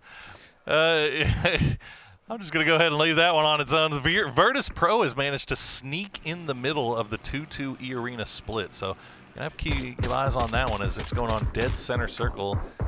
As Xiaowu still has his eyes in the sky. Day Trade taking their time, making their way into this next zone. And Forest looks like they are going to the aforementioned place of Long Ho. And they might have company, though, soon, as 4 a.m. is starting to arrive. And Pathampong, the front runner for T5, is already there as well. The rest of the squad starting to make their way in, too. GK with emergency pickup. Belmont down in the south. So GK, I mean, this is a good way to just kind of leapfrog over the river. The problem with it is immediately upon this path, after the river, we've got E-Arena, VP stacked up on top of each other, due center of the circle, and it's kind of open with some high ground advantage points coming up, most notably from 4 Angry Men. Freak's already in that 2-2 entrenched position. This is going to be a very difficult emergency pickup to land. It is, but I don't know if they would have had a better option because VP is just camping the absolute heck out of that bridge, cutting right through the middle. So, I mean, this might be the best way at this point to get from that eastern side over the river and into the west as we check back in with Fluky. He is the trailing man here. This is a different way to use this glider, and as it looks like the cars are scouting for him. They hooked him up with the scope, so now it's the guys on the ground's job to scout for him. Oh, there we go. Another E pickup as well. Is Rock going to kind of figure the same thing out as Gike did? This is probably our best option for making it across the river, but where do you go? As there not a lot of space left to play here as we check back in with that replay at Twisted Minds and Furia. IGL, by the way. IGL BT dubs. And I mean, you can see the fact that Twisted thought that they had the momentum, but they were so close to Bagel Pa, and it just there was just too many targets around them. So let's see how we're going to do. GK says no. With the way the circle is popped, they're just going to instantly shift back over. Rock's going to say no to their emergency pickup, both eyeing that position just to the north of Renjiang. And so with this E-Arena and VP that we were talking about a moment ago, great positioning. Na'Vi already going to be wrapping back over into the east of this. Squads that were playing and thought that they were safe over in the west, because I thought that I'm with everybody. I thought this was going west. I mean, what a brutal shift as we see all these teams starting to make plans. Designs on trying to get on over. RBN in a good position to overlook. The few shots will land, but not going to find the knock. Sold's a little bit closer. As looks like Rock, they've got to fight this out. They've got to find a foothold inside this compound, or I mean, the option to play the hill is still there. Like it's not out of the question. But Rock deciding that they want to take this fight with GK. 17 did get themselves Renjiang, and it is going to be Day Trade coming back behind them. Twisted, they are in the circle, pretty centered. Don't feel good. But hey, you know, E-Arena and VP can kind of defend you for the time being. Really, I love the fact that they're kind of eyeing the bridge back behind him going, okay, that's our problem. If anybody has to stop there, we're screwed. So we have to defend that. Also, where is Theraton 5 going to go? Is they are our last E pickup. They're going from west over to the east. And they've got 3 in there. Example, take a few shots over towards Beamy as VP trying to get spots on both sides of the bridge. And actually, Beamy might have just been bait there as Luca Rux comes over and peeks at the perfect time, gets the knock, and they will proceed to get the flush onto Example. And now all of a sudden, Lou is all by himself. It's just a good play from VP, man. I mean, sending one across, knows the fact that that's going to be the weak angle for defense, for Twisted. E-Arena doesn't even play it aggressive just yet. T5 gets shot out of the air. Boom. Right in it. So Daytrade going to be finding more, and potentially even more after that, as Daytrade's going to be rolling right up into the thick of them.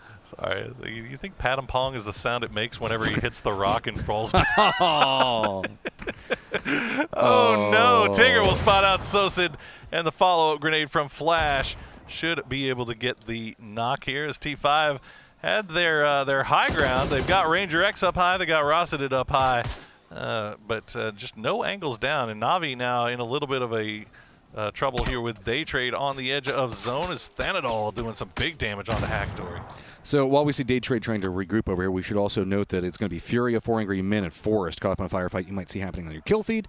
So, Theorist, how are you going to find your way over to your friends? T5 up on the high ground, looking down onto everything is going to make that a lot more complicated. Circle continues to keep in water, and that bridge that we were just looking at a little while ago with Twisted. We'll also just keep going over to the east. I mean, remember, everybody, I mean everybody thought this thing was going west, and when it popped over to the east the first time, the only 2 teams over there had E pickups in the sky.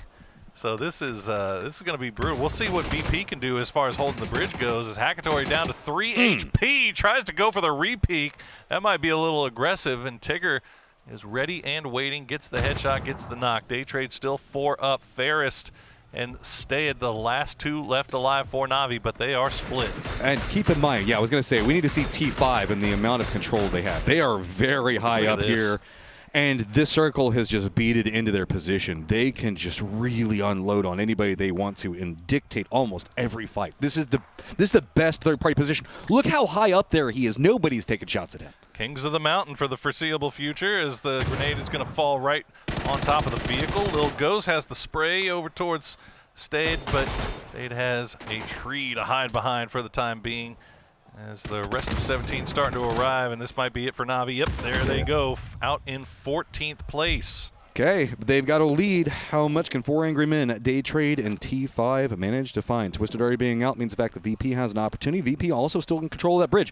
While we do have Forest, Freaks, Furia, Begapa, and maybe even T1 E-Arena that'll have to cross that bridge. So this is a Circle 4 bridge camp that's actually really massive. I mean, I would love to see VP be able to get everybody over to the eastern side, and it looks like that's what they're going to try to do right now, getting Ibby and Luca Rux over there and just set up a position before all these teams that are on the west start to make their way over. Because as long as VP is holding that bridge, all these teams on the west are going to have to fight each other. Yep. Forest, they were the first ones there, and they're already making the swim for it. Fortunately, they do find a way to get in.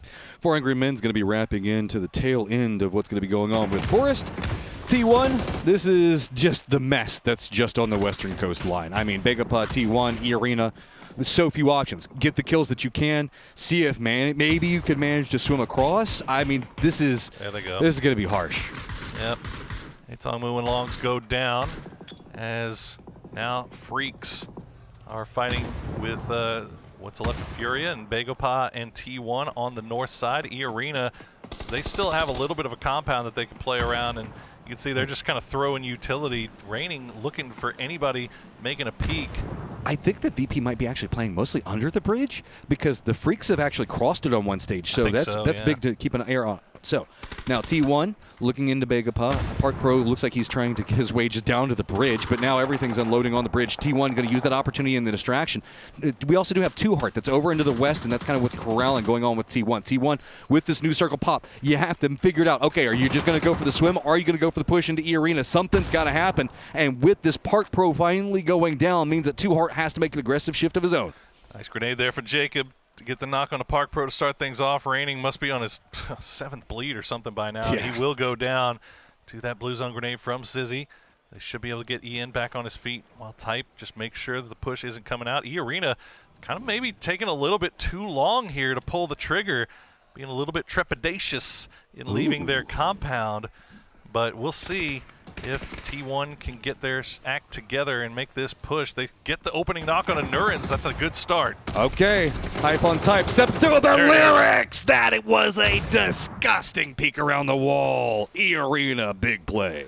Yeah, they take 2 knocks in the process, though, and Too Hard still coming up behind is now VP. They spring the trap on the bridge. They'll find Heaven.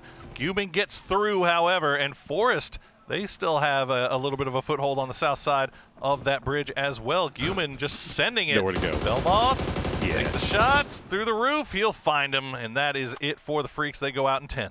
Okay, so remember that great positioning from T5 where they could watch everything in the world? Yeah. Well, now they're no longer in circle. It's a big issue. And, oh, Too Hard. Just doing him dirty. He's not going down just quite yet. Can he get some more points for his team? Blue zone's going to stack in, and he is going to go down. But Jacob probably going to bleed out. Yep, that's going to be it for Jacob, and might be it for Nurens as well. The rest of the team has already sent it. They send the vehicle right into the water, but look at Rock. They are already on the other side. They were waiting for this. Nurens goes down to the blue. BL is just in perfect position. And yeah, that is, well, fishing with dynamite. Fish in a barrel is maybe a little bit too literal on the nose there, but that is exactly what we just saw. I mean, that's just redneck fishing at its finest. Throw a couple of nades in there. Do a little okey noodling around here. Let's go. Okay, so to the south, we still have VP lined up against Forest. They're trying to make their rotation. Forest still holding on with just the 2.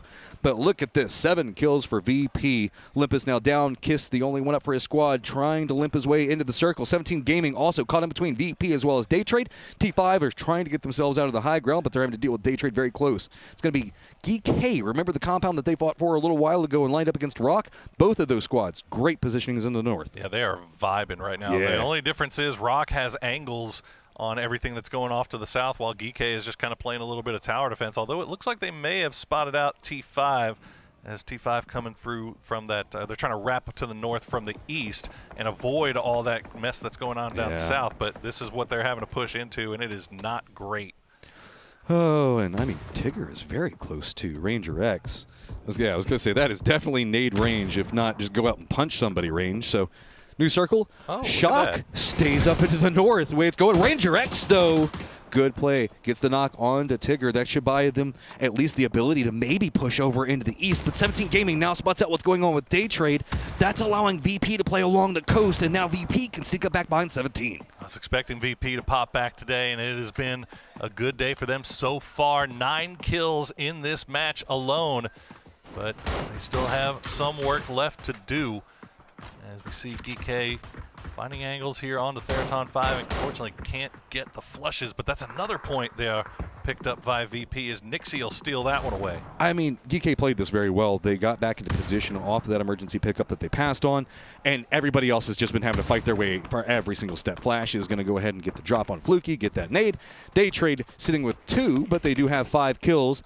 They are now the high ground team, but 17 is lined up against a VP. While it does look like Rock is kind of keeping an eye on what's going on with GK. They have Souls that's over into the northeast. It looks like he's trying to do contain line, while RBN is going to be the close guy. That was actually really nicely done by Rock. They had a big split to make sure that if GK did decide to try to make a push onto them, that they would spot it out, and Souls in perfect position is going to force GK back down into their compound and leave that high ground to Rock.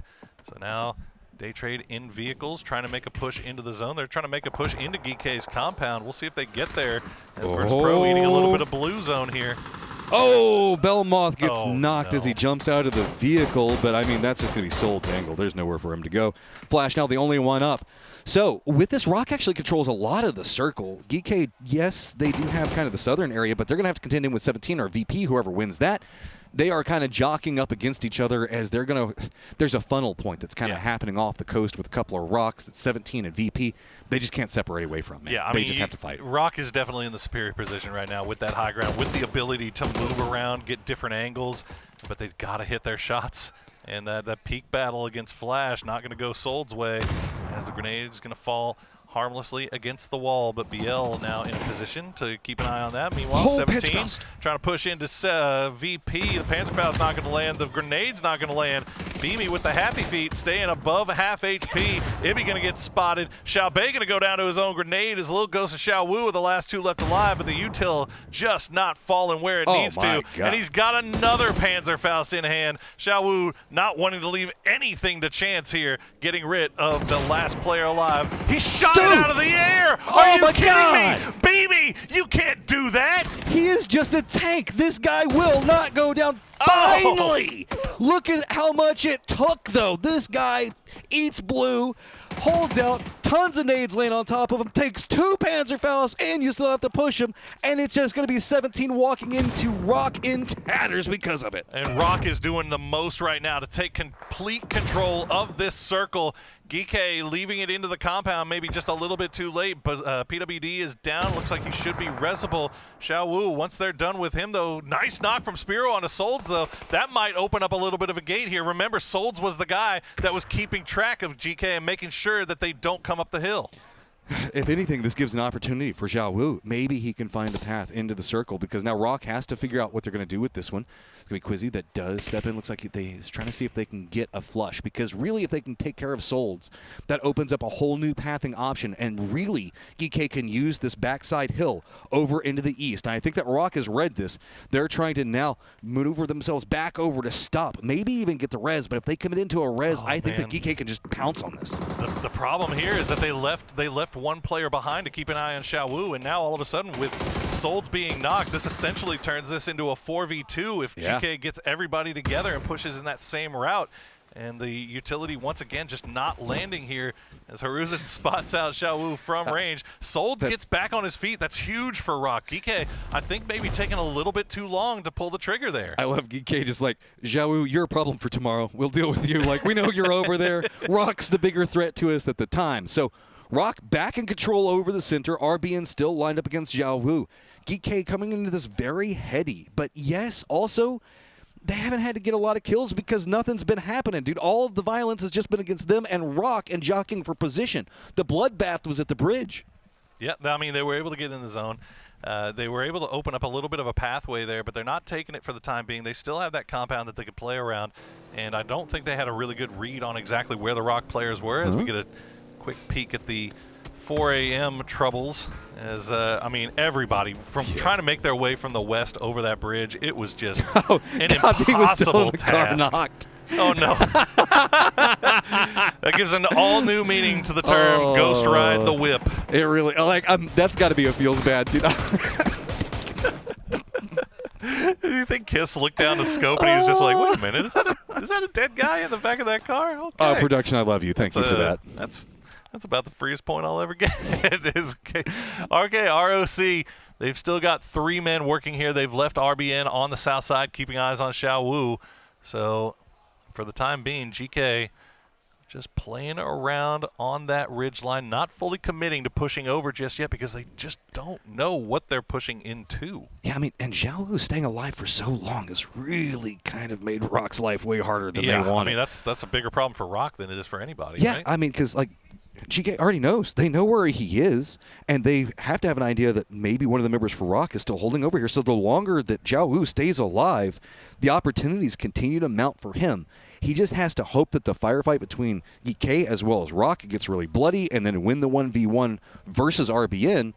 There is an opportunity here, and Xiao Wu has spotted out. RBN does get the knock.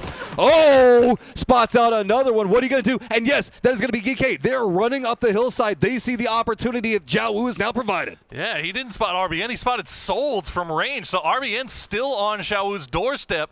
So Xiao Wu can still play those rocks, but GK, as you said, making that push, but BL perfectly in time for it is now Xiao Wu will find Solds again. Haruzen, though, will find BL, gets the knock, gets the flush, Geekay started to collapse onto Rock, and everything's falling apart for the Latin American squad. Spyro has shifted down to the south, trying to see if he can contain what's going on with Zhao Wu as well as what's happening with RBN. Rez is now coming out from GK. See if they can kind of squeak this one out off of positioning. They have all the numbers trying to get the Rez back into position. Zhao Wu, though's got the rock. He knows. Can he see any peaks coming out of this? All control now happening for GK. Yeah. I don't know. Well, Zhao Wu can still run around. This is fine. But if anything, this just plays right into RBN's hands. A little bit, yeah. Yeah. A little bit as the rest of Geekay, they're all back on their feet. RBN just waiting for the push, but he's going to get spotted by Spiro, and that's going to be Geekay with the win on to Rondo. Playing with a coach, they managed to pull off the big victory. I mean, say what you will, but that is a coach play to pull off the emergency pickup. Go for that position. Sometimes there are benefits outside of just being able to pull the trigger, but Hiruzen can even do that. I mean, that was very, very well done. I mean, you had to figure Rock had the better position that whole time, and they were doing a really good job of holding it, but Geekay showing that patience, showing that they needed, they knew they needed more information, or they needed an opening, and once that knock came in from Zhao Wu, that just sent the floodgates. The never surrender mindset from Zhao Wu really turned a lot of this game on its head. And Rock, you still should be proud. I mean, good position on the leaderboard. Very cleanly played, realized where their win conditions were at, but it is time for us to make our way over to Erangel and make our way over to Toffees and Kalaris.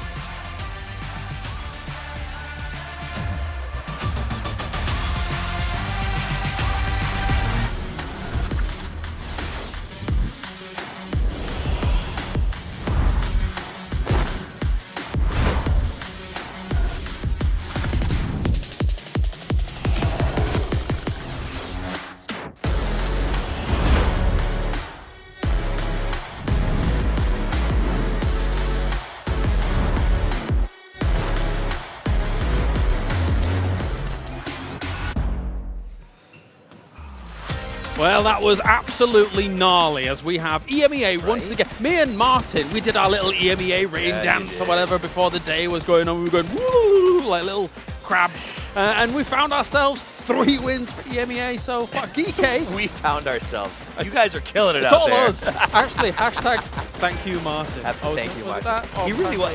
I wish you guys could have seen the crab victory dance that he was doing when Geekay got that win, because he was. But it has been, as you said in the last set, it seems like an EMEA day. They really turned around after PGS 7, and they look good. Geekay played that really well. Honestly, there was a moment where I thought this might be Rock's game, and they didn't get aggressive. They didn't lock Geekay out. Geekay just played that really well. I have to agree, because I thought, well, they've got what technically could be the high ground above Geekay. Maybe there is the lockout here, especially when there was one knock on the side of Geekay, but then they were able to recover it and then swing out. I think one of the biggest ally for Geekay was Zhao Wu, just causing Rock a ton of problems. They were never really able to clear him out. They were very clearly aware of, like, his presence, just not exactly how to dislodge him. Yeah, I mean, Rock actually had to dedicate, and I think that's why they didn't deal with Geekay. They had to dedicate one person just keeping an eye out on that side, on the river side, and they didn't get active. Now, that is also to say that's sort of Rock style of play. They got some really nice kills here. They saw E-Arena sort of send the car into the river and ran over.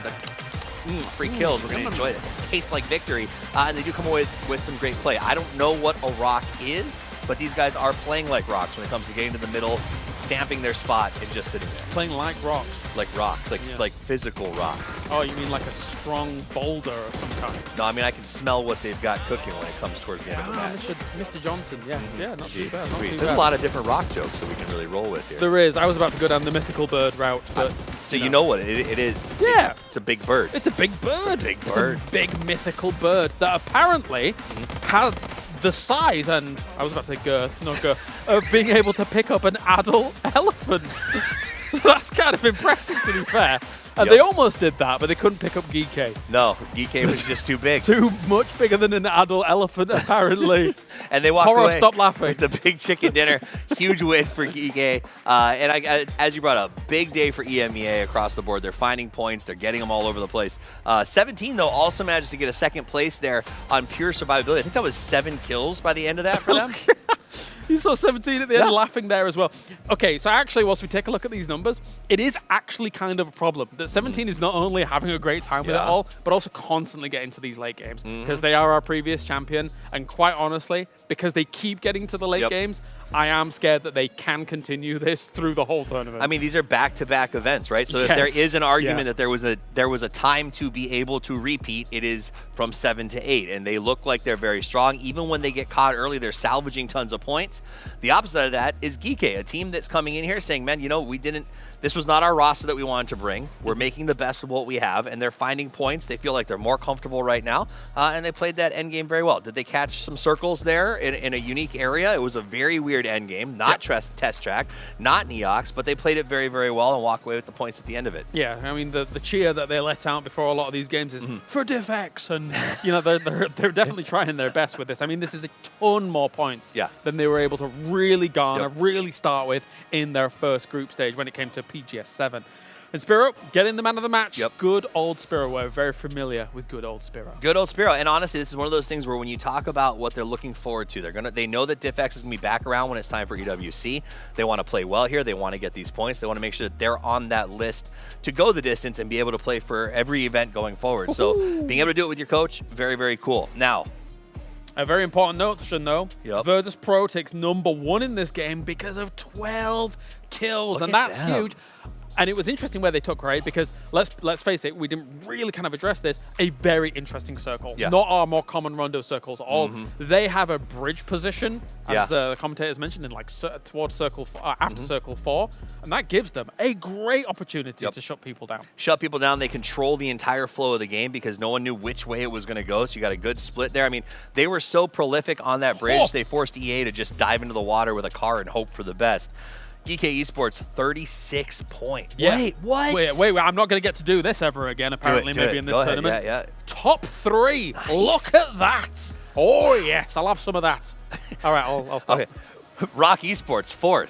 I'm going to take that chance while I can. But they have been playing well. 17 up at 5th with a big climb. Day Trade, Theraton 5, 6 and 7. So we are seeing our APAC teams also make some big moves. 4 Angry Men on the left side of the leaderboard is also pretty impressive. They've caught some circles, but that's a big come up from what we saw from them last time around as well. Yeah, very close so far after 4 games. So it's very clear that, you know, everybody's gone on way and kind of like back into the labs for a week and figured out what they want to do, what they want to bring, the extra sauce required to get all the points on the board. It is a little bit surprising to me that we're 4 games in. Twisted Minds has a chicken dinner on their plate, and they're still in 9th place, trying to play catch-up. Now, that's not to say it's impossible. The middle of the pack is very, very close together. We were worried about Na'Vi running away with it a little bit after how they started today, but it has sort of, I don't know what you would say, homogenized in the middle where everybody seems like they're maybe 8 points away from being on top. So still very wide open after 4 games. 2 games, Dusty Dunes up next for this. So my favorite. Again, things kind of, it's a very different play style, again, very long range and people trying to get themselves, hi Bella in the background. I don't know what she's up to.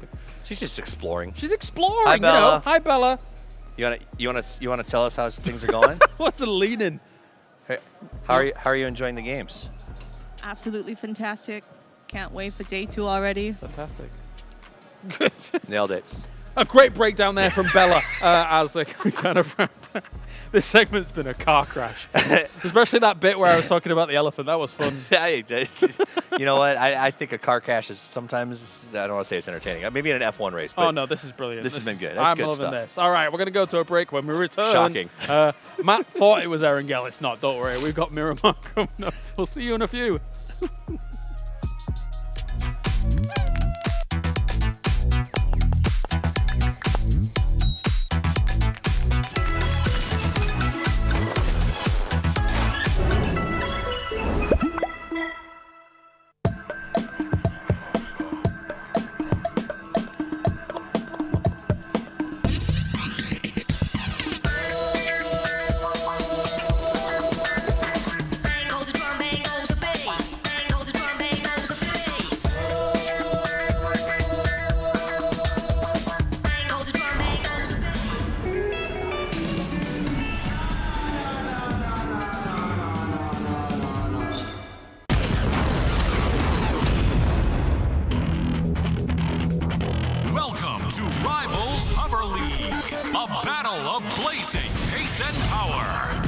Watch out for Hunter, the Ambush Predator. Boom! Sniper. One shot, one kill. Rolling Thunder. It's Raider.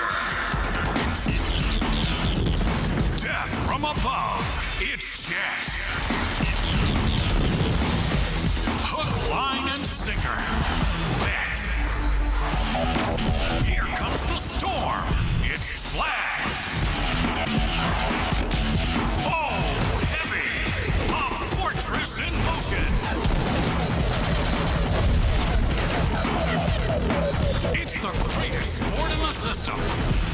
Rivals Hover League.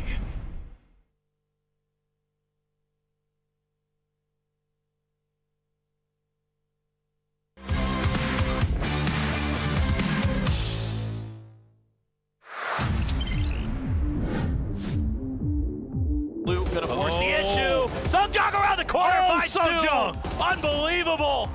Ruining the Falcons' day here. Just held the angle around the corner of the car. Can he find any more? And look at that, the mortars from Souza are going to land right on top of Jacob and Nurens. So the ditch was not the play. Dip not free. No dip is free. The mortars are in the lobby.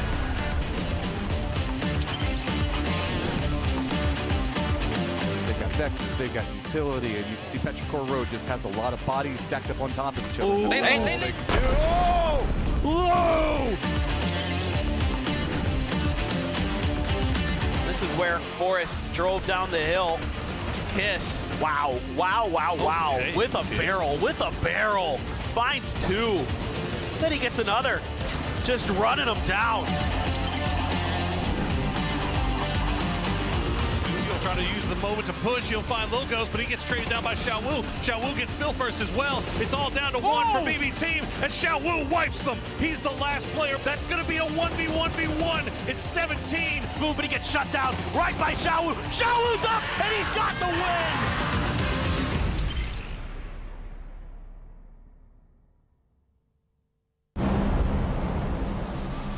2,000 years long, we will never settle. Hard days, no way with a heavy metal. Real live main stage, tear it out, rebels. Like a torch to a flame when it burns hot. We won't stop.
Ni hao, I'm Tiger and Lilik. No, Lilik.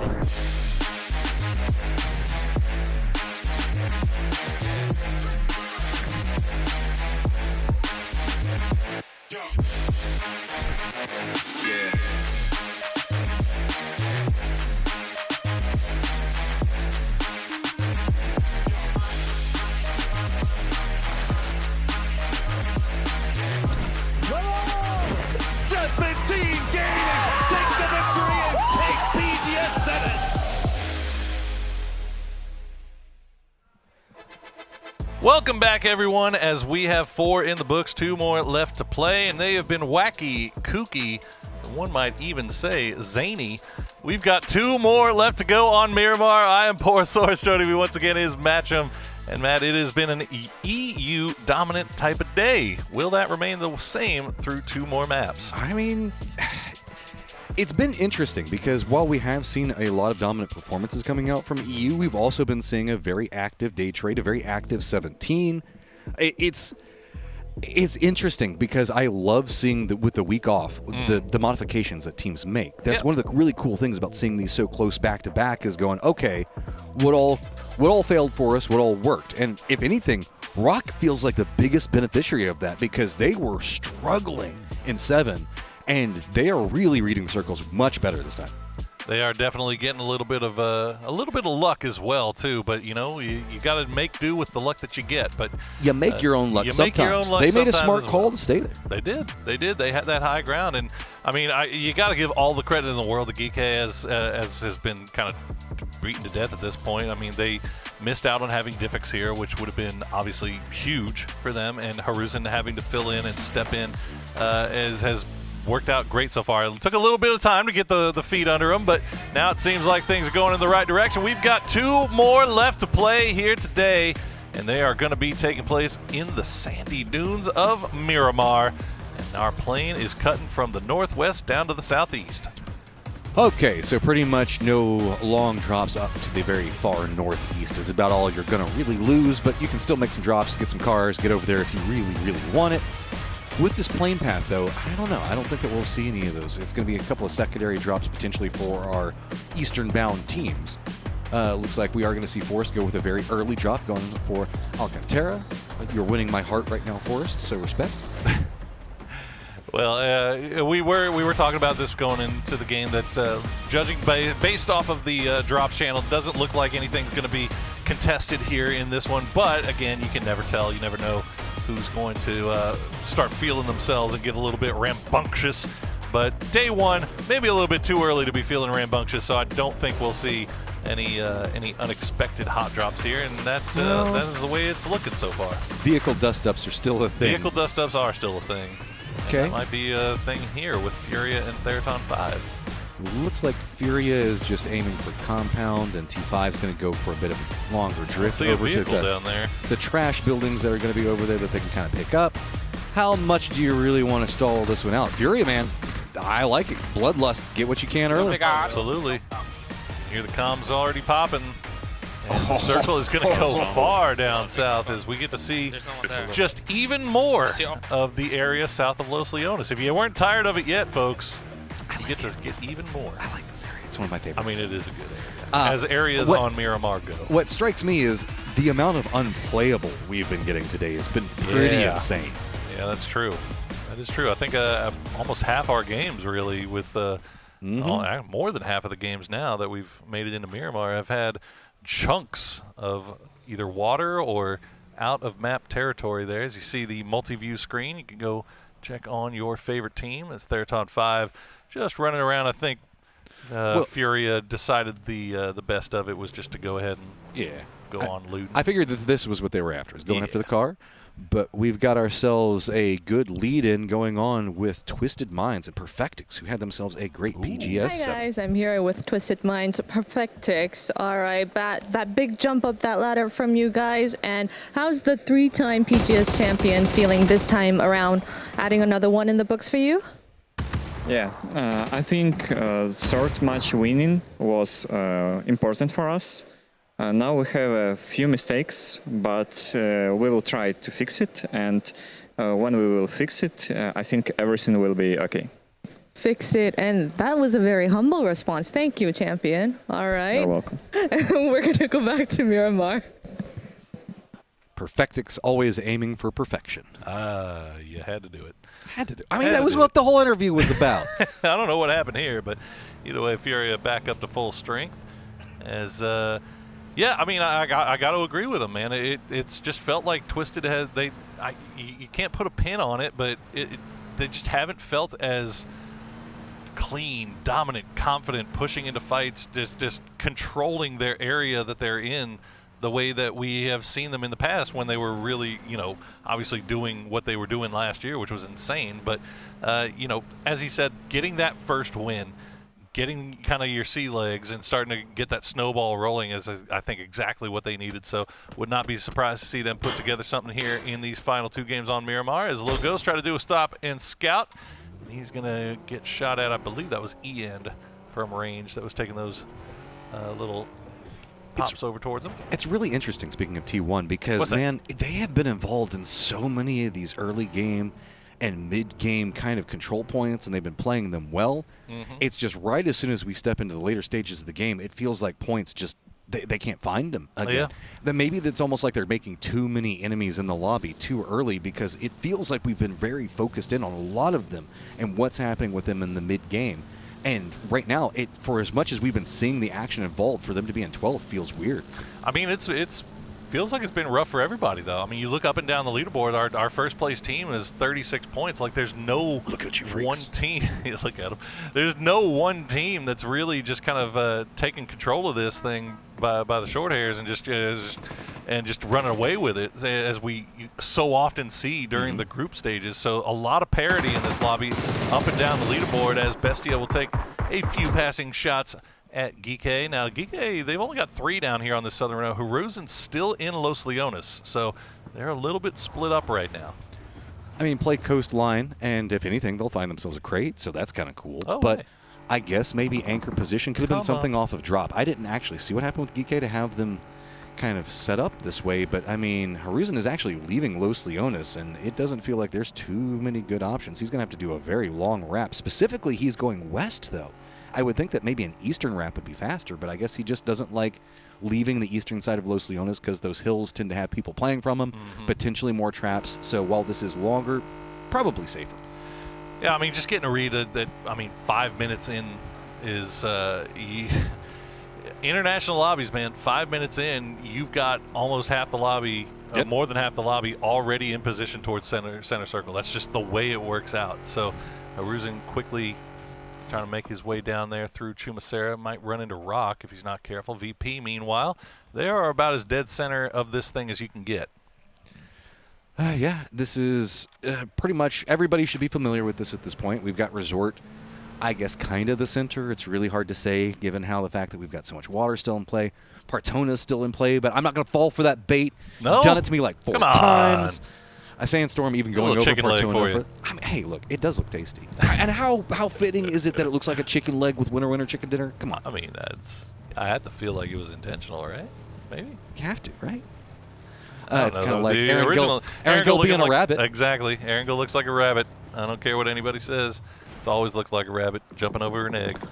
Interesting little skirmish we have going on between T5 and 4 Angry Men. Looks like they got caught in a rotation, so HS is now down, and can you hit it onto Rosted? Rosted looks like he's actually just going to hop in the vehicle and go and say, okay, that's enough to at least scare me. Wait, hey, a couple of shots are starting to connect. I think HS ended up in a little bit of an unfortunate situation there, but yep, we'll find out what happens a little bit later. They get a little bit of a disconnect onto their big fraggers. God V will go and Haruzen's rejoin the rest of the squad. Haruzen, one day. I mean, he got lit up by Rock though. It's actually amazing that he managed to make his way through that. He's got to stop down here and heal up eventually, but you know, you got scared deer syndrome right now, right? Like, you already got shot. You don't know where to stop, where is safe to even pause to heal, but this looks like as good a spot as any. I mean, this is a sweaty rotation. It's pretty scary because he is playing solo with 63 alive. It's not great. And the rest of his squad has their backs up against the coastline as far south as you can go. So it's not like they're feeding him any information. They're like, oh, yeah, Bestia is kind of close. Like, there's a team in Bestia. They probably don't know it's Bestia yet. That's going to be just to their west. Good luck. I mean, there's only going to be a couple of people that are probably posted up on the high ground to get to us. It'll be fine. Yeah, T's and P's, baby. But look, goes Thoughts back. And prayers. You if can make Haruzen dies early, he can coach afterwards. There you go. 5-hit thinking already. Yeah. Well, Olympus going to hop into the glider for a little bit of eye in the sky work for Forrest once again. And meanwhile, we also got an E pickup coming out of El Pozo. That's going to be Bagel Pa cutting right across the center of the zone. Will be interesting to see where they decide to go because everything towards the center is already full, but they should be well aware of that 8 minutes and 30 minutes into this game. This is an interesting thing we've seen as well for everybody that has the map stream open. Twisted, as we've seen the circle every time, has actually gone Los Leones and then moved south out of Los Leones.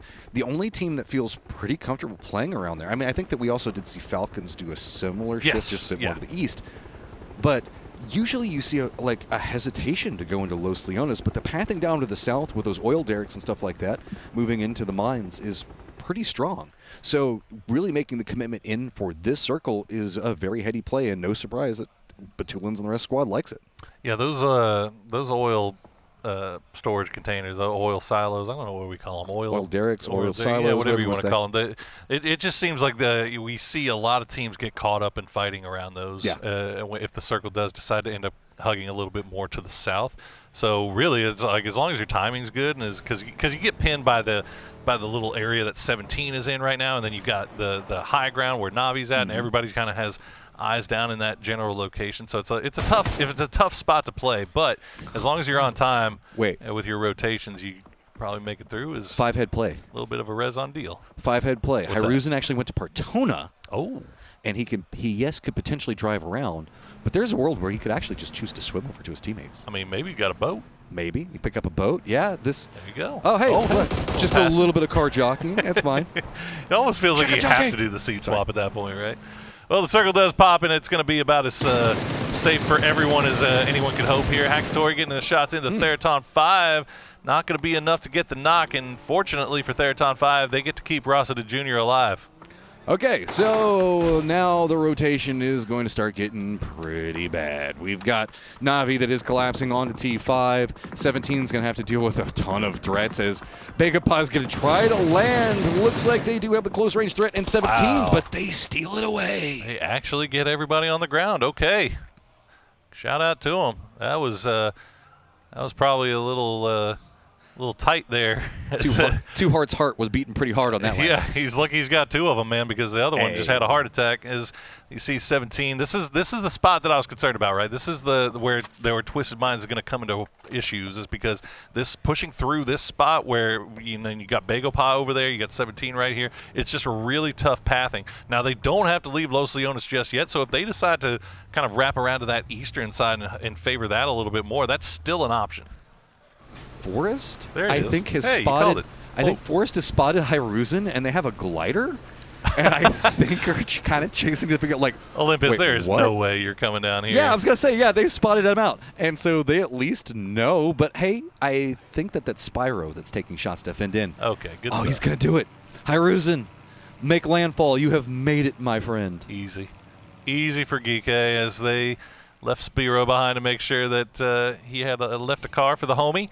And now they can start making their way up and get everybody back together. Nobody then going to be playing this southern coast as Geeke has left. And Forest, meanwhile, looks like they have found themselves a little bit of a spot here just to the west of Resort. What do you think that Forest was thinking when they saw somebody leaving Portona in a boat? They were like, I mean, respect? Like, man, we came in late. You guys must have come in even later. I don't know. I wouldn't think that was even possible. But here we go. T1.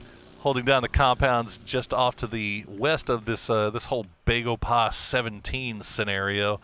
So a lot of room still left in this zone, considering we still have 63 left alive. Nobody really breathing on top of each other just yet. Even just looking at the map, there's only a few random shots being sent long range between teams. Well, we do have Forest that is playing a bit more aggressive into the Resort line, but I think that they're just playing the foothills to the west of it. Yeah.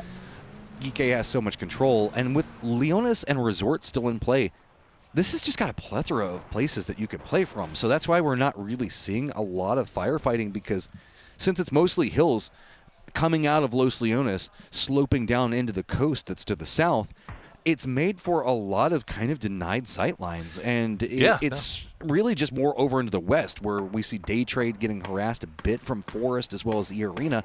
Everything else is quiet, and that's nerve-wracking. It's also this terrain is great, and it's tailor-made for doing these 2-2 splits, these 3-1-1 splits, so you can take over a lot of real estate and get a lot of information here. As we see Furia popping the E pickup, it'll be interesting to see if they decide to take it. If they do, it might just be Haven doing a little pre-scouting for him, waiting to see if this thing hard shifts. That is the question on everybody's mind. Is it going to go north? Is it going to go south? Is it going to go right to the center? Okay, that's a good scenario for everyone involved here.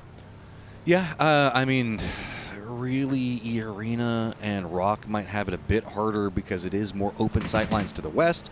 That's why we're seeing Rock kind of wrap a bit more to the north. Oh, Bestia, they want to get out of Resort, and they don't have a ton of options, but we did see Bestia set up a very interesting defense in PGS 7 in the mines. Good shots from Nick C. Goodness gracious, that MK12 They'll at least get the tires. Unfortunately, won't get the flushes, but that was still really good shooting on the part of Nixie, as you can hear him. He's letting Nixie them know. Popping off, yeah. All right. I guess the energy is just getting infectious at this point. Well, they get the one flush, and Mime should be able to get back on his feet. As, yep, they lose Silzen, but DraftKings still in T5, I think, already operating as a little bit of a cave troll here. We'll see if that gets a little bit more love. That E pickup did get popped by DNF, but nobody's taking it. I mean, it's oddly poetic that Bestia is in 16th place and in the mines at the same time. They are definitely in them. We're about to send them back to the mines if they don't get some more points here shortly. Kiss, the rest of Forest. Remember, they came in to that western side of Resort. They are 3 alive. They lost Olympus, but they are in a compound that they are sharing with Salute. And oh, now here we go. This is what we were waiting for, to see if T5 and Bestia get close to each other. Looks like it might pop off. Yeah, kind of no real big push coming out. No concerted efforts on either side. This is kind of a standoff still position. This corridor becomes the area that pretty much you just kind of scout against each other on, unless things just get really heavy. Yeah, Bestia doesn't want to push into this. Nah.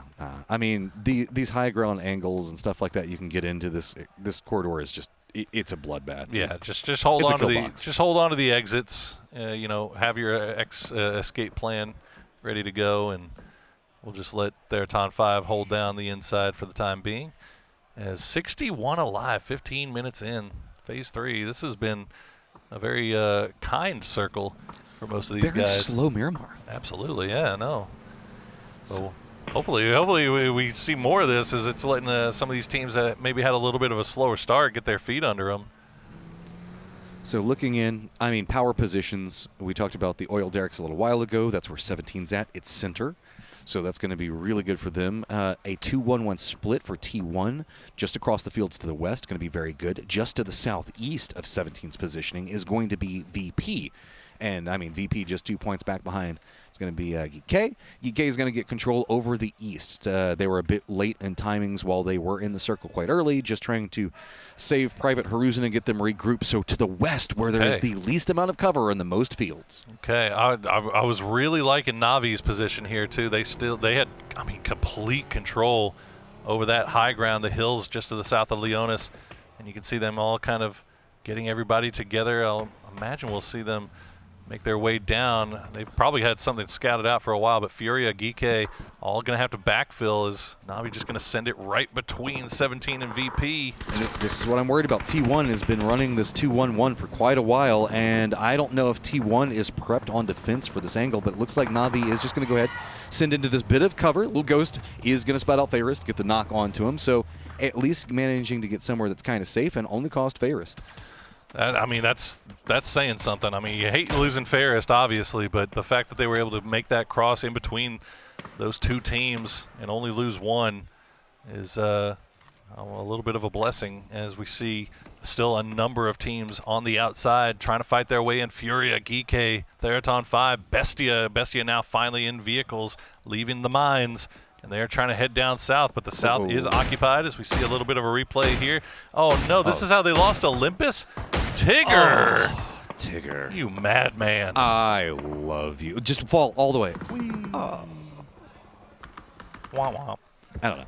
The slow glide down always gets me. All right, Geek is trying to wrap, and not a lot of options. Bestia already sent it in, but it's going to be right into the Freaks. Freaks with 4 up, moving into phase number 4. Feels like it's been a minute since we were able to say that. How much do they want to extend out? They still have Forest right next to them as well, so they want to surrender the territory that they have inside the circle. Bestia, though, they can't let them be right on top of you. Mime does spot out deal, but Salute gets the knockback onto Mime. Vinny now is trying to make sure that he defends up, does get the knock on to Heaven, and this is getting messy quick, because I think it is actually going to be Geek Spyro that actually spots us at range. He's going to be harassing both sides of it. Yeah, DNF just not able to finish that as quickly as they needed to. Oh, and Geek's losing Guman, and now Geek, I think they see that. They're going to send at least 2. They've left Quizzy and Spiro behind, but they're at least going to find a little bit of room to play here on the south side. Bestia able to get one guy back up. Mime slowly bleeding out. Heaven will get taken down by Vinny. And that is good stuff from Bestia to keep them down. And now all of a sudden, PWD strikes at the perfect time. GK just beautifully read that. They saw an opportunity, pounced on it, and it was fast. Now it is just 2 members up for the Freaks, and Human and Salute. They've got themselves a bit of a shack that they're going to be hunkered down in. GK just, that was clean. Man, Freaks, again, just not looking right in the first day of group play. I mean, remember, they had a bad day one last time. They turned it on in day 2, made the grand final where they were in contention for the win at the very end. They come in second, but the first day of groups, man, I guess it's just not there for them as they're down to just 2. The circle pops, and it's going to center up on, well, kind of T1. Kind of hard to not center up on T1 given the split that they're working with here, but they've got to make a decision here. Looks like they are going to go ahead and make the send around. Na'Vi is caught up looking at what's going on with a bit more of the extraneous movements happening over in the east. So just good timing on T1 with that hillside. They're going to use it for cover. They are going to be able to regroup. Rating's going to be playing to the south. So really, the death funnel is going to be up into the northeast, where it is going to be 17 Gaming, Twisted, Furia, Long still up for 4 Angry Men, VPT5 all pathing. GK also needs to kind of shift over into the west, where we see Freaks and Forest maybe gatekeeping out. Day Trade also, they're going to have to kind of brute force their way into the circle, but they don't have far to go. Yeah, that eastern side is where I'm really got my eyes on right now. I feel like Na'Vi is about to have a lot of friends because there's just not a lot of routes to get into this next zone. Longs, no. Oh, there you go. Longs will get spotted out by Xiaowu. So that's another kill picked up for 17, up to 2. But they've got to find a way to get inside the zone. Furia, they're hopping in vehicles. Theraton 5, they are taking their time. Meanwhile, Twisted Minds coming from the north side. Rock left one behind, and Souls was trying to hold the line, but he's going to get spotted and taken down. The rest of Rock will retreat back into the compound. Furia, meanwhile, they're back on the move, and they're getting right on to 17 Gaming, where they crash. Lil Ghost is having to hold the line by himself. There is nowhere for him to go. He's just got a bit of cover, but does hit the shot on the one. Can he spot out the next? Takes a ton of damage. Does get the second knock. Furia now in a shambles position as the rest of the 17 is coming to reinforce. Lil Ghost does go down. Zhao Wu goes down as well. We're starting to see Furia trying to right the ship. Furia got some fraggers on that squad. Zakraken, though, I think the last one on his feet. He's listening for any sounds of footsteps, any sign that 17 is going to be peeking around the corner, taking his time with this one, but you can see he does not have a lot of time left to spend. 17 will try to go for this res onto Lil Ghost, get him back on their feet, see if they can get up to 4 strong. Meanwhile, while that was going on, Virtus Pro and Geeke crashed into the same spot just on the eastern side of Na'Vi, and they got wiped out. T5 also having a very difficult rotation of their own. They're in some trouble as they're being kind of gate kept out with the way that the new circle lays. It's going to be Freaks. They're going to be bumping into Kraken. Does spot out what's going to be going on, but he has also been spotted. Oh, that was almost bad as the Panzerfaust on the open does go down, and that was a statement coming out from 17, bringing out the Panzerfaust after the solo. Indeed, up to 6 kills now, and they have that eastern side to themselves. They got a little bit of a pathway here. They are the winners coming out of there, and without taking a single loss, they are still 4 strong. On the south, T5 still trying to make their way in through the blue. Forest doing a little bit of gatekeeping, and you got the additional wild card of Thanadol in there from Day Trade as the new circle pops, and that's good news for 17. Kind of. I mean, they've got the field that's in front of them. Na'Vi and T1 should have a lot of vision on that as well as Rock. T5, nice spray, Ranger X continuing to put in the work, but Kiss, I mean, Force Natural Gaming, they are really finding their element more and more as we see them play. It just gets cleaner and cleaner. But the issue is, I don't know how well you can defend. They're getting harassed from behind. Force is getting shot by Na'Vi. I mean, sure, T5 goes down, but it's not like it's going to be Force lasting too much longer. If anything, this just provides opportunity for Day Trade to get more territory. I mean, this spot for Na'Vi has been working out pretty well for them. And remember, this was kind of a full send from that high ground. They had to lose Fairest to get it, and they have managed to hold it very well against all comers. And now you still have a few members from Forest and Day Trade on the south side, and now 17's on the move as well. Where are they going to go? It looks like they might be looking to get a little bit closer to T1. Okay, Twisted, Rock lined up against each other. RBN is inside the circle in the warehouse, but The other members having to deal with Twisted right on top of them. But Tulins is playing more into the northeast, so the rest of Twisted just trying to brute force their way in. Looks like Vegapá also trying to make a path over into the east, but they're caught up right in between several members of what's going to be going on with 17 Gaming. Xiaowu entirely behind all of them and going to be able to dismantle this. I mean, the assistance that 17 is going to be able to hold the rest of the squad back. Can Xiaowu manage to take apart all of Vegapá himself, though? Oh, my goodness. It looked like he was close, and Sosin will spot him out. The grenades just not falling for Xiaowu. The rocks keeping Vegapá in this one, and they get everybody back on their feet. So 17 now just down to 3 as Twisted Minds continues to try to work through Rock's compound. It's down to just Santastico and BL. Okay, now Vegapá, you have to defend in.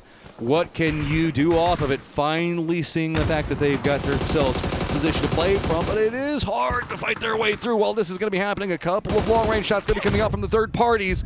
Xiaobei has to make sure he holds in, but it's going to be a beautiful nade coming from Park Pro that gets the knock on the 2. Park Pro on time with a perfectly placed grenade. They will flush those kills out and secure those points, as well as Navi now starting to send Hakatori over here to get involved, but he's going to get knocked low, down to 3 HP, and he's still peeking. What an absolute madman. Just the monster he believes himself to be. No fear. He's got full defense from the rest of his squad back behind him. Forest were trying to encroach into where Navi's at, so that's going to be on to what's going on with State as well as Sosid. So with this, Vegapá do fight themselves tooth and nail into the circle. T1 do manage to finish out what's going on in the west. E-Arena now down. Type did go down for T1, but he should be resable. Twisted did get control of that northern area with Rock, but now they've got vision on Vegapá. They also lost Batulins in the process, so they are down to just 3. And as soon as this circle pops, you have to imagine they're going to leave that compound, and they've got nothing but a wide open field in front of them.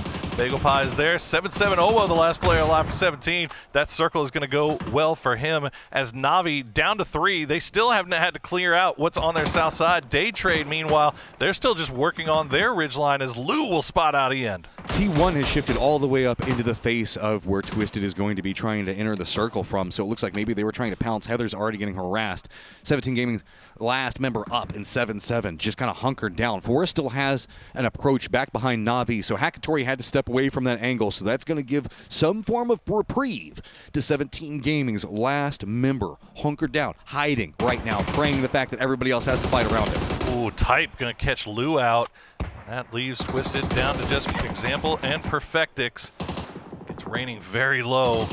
Not enough to get the knock. You see Perfectix just in that open field. Would love to just stay silent and stay hidden. But unfortunately, he's got to take those shots. And T1, this is just, I mean, kind of taking everybody down. They do get Ian back on his feet, so they're back up to full strength. Day Trade now starting to look over towards Navi. This is a very strong Day Trade as well, as they haven't been involved in a lot of these fights, so they're coming in very strong. Twisted Minds gets eliminated. Vegapá finds more, and I mean, I was almost counting Vegapá out, but they have fought their way into this, and they have earned every single one of these kills and every bit of this positioning. All right, it's the story of two sides of the road right now. T1 versus Vegapá and the solo player of 7-7 Owo on the north side. On the south, the full 4-man squad of Day Trade taking the shots at Scappy from Forest, and you have the 3-man squad of Navi. Both sides of the road are going to have to come to an end here. 7-7 will get spotted out, and he's going to go down just after Forest Natural gets eliminated. And now it's Navi versus Day Trade on the south side. 43 versus 36 on the leaderboard, first versus fourth. But Navi is a bit outnumbered on this angle. They have to be careful because Vegapá looks like they're trying to cross the road right now, encroaching back behind. It's going to be based off the push coming out from T1. So now Navi's flank is quite vulnerable. Oh, wow. But hey, Hakatori, man, he's feeling it, and he ain't afraid. And Vegapá just sending it across the road, and they get away with it. They're going to come up right behind Navi, but Navi will spot them out. Park Pro goes down. Akan, the last player left alive.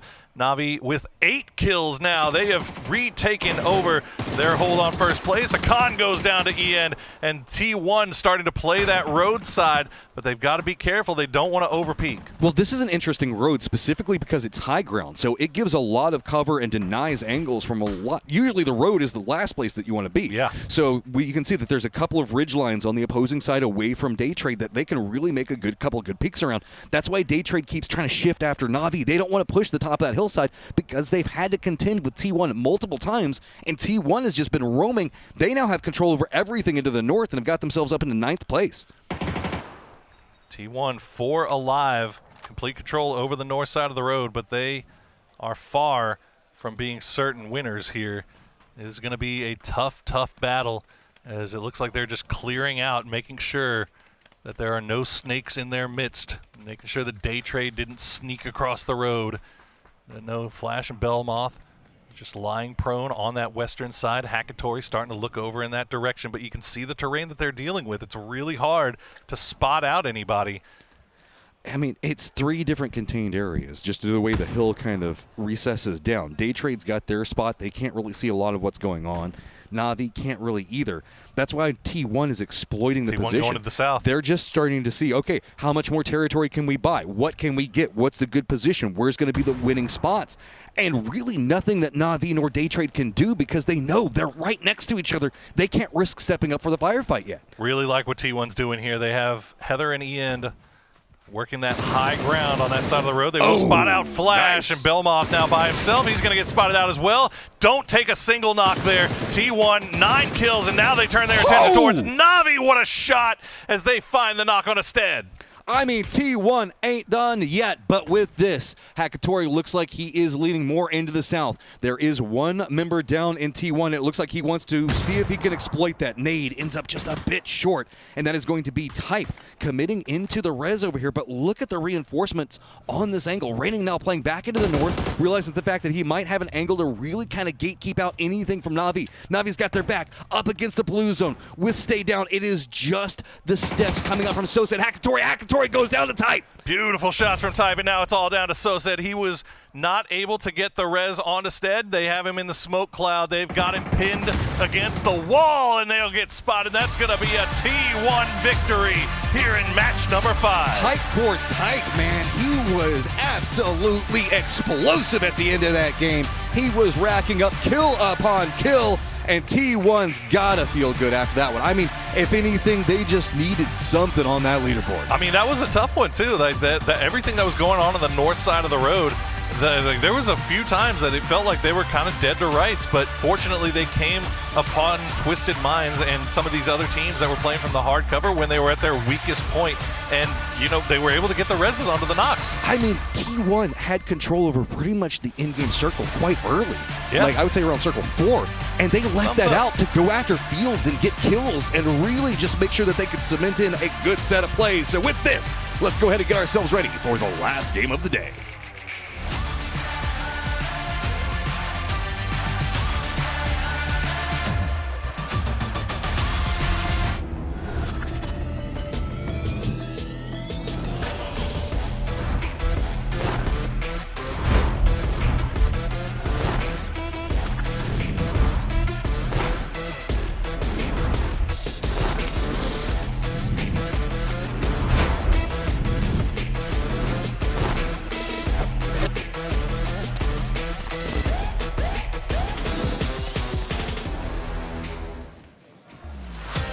T1 with a very important win to shut down the EMEA barrage here, and against Na'Vi no less towards the end, who seemingly keep making it towards all of these end games. But yes, T1 on the board, good considering it was a bit of a rubbish PGS 7.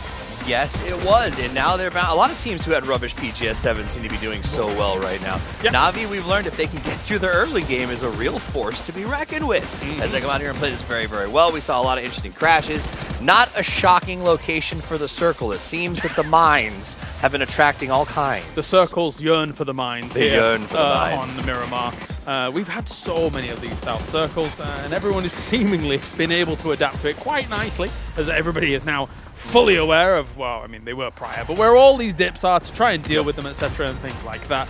And of course, Na'Vi, it's EMEA on EMEA, as Na'Vi destroys GK trying to find themselves that dip. Yep, GK still played a pretty decent game and got themselves a point or two, I think it was.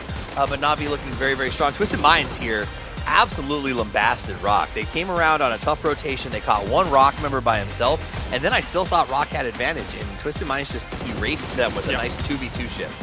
And there wasn't much more room for Twisted Minds, unfortunately, to do much more than that. I mean, turning my attention back to T1 here as well as we get into the kind of final stages of the games. the guys like on T1 as well as especially Type had basically career-defining performances at PGC, right? So as things wound down at PWS, I was a little bit concerned about how they were going to do, how they were going to fare. But then kind of PGS 7 comes around, it kind of solidifies my concerns about that. So I'm really hoping that this is a turnaround that we would like to see. Because in the late game here, they looked fantastic. They looked fantastic. In fact, if you go back to that fight that sort of got them to face Na'Vi, I think one of the challenges I expected is Na'Vi was down at 3, and they had to take out Daytrade. That's not an easy measure. These guys have been playing very, very well. They absolutely binned them. They came over so fast, erased Daytrade without a second thought, and were able to stay high enough on health that they're able to turn and make it a 4v3 against Na'Vi without any sort of recovery time. I thought that was really, really nice and showed good proactive play by T1. Spectacular damage done as well by the whole of T1 by the looks of things, with E-End getting himself that #1 spot, 860 damage. So really exerting a lot of pressure on this lobby alongside Type. Also got himself 4 kills as well. Yeah, he got 4 kills, 5 knockouts. It seems like maybe E-End was putting a little bit of damage down. He sort of Type's helping to finish each of those off. But they go ahead and they make some nice plays. I think it's very likely that man of the match will be going to E-End, as he didn't even take that much damage. He was a juggernaut in that game with 863 on output. Yep, lovely. Lovely stuff here. Lovely. First Miramar of the day. And again, well, I mean, I was about to say Korea's looking in a bit of rough shape as a whole, because DN Freaks isn't quite being able to push the boundaries to get things always going. But they start slow. It's weird, right? Yeah, and then okay, so is the plan we barely qualify for grand finals and then come second? I mean, it's not a plan that I would choose, but it seems to be the plan that they operate with. It's just like, let's eke in there. We're taking it nice and relaxed in the opener, and then we come out in the grand final. So we'll see if they do it again. Why were you so southern? What happened then? I don't know. I like voices sometimes. It makes things fun. Yeah, it was. Yeah. I was concerned. You were concerned? Don't know what Matrim was saying in the distance. Josh Matrim. All right, well, 21 points going all the way up to you. As Na'Vi in second again, 14 points. Jeez Louise. It was like, okay, we've really kicked a bee's nest when it came to them not being able to play the grand final of the prior tournament. They took that personally as they jump into first. 47, I mean, I stay at first. 47 points, looking great. And then Geeke up there at 40, also looking really strong. 17 defending champions, 39. I mean, this is bad news for everybody, as they have just seemed exactly the same here as they did in the grand final. They're just consistent, and like we said, will they try to steal that title from Twisted Minds as the most consistent team in PUBG? And it's starting to look very, very strong for them as they move to this group stage. It's very exciting for our first day of groups how strong the left side of the board looks through the day. So this will have, potential ramifications, potential butterfly effects onto Group C as time goes on, but that being said, I am still concerned that 17 can continue on this kind of pace. Yeah, I'm also a little disappointed. I'm actually a lot disappointed. Bestia and Furia, 2 teams from my region, both sitting at 7 points. I think at this point, after 5 games, we can say that is an underperformance and not something that I expected. I thought Furia had a good headspace, took some time during the break to get their thing together. I would like to see them in this last game step up and put a few extra points on the board, if not just for them, but for all of us, cheering for them from the Americas. It's getting loud here in the studio, mate. We are getting all these players back on for the next game. I just noticed that a Twisted Minds member just gave 17 some inspirational words. 40 seconds. 40 seconds, he said. I guess that's how long till we start. Apparently, yeah. Good stuff. So Na'Vi on screen just before. Obviously, they are going to be very happy with what they've done so far. They will, if they can continue this throughout the tournament, they're going to be like, Hot Drops, what? We're going to forget about it and then go again. But anyway, we've got Miramar, the final game of the day. Matrim and Porosaurus. Do it. Boy, howdy. I don't know why they're speaking Southern today. Oh, boy. Oh, no. Well, we got 1 game left on the docket for the day, and it is on Miramar. And it has been a definite scene shift, I would say, from what we saw in PGS 7. When did Miramar become our chess match, where everybody is having to move and then counter move and lightly scout, and Erangel is like, nah, hot drops, bro, let's go. hot drop thing. Well, not going to see that here on Miramar, most likely. Although the way things are playing out, I would not be surprised to see if some people start getting a little bit more active in early games, scrapping come tomorrow, especially if they're in group, what do we got tomorrow? BC? Yeah, so especially if they're Group B, trying to make a move, or if there's anybody in Group B that you just prefer not to see make it to the grand final, I wouldn't be surprised. I said that with so much confidence. Now I'm sitting here going, yeah, hey, BC, I believe you. Because usually we end on AC, right? It's I usually think so. I think we A, B, C, A, B, B, C. So if they've changed it for whatever reason, I'm just going off of tradition.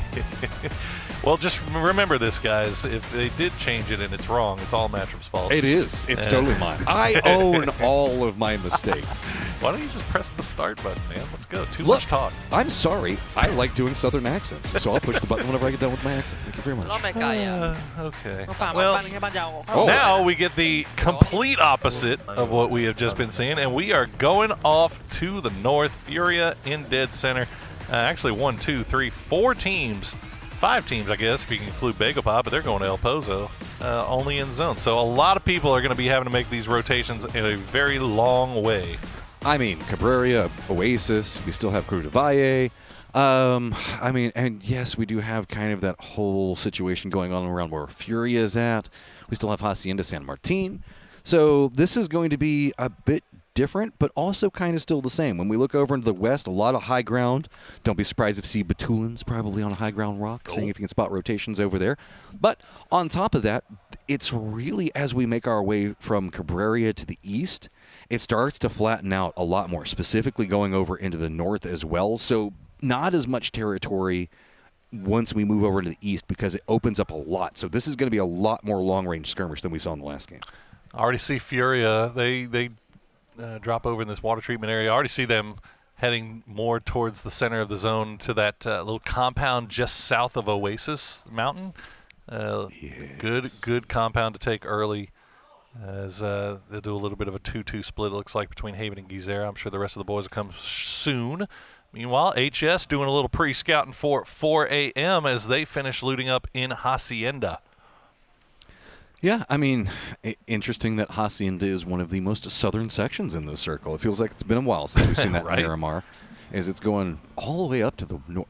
Does it touch the northern wall? Do we still have unplayable I think in this so. one? I mean, think as is tradition for today, I think maybe 10% of this circle is unplayable, maybe 5. I mean, really, probably closer to like 50 to 20 because who goes north of Oasis? That's just like death trap. That's fair. Circle, go north of Oasis, please. Please, let's see it. I love it. No, I mean that is where rotations happen, and not much. A lot of car joust will happen because there's the sand dunes over there, and that's one of the things I love. Yes. Well, get a look at Forest as they finish up their looting.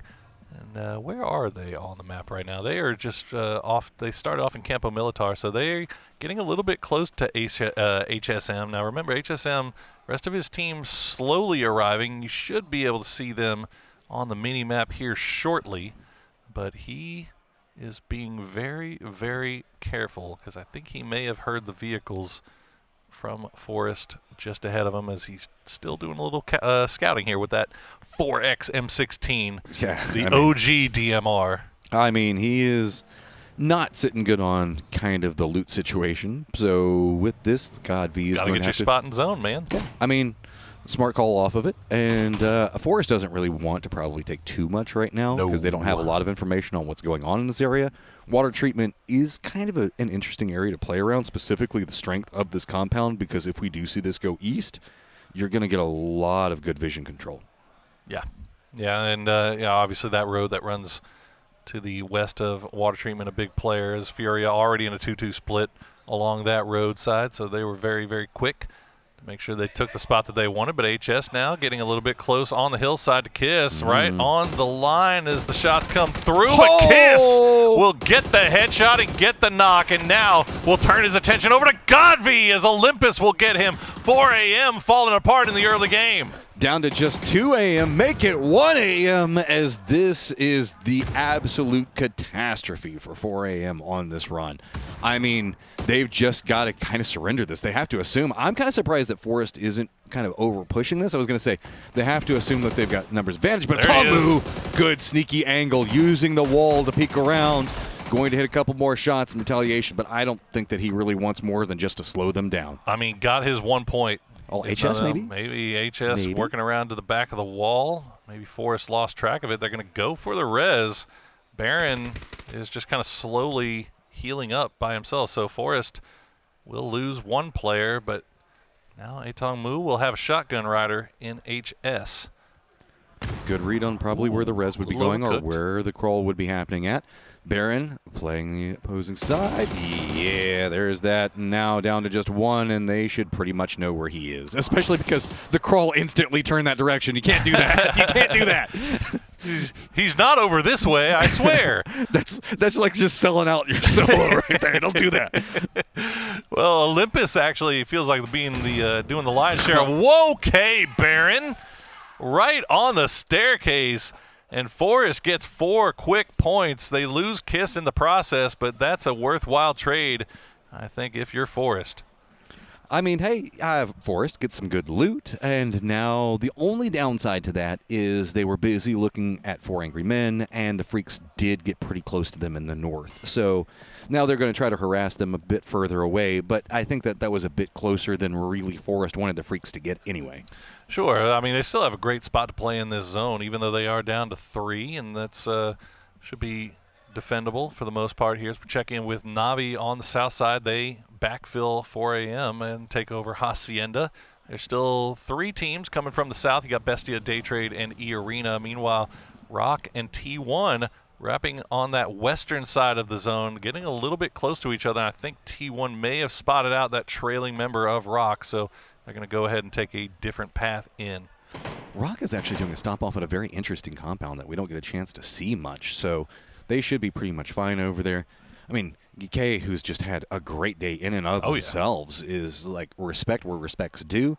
Them, Navi, are just, they're making the most out of that break. That's all I can really say about it. Absolutely. PWD letting everybody know what he's made of here. Quizzy kind of doing the same, as I think they'll spot out Beamy, the front man for Virtus Pro. The rest of the squad still off to the south in the city of San Martin proper. So Beamy just kind of trying to find a spot for them to play from. Navi still flexing their legs a little bit here, coming a little bit more towards the north from Hacienda. It's a bit of a problem, though. T1 and Rock. They are right on the edge of the zone. T1 is pathing on the exact same angle for Rock, and does take a little bit of damage on his vehicle, but Rock, I think, is just going, no, shoo away. This is our Rock. You can't have it. So T1, just continue way to the north. Get those tires, bro. Get the tires. There you go. Heather going to spin out, and he's going to be dead to rights. Nicely done. Santastico will pick off Heather. And now Ian in a little bit of a spot of trouble here. Is BL going to spot him? And now good shots from Ian, though, to return, force BL to move. Will retreat back to the cover of that Bronco. It almost looked like T1 was thinking about trying to go for a res on the Heather, but Solt's not going to let that happen. Boy, he's like, no, I want this point, and I want it badly. Absolutely not. That means that Raining is kind of disconnected from the rest of the squad. Luckily, even if he goes back down to Cabrera, there's nobody there. Sol's had to hit some shots there, as he emptied an entire clip into the vehicle and didn't land one. So it looks like they'll spot out Raining retreating to the south. But yeah, like you mentioned, T1 split here. T1 has no loot, man. That was like 30 bullets. Yeah, not a lot. It's not looking great. Well, Gike, they've collapsed, and they've found themselves a nice little ridge to where, oh, no, that Bronco. Yeah. Maybe you can flip it. It did be a turtle. I think that's what they were trying to do a moment ago. But, I mean, it's not the worst. Ibby Skydiver? Oh. He's all by himself. Going to do a little bit of scouting as... Well, Nixie is also in a vehicle coming back this direction, so but he can't make it there in time. It's got to be just EB if they're going to do anything. Luca Rux, Nixie, and Beamy all in vehicles as the helicopter has arrived, and Ibby will be in the air. Timing's a bit interesting on this one, as usually you want to set it so that way you get picked up right as the new circle pops. So just a couple of seconds off on timing. Don't think it should be too big of a problem. There you go. Circle pretty much stays center to the north. So that's pretty much what they were wanting to get information on. Oasis still inside, though. I love it. Oasis? Oh, yes, please. As Begapa, the closest one to it, they're playing around the cliffsides just off to the southwest of a T1, still wrapping around. As 17 going to get a little bit close to Virtus Pro. Ibby has dropped down from that E pickup, found a spot to play. The rest of the gang needs to arrive quickly, though, as Furia still in that 2-2 split. They have shots on this, and yeah, Beamy, that's not the place you want to crash your car, my friend. Oh, yeah, this is a bit of an issue. 17 with that regroup over into the east. You've just got to get out of this. I mean, Furia on both sides of them. T5 also pretty close. 17 does have the high ground, but with this, the Freaks are still running a 2-1-1, pretty separated. So even if we do see VP kind of right the ship in position, they can't go much further. They just got to stop off. Yeah, see how far 17 decides to go into this, as they've got Forest just off to their east, DNF off to their north, but not a lot of little ridge lines that they could play with here, as Baron's going to be forced to pull back down. T5, meanwhile, will pull in just off to the south of that northernmost half of the 2-2 Furia split. So Furia have that split going, but they've got a lot of company around them. Yeah, really also kind of day trade. They're getting kept out by where we see GK at. Arena, Rock, while they did get that kill on the T1, are behind in pacing for getting into the circle versus T1, as T1 is regrouping in Oasis. So if anything, Arena is definitely going to need this glider because they need information. They are coming into this pretty blind. Yeah, no, definitely is. You mentioned Rock, that big wide split on that northwestern side after taking the fight to T1.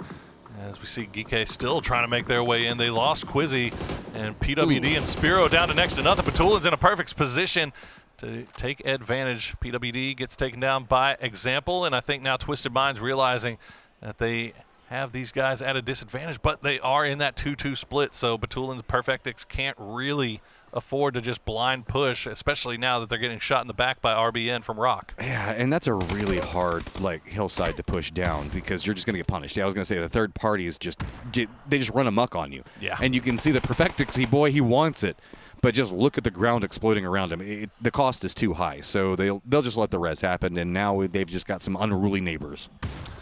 Nice grenade there, even though it didn't land, but Twisted Mind's still up on a 4 strong.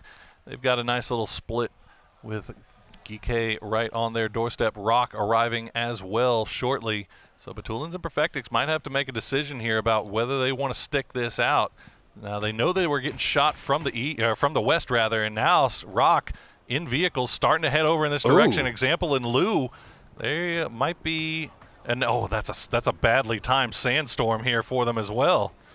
Well, I don't know. It depends on what they're wanting to do because they are kind of playing a bit more into the west now. If anything, it looks like Twisted as well as Begapa were wanting to take shots in. I think that Begapa is on the outskirts of the sandstorm, so finally they're going to lose vision. So Rock can use this a bit. I'm just curious on if BL stays there. And, oh, Arena, you're going to get so much information from your glider in this spot.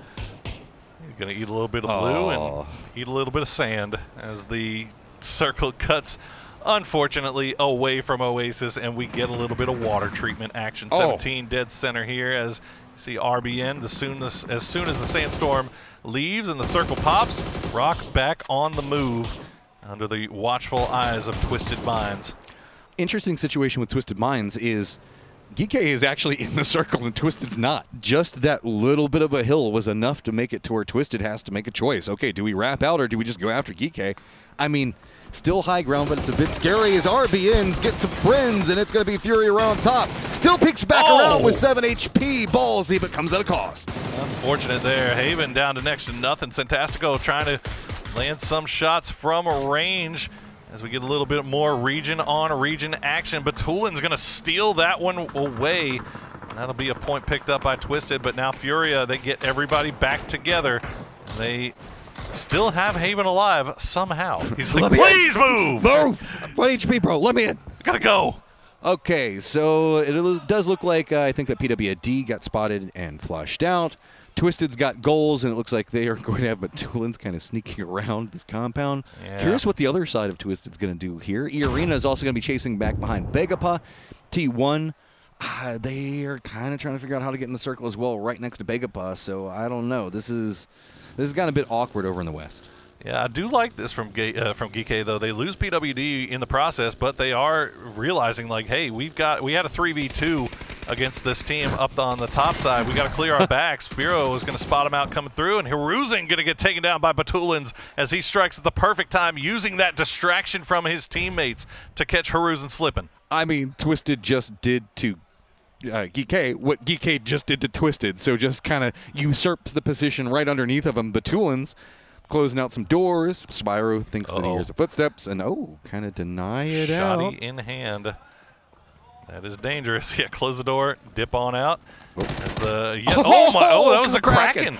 Bait. Okay. I thought that was Spyro with Edge out there. Gets a knock and the flush as well.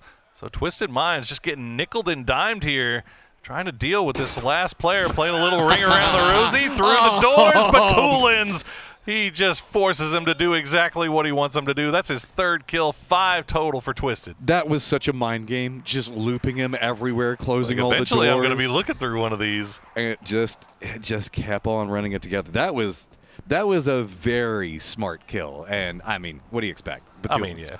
That was a Batu kill right there for sure. Well, they have to find their way in right now. Fortunately, they do have that little compound that Geeke was in, so it's just on the edge of zone. Meanwhile, Akan will spot out Nurens from E Arena. All this happening on the north side while the new circle does pop. It's going to favor water treatment once again. So this T1 E Arena scrap on the north side will have to come to a head. I think T1 has to make a decision here. Do we take this fight, or do we start finding a spot in this next zone? 17 feeling good, but they have to figure out what are they going to do with this high ground. Best contesting on one side of it. T1, as you were talking about with E Arena right next to him, they could wrap around. But remember, Forest got that good position that they fought for earlier. They could get some, I guess, good sight lines on how T1 is going to wrap. Now, also, Na'Vi is going to regroup. Day trade down in water treatment. Furia, Twisted, Rock, and T5, though with Begapot, I don't know what they're going to do. Yeah, they're in a little bit of trouble here. Rock, meanwhile, good shots from Nurens. Will take down Raining before he can flush out the kill. And now Type's going to have to send it back over towards Raining to get that res, get him back on his feet. Ian off to the south has been spotted out by Jacob. This could be T1 in a lot of trouble here. I mean, even if you do get this done fast enough, I don't know what either one of these squads are going to deal with. Freaks already look like they're trying to gatekeep out. Nurens, can you get the bounce to go your way? And he does. Gets the knockback onto Raining. Type just doesn't want to hold. That was beautifully cooked, and really the bounce on it. That's a hard throw. I mean, look, I have been just beating it over the head as Jacob wins the 1v1 against Ian. Just how important it is in these lobbies to be efficient with your utility use. You have to land the grenades when you've got them dead to rights. There you go, Larix will get the final kill, and T1 is eliminated in 14th place. Circle 4, it just mid-game hates T1 really bad, and it's getting to the point where you can see on the faces T1 starting to hate the mid-game as well. So E Arena, you should be able to at least get inside this next circle. T5 as well as Rock, both in vehicles, roughly the same time. Begapah should be pretty close to T5. Looking down the hill, look at all those nades prepped up. Oh, T5. Oh, boy. This is a problem, bro. You've got nowhere you can really go. Oh, Rosseted been left behind, and he's keeping eyes on Rock, and he is causing them some problems. He is landing a lot of these shots, but he's not able to protect his teammates from Begapah. He can't do everything, and he is eating a lot of blue zone damage right now as Begapah still 4 strong. They've got a little bit of a route inside here, but they would love to be able to take out T5 and Rock. Trying to get some of those points as Twisted Minds still in this somehow, but Toolin's finding kills. Sorry, the leaping vehicle in between the shots, just like, I got to get out of here. Begapah still continuing to punish down onto T5, but yeah, E Arena's Jacob just in the thick of everything. He's going to go down. Na'Vi in control of the southeast. Day trade with water treatment itself. Furia now gets vision onto T5 and the blue zone on top of him. Ooh. Ranger X. Should be Ranger, the former Ranger X, as he gets spotted out by Park Pro. Somehow, is Batulin still alive? He is. He's not on the map. He's still way off in the west, in the blue zone. He's managed to pick up another kill and another point for Twisted Minds, up to 6 total. As Rock, the Santastico, puts it right in the window, and he'll spot out Beamy. But he's got to make moves here quickly, secure that point though. Okay, Furia right next to the thick of this with VP. It's going to be just hillside to hillside firefighting. You've got to take the firefight. It's Kraken, not going to find the angle that he wants onto it. Gizera does get the knock on a Luke Rux, but it's going to be Nixie that does get the down in the flesh on a Poza. Everything is bad right now as Furia and VP. It's just mutually assured destruction in these open fields, getting third-partied as well. Salute picking off a couple of them, and he's going to get a couple of points in the bag for DNF, and now Gizera love to be able to finish off Nixie, and he does. All right, to the north, we've got Freaks to the north with Begapah as well as Santastico. We've got Gizera wanting to finish out what's going on with VP here. Biza's just kind of got his back against the zone wall. Maybe he can sneak over there and get the res, but it's going to be DL that gets vision onto Nixie, so I don't even know if that's doable. Oh my goodness, King of the Mountain right now is Vegapaw thought they had the high ground until somebody with the real high ground showed up. DNF doing work as they absolutely need, but no kills so far. How have they gotten no kills? I keep seeing them in the kill feed, but they're just getting stolen away. So Freaks need to be able to finish what's on their plate as Ibiza does get taken down. There you go. 1 kill now for DNF. Okay, well, the problem is, DNF, you've got a lot of friends that are coming after you. Vegapaw one side, Zantastico also getting involved. Park Pro's going to go down.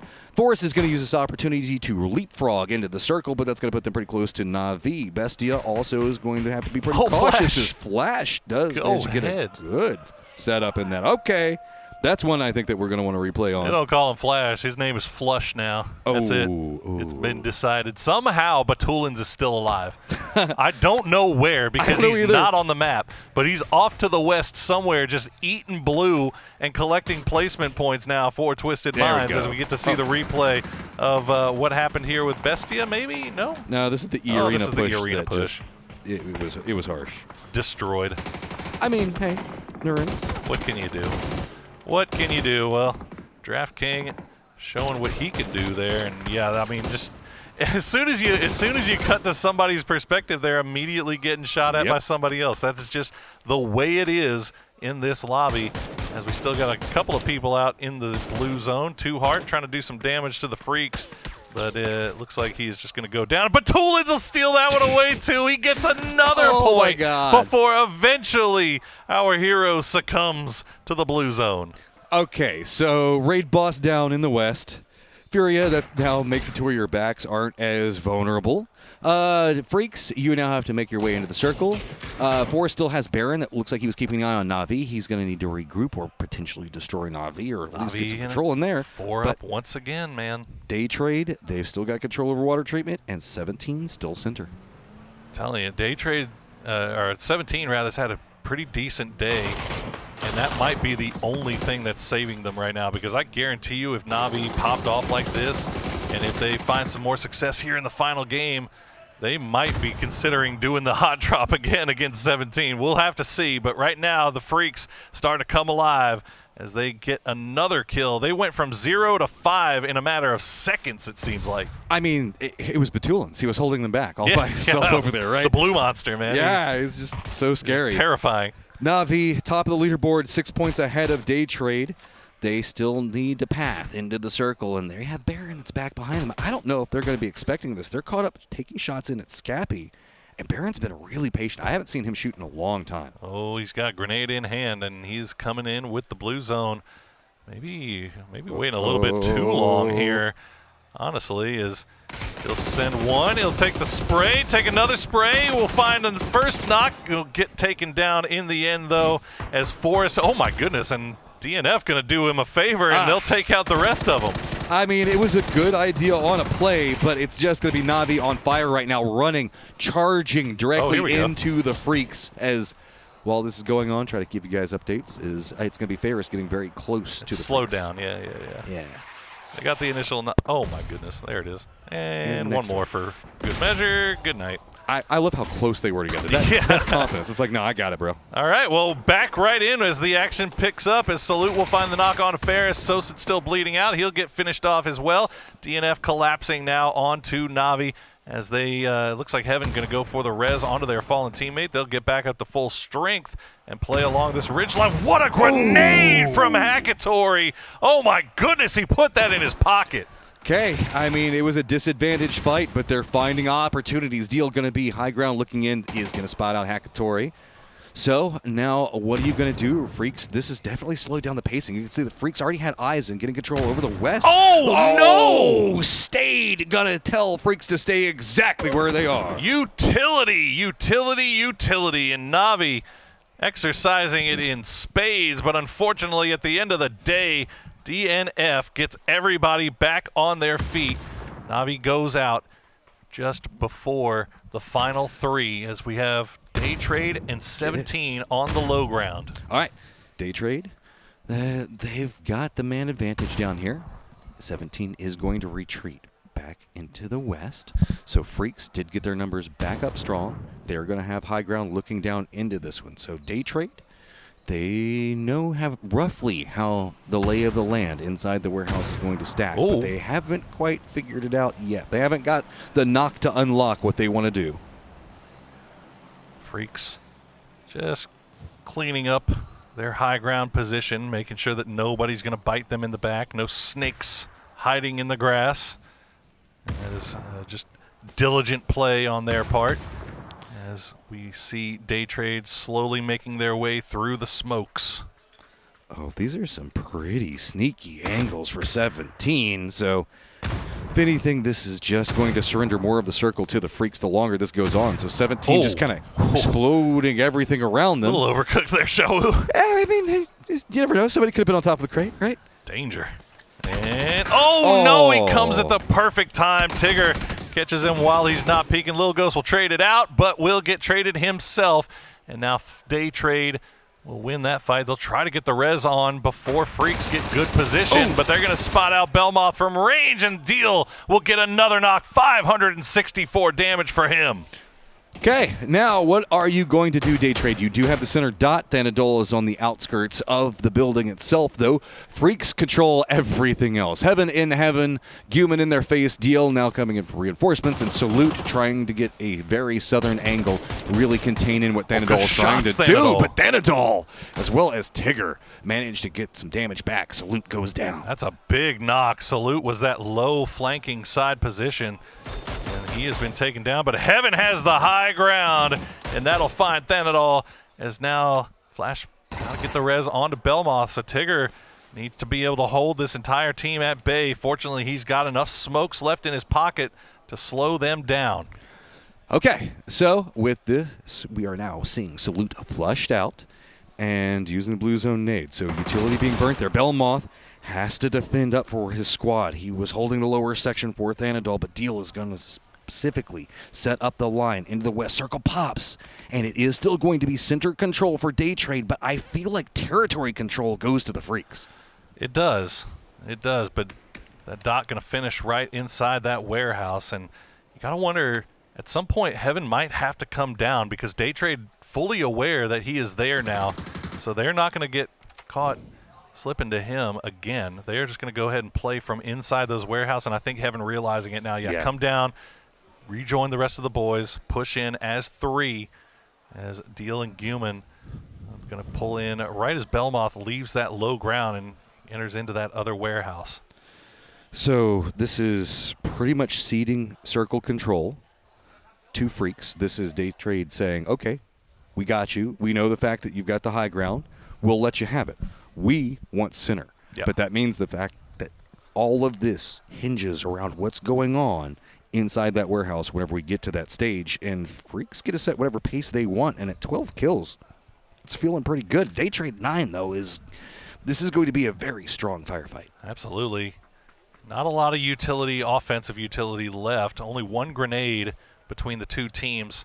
Day Trade has 7 smokes and a few Molotovs, so when it gets down to brass tacks in the end game, they can slow things down and create a problem for DNF, but the problem that they have right now is that they don't have any way to force them to funnel into one direction. So all they can do really is smoke off the entrances maybe and try to see if they can catch Freaks coming through the doors, and that's exactly what they're doing. This is a very interesting innovation from Day Trade as they are slowing down the pace. This is a squad that's mostly known for really pushing the pace. Now they're trying to calm it back down. This is try heady to settle stuff. in, make sure the fact that they can. I love that they also have Belmoth still in the east, so that way nobody can wrap in. And if they do try to circle in, most notably Guman comes around the angle where Flash is at, Belmoth can just pounce. Look at this, Belmoth. Is that a bait deployable shield? I think it might be. I think it might be. He's got the deployable shield just off to the side, so if anybody comes in and just starts spraying it, he can peek from a different angle. I'm going to give him, maybe I'm giving him more credit than he's due, but I'm going to give it to him. Tigger has got one as well. We'll see how they decide to place these things. Those deployable covers could have a big impact on how DNF decides to push into this warehouse. So The center dot is right along the wall. And we could have an interesting situation where instead of actually pushing the warehouse, Freaks might opt into just playing right along that wall instead and seeing if maybe they push this into a med battle, because really pushing the warehouse doesn't feel that good. It doesn't feel great with not with no offensive utility. I mean, all they've got is 3 Molotovs, 3 flashbangs. It's just not enough stuff there really to dig these guys out the way you would like to, especially given how many angles they can be hiding from here, and you're down to just 3. So we'll see how they decide to do it, but it's definitely going to be slow. Human now very close to dot, and Belmoth has surrendered the east, which is good because everybody is playing in the west for the Freaks now. Heaven also looks like he's still playing around this outer wall. He feels like he thinks that things are going to end over here. There is that doorway. Smokes are now starting to dissipate. There's not a lot of options. Cumin holding this angle. I think that's a good spray. Doesn't get him though. I think the option that Freaks might have here, just have somebody play the outside wall, and then just give them all your heals, and and then when it turns into a heal battle, have the other 2 guys push in and get these guys while the blue zone is on top of them. But it's coming to a head now as Guman will get the first shit. And that is worth noting. He has got that that backpack on. So, shotgun. Oh, it doesn't hit. Not gonna come up. Tigger fights his way through. They've managed to breach the outside. Day Trade, how much more of this do you want? Heaven does get the knock on Tigger. Not just jumping out. Day Trade picks it up. Freaks are denied. Very well played by Day Trade. It was always going to be a tough end game, but those first knocks coming aggressive and coming to life at the end there, beautifully done by Day Trade as they secure themselves the final win here of day number 1, and Freaks are just left to wonder what could have been. Yeah, I mean, at least in the late game, Freaks, that's something that could have happened a couple of times earlier today. I mean, look, they had a heck of a game there in the final game. I think they ended up with 11 kills. That was desperately needed points, and that was obviously a reversing course from what they had been putting out here so far today. So still, despite the fact they don't get the win, huge game for them. And Day Trade is just very strong today. Respect where respect's due. They've really stamped in and put in a good firefight at the tail end of today. So let's go ahead, get everything prepped up for tomorrow.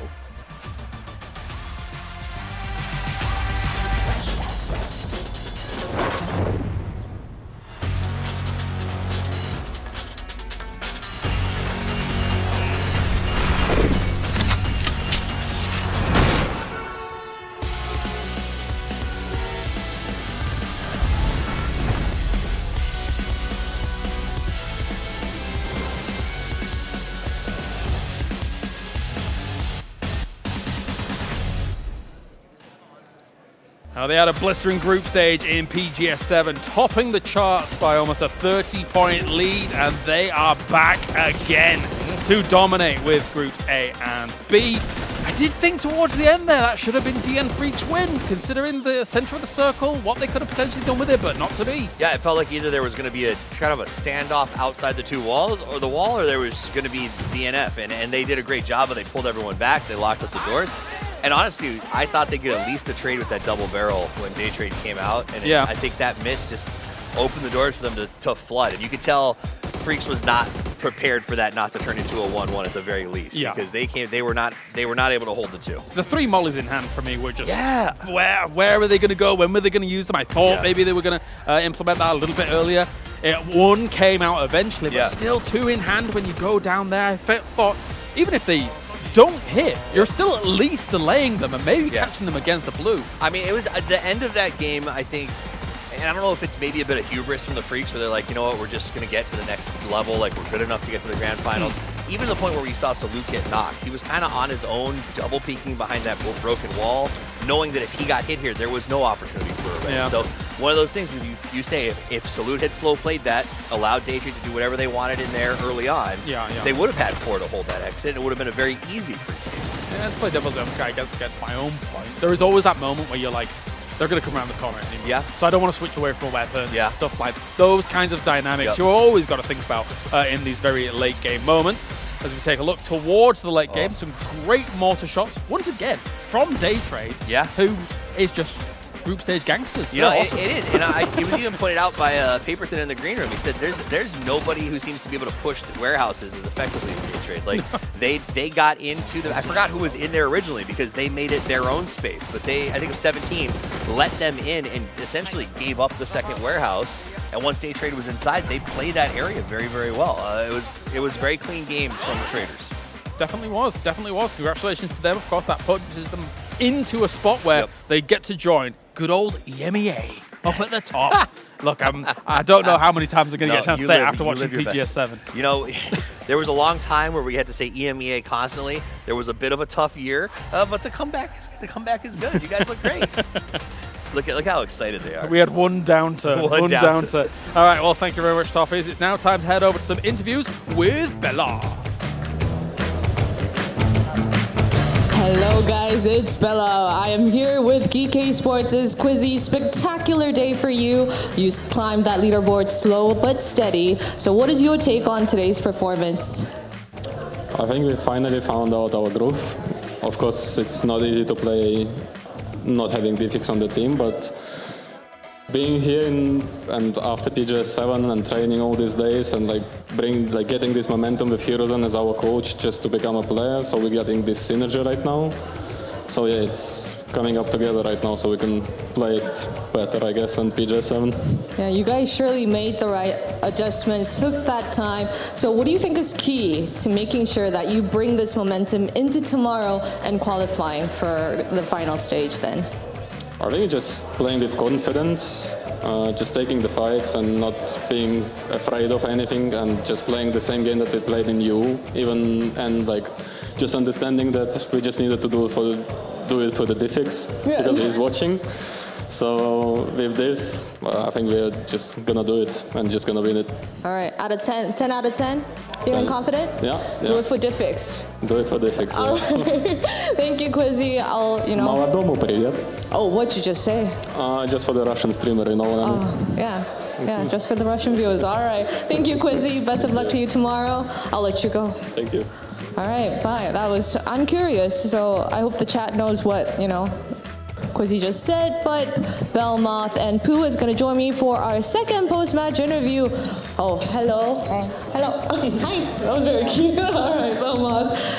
Top of the leaderboard, and you're doing it again at PGS 8. Oh, hello, Pooh. How was today like for you?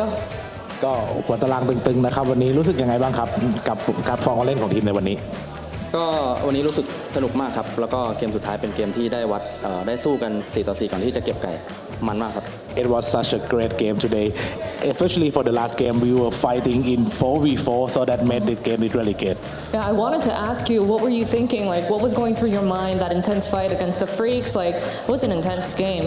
ก็คิดยังไงแบบขอลงดีเทลสักหน่อยว่าคิดยังไงในตอนที่กำลัง 4-4 กับ DNF อยู่ครับ ก็คิดว่ามันน่าจะเก็บไก่นี้ได้ไม่ยากครับ So I think it shouldn't be that hard to secure the chicken. So yeah. But you were confident. Yes. มั่นใจมากเลยนะ Now you got 2 chickens today, just on day 1. So what do you think would be the biggest obstacle going into tomorrow? Because tomorrow we have new teams again. New teams. ก็สำหรับวันพรุ่งนี้นะครับคิดว่าอะไรจะเป็นอุปสรรคที่ใหญ่ที่สุดสำหรับทีมเราเพราะว่าทีมเราต้องเล่น2 วันติดกันเลยครับก็พรุ่งนี้คิดว่าเป็นการเตรียมตัวสำหรับรอบไฟนอลครับเพราะว่ารอบไฟนอลที่แล้วเราทำได้ไม่ค่อยดีครับ I would take it as a preparation for finals because apparently in the last final we didn't perform that well. All right, yeah. Best of luck to you this time. Surely it's going to be different, right? All right. Thank you, Belmoth and Pooh. That's all from us on the stage. So let's go back to the desk to get a final rundown from day 1. See you tomorrow. Bye-bye. Fantastic stuff. So yes, we'll take it away. Thank you. I appreciate that. Good stuff. Obviously, hearing from the boys up towards the top of the leaderboards. We heard it.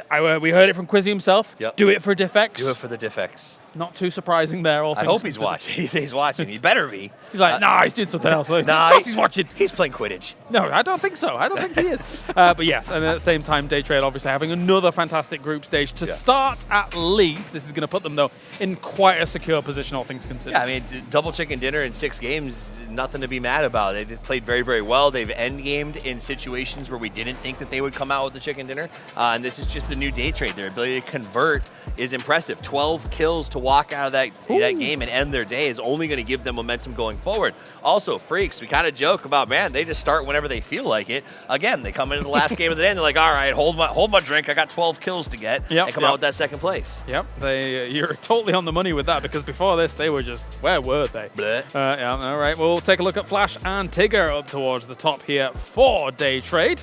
And see who eventually, if Flash gets another man of the match, that's a double for the day. That would be very, very impressive. I mean, with the 5 kills and more damage to Tigger, you got to assume that it's going to go towards him. Thanadol, again, surprising me, as I expected him to sort of be the lead fragger coming into this one. Is going to sit back and let Flash be the man of the day, and I got to respect that. Apparently. Well, he'll be doing the name proud. He is here again. 2 man of the matches for our first day of group stage of PGS 8. Brilliant stuff coming from Flash. I'm not going to mince words again. I used to be a Day Trade doubter. Yeah. But it's undeniable now, watching them in the recent tournaments, that you really can't be. They're top tier. They have found whatever that recipe was to get this sauce up and running. Even in the green rooms, they seem very casual and relaxed when it comes to the games. We said it before, we'll say it again. They have found that recipe. The question now is, can they transition that into grand finals? Because again, we've seen them do so well in the group stages, but when you get to the big pressure with the big money, can they close that deal out? Can they get that 100K? And will be 31 kills going their way. That said, total damage. Na'Vi comes out swinging, and the question on everybody's mind was, how would they fare with no hot drops? And look at that. It's been a big rise. I mean, it's not unexpected. This is a good team. Yeah, they've had some roster shuffles and things to deal with, but they are good young talents. They know how to play this game. They've got a mind for seeing things a little bit differently. They, when not hot dropping, look wonderful. All that said, as we take a look at the points coming in from that game, saw Rock there. Yeah. The highest average survival time. Is that your biggest surprise for the day? Rock doing this well, or what do you think? My surprise for the day is them finishing where they're going to finish on this overall leaderboard. Okay, I'm not surprised that they're looking for overall survival time and placement-driven performance, if that makes sense. Like sliding into the late game, that's something that they do. Yeah. I think that they have gotten a few more kills and won a few more fights than I expected. But what we saw with them, for instance, against Twisted Minds, where they kind of got eradicated when sort of forced into that 4v4, not shocking. I like that breakdown. And they do find themselves on the good side of the leaderboard, not the bad side of the leaderboard. Well, nobody wants to be on the bad side. No, and that being said, 4 Angry Men, of course, their number is in yellow because they did get 1 compensation point due to a disconnect, so that is why that is there. However, for all the teams on the right side of the leaderboard, more work needs to be done. Even DM Freaks that did get that second place in the previous game. And it was because they had that slow start today. So a lot of grind is they're going to have to figure out where they're going to be when they have 1 more day of play. 6 games down. Rock excited to see him at 34. Virtus Pro, another big come up after what we saw in PGS 7 to see them on the left side of the leaderboard. It's been a good day for teams who are maybe underdogs coming into this a little bit. Yeah, I'm excited to see Group C tomorrow, as we'll have them coming into the fold. And tomorrow, of course, we start Erangel, we got Tango, we got Rondo, we got a Miramar for the last. Seems familiar. Yeah, it's very familiar, in fact. All right, well, that is how the games are going to shape up tomorrow. That's Groups B and C. So very exciting stuff. A good, I was about to say even day for our first group stage day for PGS 8. With the exception of, I think, the sort of Furia Bestia situation over on the bottom with not very much. Most of the other teams have left themselves in a good position to fight their way back up. All right, well, that does it for day number 1 of the groups. A huge thank you to everybody making this possible as well. First and foremost, we have Crafton as well as Heroes Esports making everything happen right now. And if you like stats like I like stats, check out op.gg where you can overpower your game. Yeah, definitely. I'll love to go and check that out. We got Aorus as well, our official PC partner, up on the stage. And of course, AMD, our official CPU partner, making sure you have the power. Next up, we've got ourselves Zowie, our official monitor partner, once again, up on the stage. And a thank you to On to Seat for the chairs and the desks, making it easy to play. And Lexar, finally, for our official stick partner within the PCs, making sure memory is in prime position. that does it for the day here. Final thoughts, Mr. Toffees? Honestly, it was just refreshing to see Na'Vi doing something. It was like we were poking at him the whole group stage, saying, "Come on, please do something." But we know that they're good, so to see them come out and play that well has been exciting. I love seeing VP on the left side of the leaderboard. That was also exciting as we come out of today. So EMEA, good on you. Oh, thanks. I know. Falcons come tomorrow though. Yeah, it'll be good times. Good times. Excited for that. We don't. Another Birds team we get to talk about. Very exciting. All right, that does it for day number 1 here for PGS 8. It has been a fun one. Tomorrow we're back, same time, same place, to get more PGS 8 action underway. See you then.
aşağı gerek.